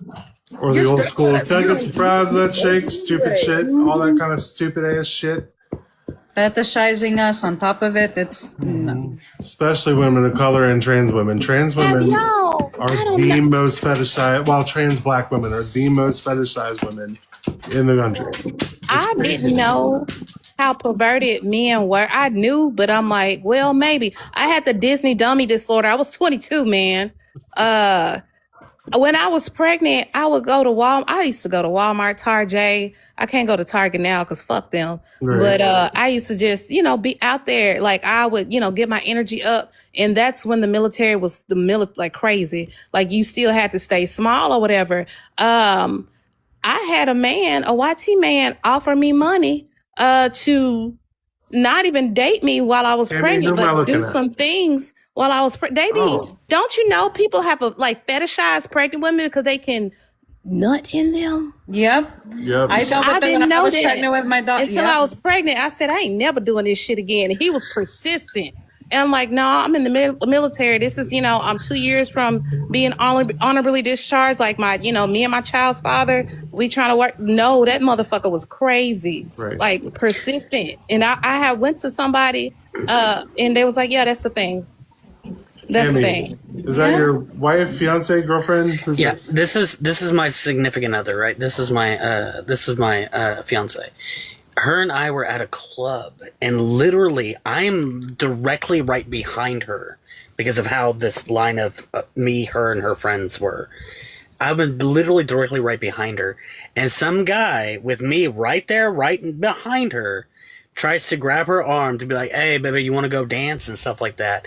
And she was like, "No, that's literally my man right behind you." And I was just like, "What's up, guy?" Like they do not give a damn. They don't care. You could be there with the person you're with, and they're still gonna be like, "Hey, how you doing?" Right. Yep. It's predatory. Instead of just being like a normal person and being like, "Hey," well, I shouldn't say normal because there's so fucking many of them. Instead of just walking up and being like, "Hi, normal person, I see you with somebody. I'm not going to approach them, but hey, you're not with somebody. Hi, how are you? My name is." Why does it always got to be this? We need to, like I said earlier, men are taught to get the woman, chase the woman, have the woman. The woman's the prize. The try to get her to have sex with you. Like all of those things, all of those patriarchal, misogynistic things that we pretend are benign, putting onesies on little boys that say lady killer in the future, but then turning around and telling women that they're not supposed to have sex with more than one man ever. And just to be clear, I'm with her because I was nice to her back in high school. Not because I actively chased her, not because I actively, "Hey baby, how you doing?" Not because I tried to I'm over here you were a person. Yeah, I was just a person to her, and I was doing the kind thing to her in high school, and that's what made her decide, yeah, I'm gonna date this guy. Good job, Henry. Because it's like, I remember the first time I got catcalled, the first time somebody tried to talk, grown man, tried to talk to me, I was 9 years old. I was 9. I have stories of that as well. Oh, what the fuck? Oh, that's what I get for moving my stand. I was like, what just happened? Yeah, this should be fucking right. I thought I turned that shit off. She didn't even say cheese. Right, I wasn't nothing. looking. She's just dry picture taken. Goddamn. But yeah, what Dreffel says is true because patriarchy is about domination. Yeah. They don't want who wants them. They want to conquer. But the first time I was catcalled on the street, grown ass man, I was 9 years old. And I felt really guilty. And even now, I felt really guilty about my body because I had, shit. You know what I'm saying? I grew out. But it was just like, damn. And especially with the backdrop of patriarchy, people thinking women wanted it. You know what I'm saying? Like nobody, the only victim is a unalived one. Nobody can be victims to this shit, especially if you are black, brown, or whatever, because people will think you wanted it because of how you look. or or even we have to be super conscious of even how we present ourselves, or oh, you smile too much, or you wear lipstick, that's why it's so much policing. She's too because of friendly. you talk too damn much, and because it's always this victim blaming bullshit instead of going She to shouldn't the dress the way problem. she did. Yeah, it's patriarchy. Or you shouldn't wear dresses, you shouldn't show your legs and shit. I dealt with that for so long, and I'm like, fuck it, I'm gonna dress down, I'm gonna do whatever because that keeps me safe.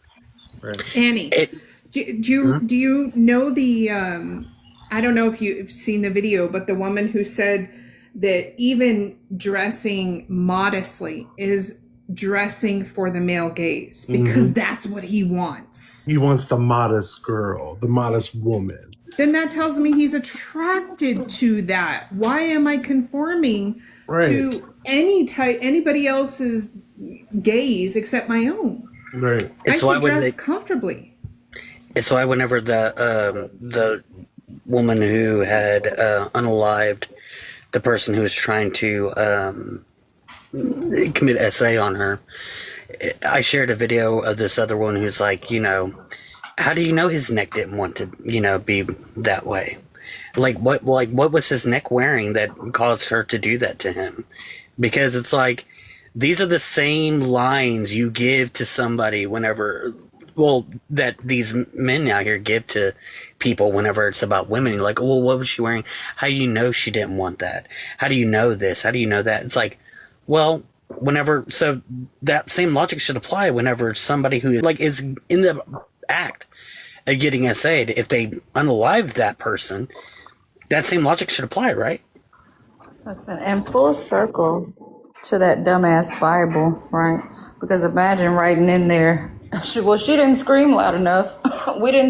Nobody heard it. It must have been consensual. They must have been doing that together. Yeah. I think there actually is a passage about that, to be honest. There is. That's why I said it. There is. It's right up. But that's deflection, right? It's taking the accountability off the man and saying, well, it's her fault because she didn't scream loud enough. Right. Which People is just a believe crazy in thing. shit. Anyway. We're the anomaly. People be believing in that bullshit so bad, and that's what perpetuates this cycle of violence. And that's why teenagers ain't had no fucking kids no more. People my age ain't having no kids. If I get pregnant today, it's a geriatric pregnancy, and they can go ahead and scramble them motherfucking eggs because I'm not doing it. You know what I'm saying? People are not trying to produce any more children that is going to be harmed. It's going to be cannon fodder to this system. They don't give a fuck. This patriarchal system don't give a damn about any of us at all, especially not our babies. There's a young lady in Memphis, I think she's 18, 17. She unalived a man and her family for touching one of the little younger girls. I think it was her cousin. She's a Hispanic girl, and she had her head held high. She unalived that man for touching touching another family member, a younger family member. Nobody's trying to produce any more kids for this bullshit, especially with the backdrop of religion. There's still religious nuts. Our shit is run by a Christian nationalist that says, look, you're supposed to submit. You're supposed to do this. Children are supposed to do that. There's women who some of them are the gatekeepers to patriarchy. They give these predatory men their children. They think it's God, man, woman, child. Them children are going to be used for whatever to them. What's funny, and then I'll let Ariel go. What's funny is it's such an obvious lie, right? The whole thing. When they say, what is she wearing? What we all know, no woman is safe. It doesn't matter what she's wearing. They grape old women. They grape women who dress fine, dress perfectly safe and sweats and whatever. They grape women who aren't even their definition of what they find attractive. They grape women just for the sake of doing it. That's not. So anytime I hear those, what was she wearing, or any other of that bullshit, I know it's a lie. I know you're not genuinely, you don't really believe that. You just want to grape women and justify it. That's what it is. And it's crazy to me. Hey, Dreadful. Hey, how are you? Good, how are you, friend? I'm good. What's up? No, I know Eric. I know Eric wanted to say something, but I'll say what I got to say after that. All right, go ahead, Eric. Really quickly, because I'm also being summoned to Grandpa Paul's live. First of all, there was literally a museum. Jeffrey brought it up in the comments. There was literally a museum of things that people were wearing, right, when they were assaulted. There was a pair of children's pajamas. There's like an old ratty jogging suit, like all of the things. So the what was she wearing is like, suck it, honestly. Like that is a disgusting question to even ask. I But put it in It's the a comments non-factor. because April is Sexual Awareness Month, and it's called the Clothesline Project. You can look it up online. It's the virtual ones online, and I participated in one in Oxnard College in Ventura, California, years ago, setting it up or whatnot. And one thing that, because I cry all the time, y'all. I cry at the drop of a hat. There was these little small overalls. People, and oh my gosh, they took the clothes how they were when somebody goes to the hospital and get checked out. So that those overalls still had stuff on them. yeah, They hung it up. Some of them There's had a wedding dress. Go ahead, yeah. No, I was just gonna say in the What Was She Wearing exhibit, there's a wedding dress from her wedding night, from her wedding day, and the man, the groom, and his groomsmen, like gang rape. Yeah. Crazy. It's fucking crazy. The weird thing is, like, when you say that you want us women to dress more modestly, some of the countries where women have the most strict coverage by law, that they can't go out without being covered from head to toe, those countries have very high sexual assault rates. It doesn't matter. You have from onesies to wedding dresses to being assaulted after death. There are bodies that are stolen from mortuaries for that specific purpose. It doesn't matter. It doesn't. I read a story of a woman who got away from her rapist and found a cop who put her in the back of the car and took her and raped her himself. How many women, like, I just heard this either yesterday or today, every 8 seconds somebody is assaulted from an Uber or Lyft. It's crazy. All right, I'm about to wrap it up. Ariel, did you want to say one more thing? I thought you were going to say something. Nope, it's not. Oh, can y'all hear me now?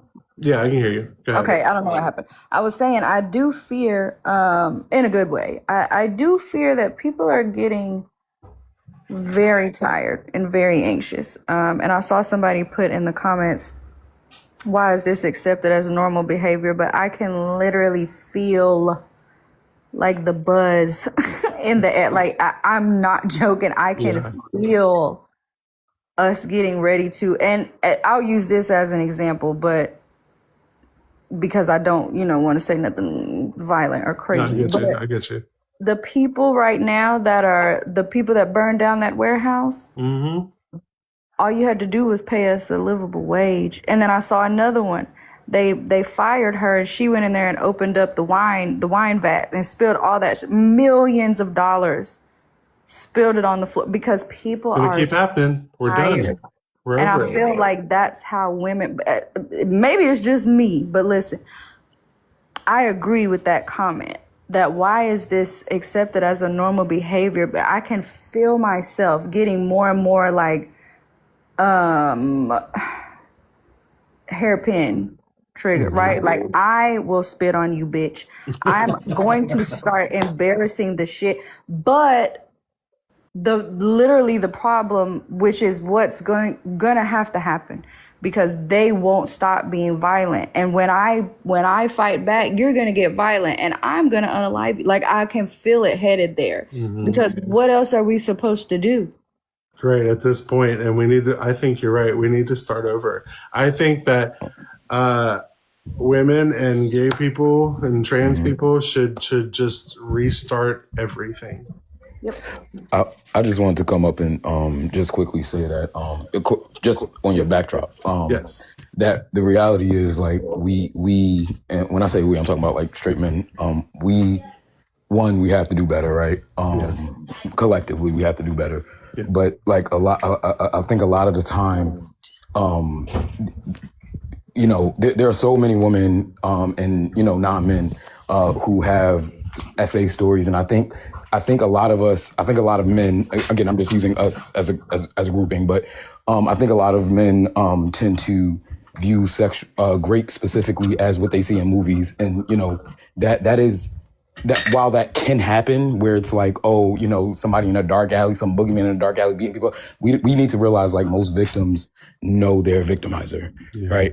That's the reality of it, and it's not always people getting beat up. It's people feeling peer pressure. It's coercion. It's you begging. It's all these things, and you know what I'm saying. I think that's a big reason why a lot of guys don't want to hear their girlfriends, their friends, their partners, stories, because they're going to come to the realization like, oh shit, I've done this before.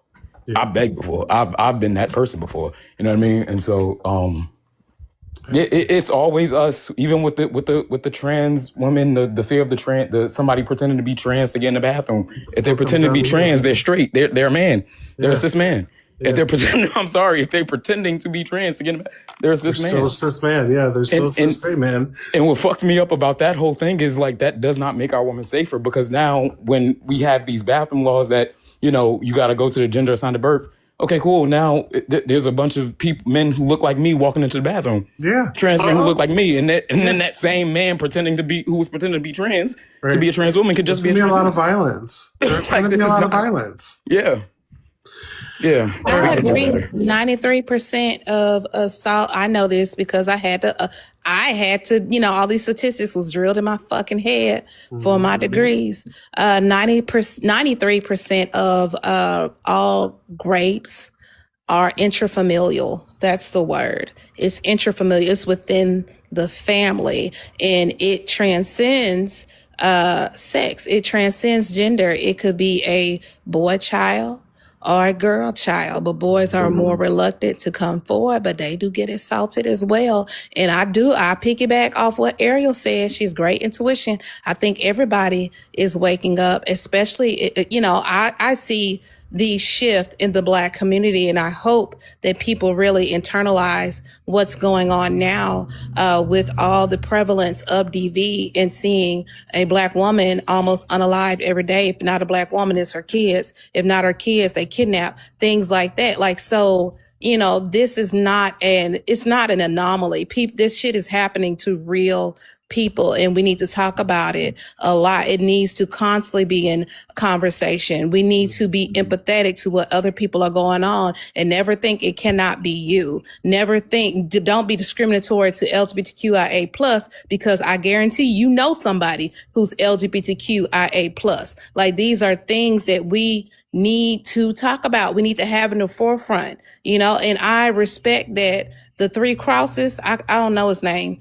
The Three Crosses was on here because it gives people a view of how people think and how illogical it is. He said he was against racism, but he could not find in himself to be against homophobia and transphobia, which harms it harms. I'm really hoping that it's dangerous, y'all. The waking up in the Black community is because here's the thing. Straight white men are awful with homophobia. Don't get me wrong. That I fear them is pretty bad, but Black men, I'm not gonna lie, their homophobia is it's pretty strong. It's been problems. Yeah, I hope that's something that gets fixed. Not all Black men, because obviously Dreadful, Barb, Easy, and you don't have to say not all. We know. We know who it is. I know, but for the chat reason, I'm not trying to get for the chat's reason. And so it scares me sometimes. So I hope that gets fixed, because I'm working hard to try to fix these white people. Listen, man, be who you want to be for your pride. I don't care. Like, y'all mind your magical Black business or whatever business and let people live. I'm a humanist. I try to I don't try to fuck with nobody, because I know it can get real ugly. I like fuck these pretty pieces of paper on the wall. Fuck Right. these cats, bitch. We gonna go to jail or hell together. You know, I don't care. So All I right. have to really We- reel it in. We're gonna do some final words. Hammy, go ahead, then we'll go to Deborah, and we'll just kind of do some final words, and then we'll wrap up. I was just gonna say that I do find it funny whenever people see things like the topic where it says straight men, and people get it and they get all up in arms about it. I'm like, dude, I'm a straight man, and I'd sit there and came in and I was like, oh, we calling out bad people, awesome, and I just like keep it trucking. It's that adage: if it don't apply, let it fly. Like, exactly. If it doesn't apply to me, I'm like, okay, cool. That it's clearly not about me, so I'm just gonna keep listening.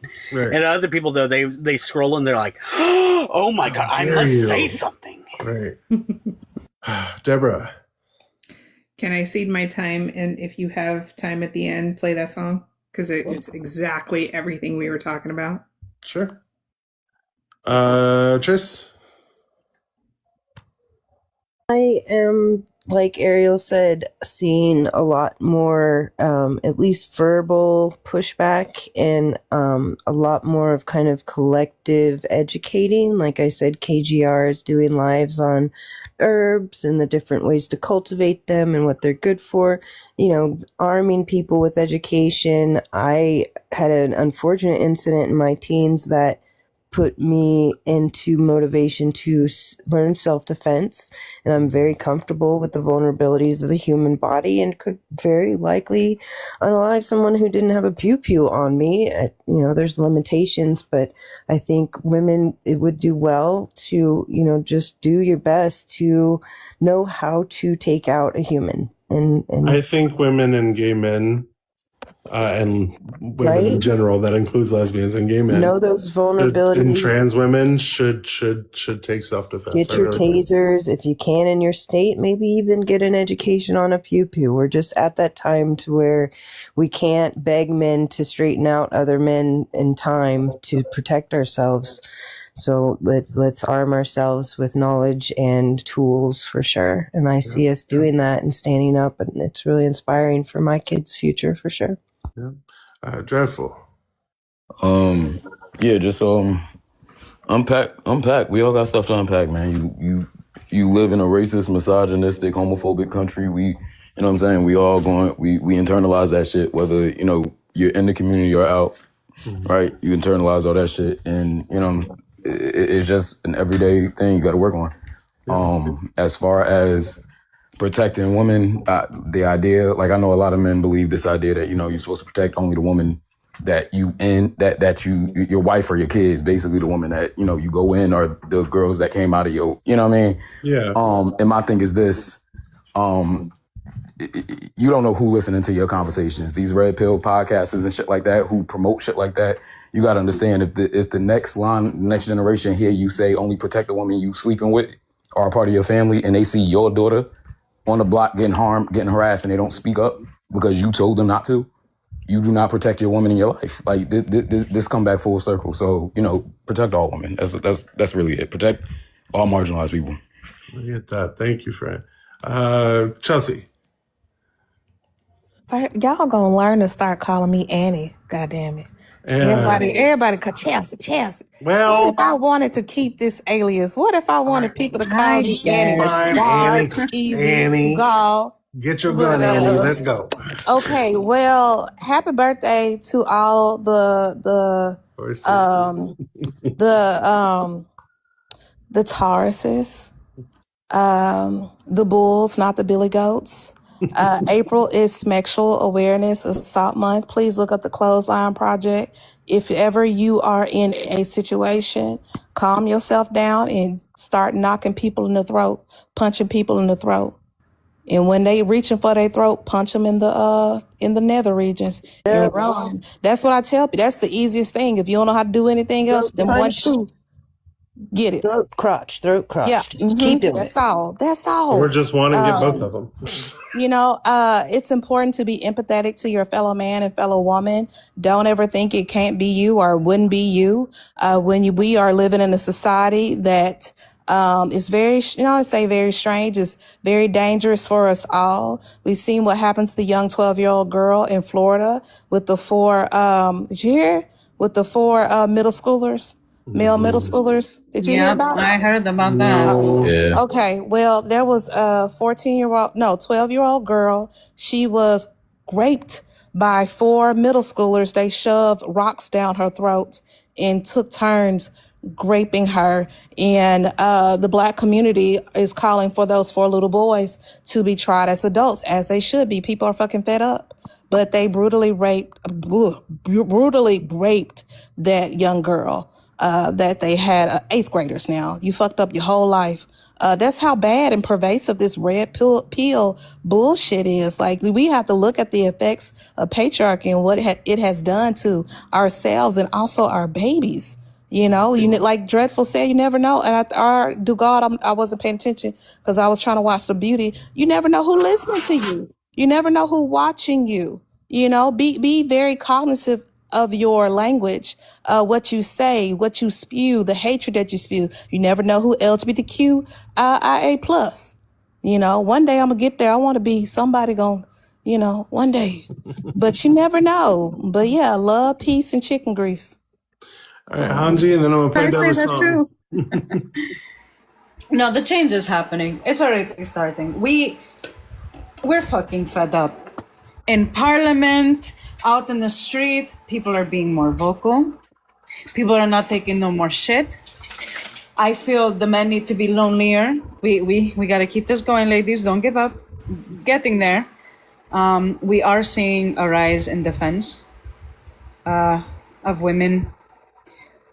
Finally, white women are starting to wake up and realize that in order to fix the situation, they're the ones that need to do it. Mm-hmm.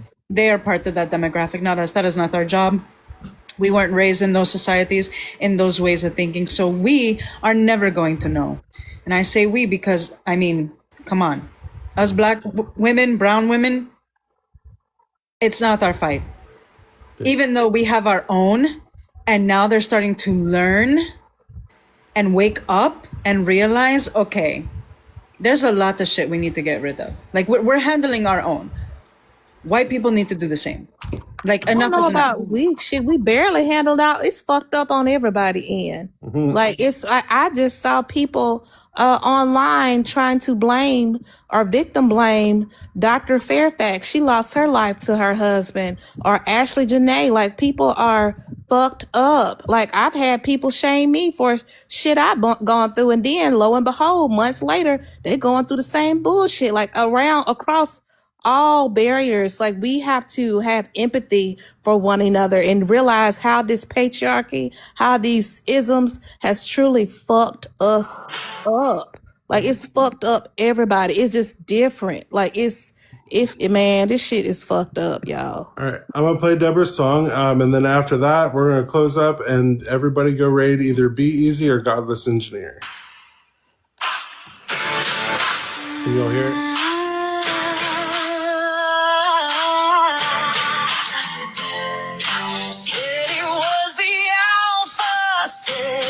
Protect. Stats are alarming. Operation Deflect. What was she wearing? Why was she there? Clutching his pearls, then we choose the bear. It's not protection. Hiding like a pack. Territorialism while women take slack. Treated like property, but damage is unpaid. We've cried out loud, now the problem takes the stage.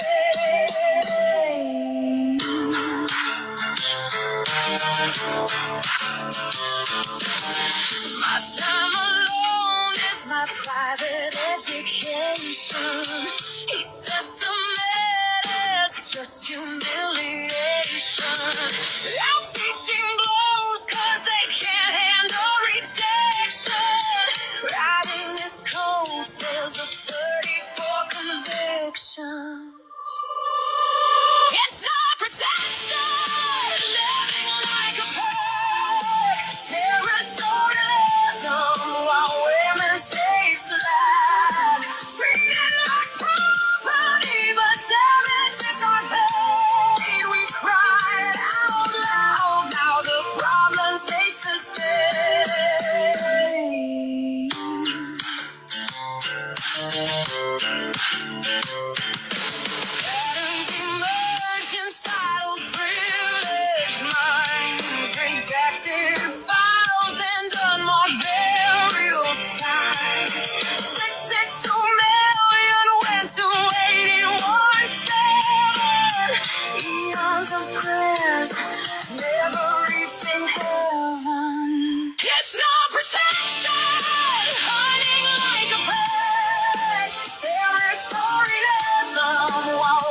our very own Deborah Gray with her song. Treated like property, but damages unpaid. We've cried out loud, now the problem takes the stage.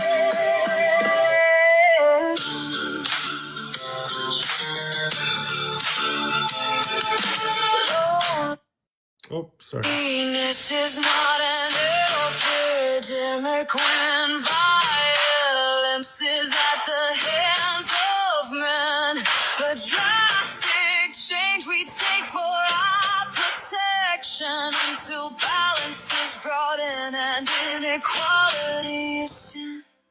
Said he was an alpha, said he won't lie. Not all our reporting operation deny. Not a suggestion, but he won't take a no. She's treated like game wherever she goes. It's not protection, a scavenging pet. Territorialism while women take slack. Treated like property, but damages aren't paid. We've cried out loud, now the problem takes the stage.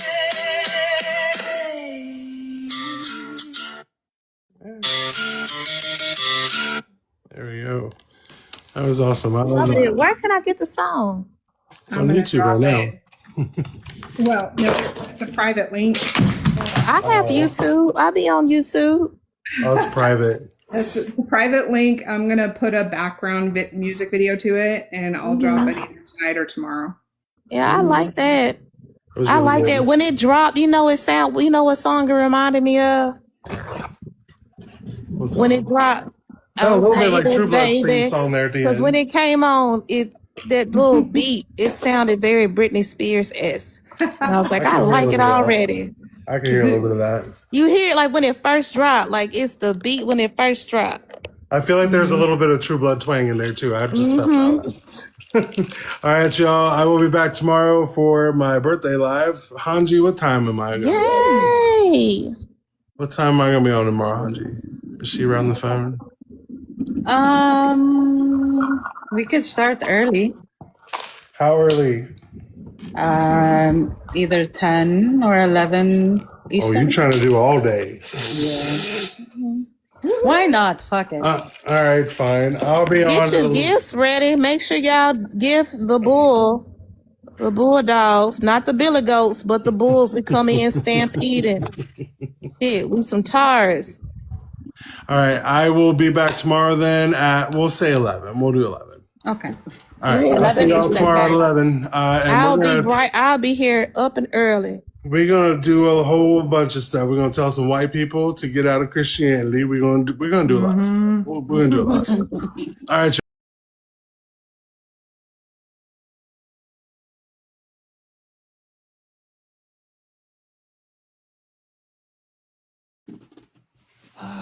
Simpler and yeah.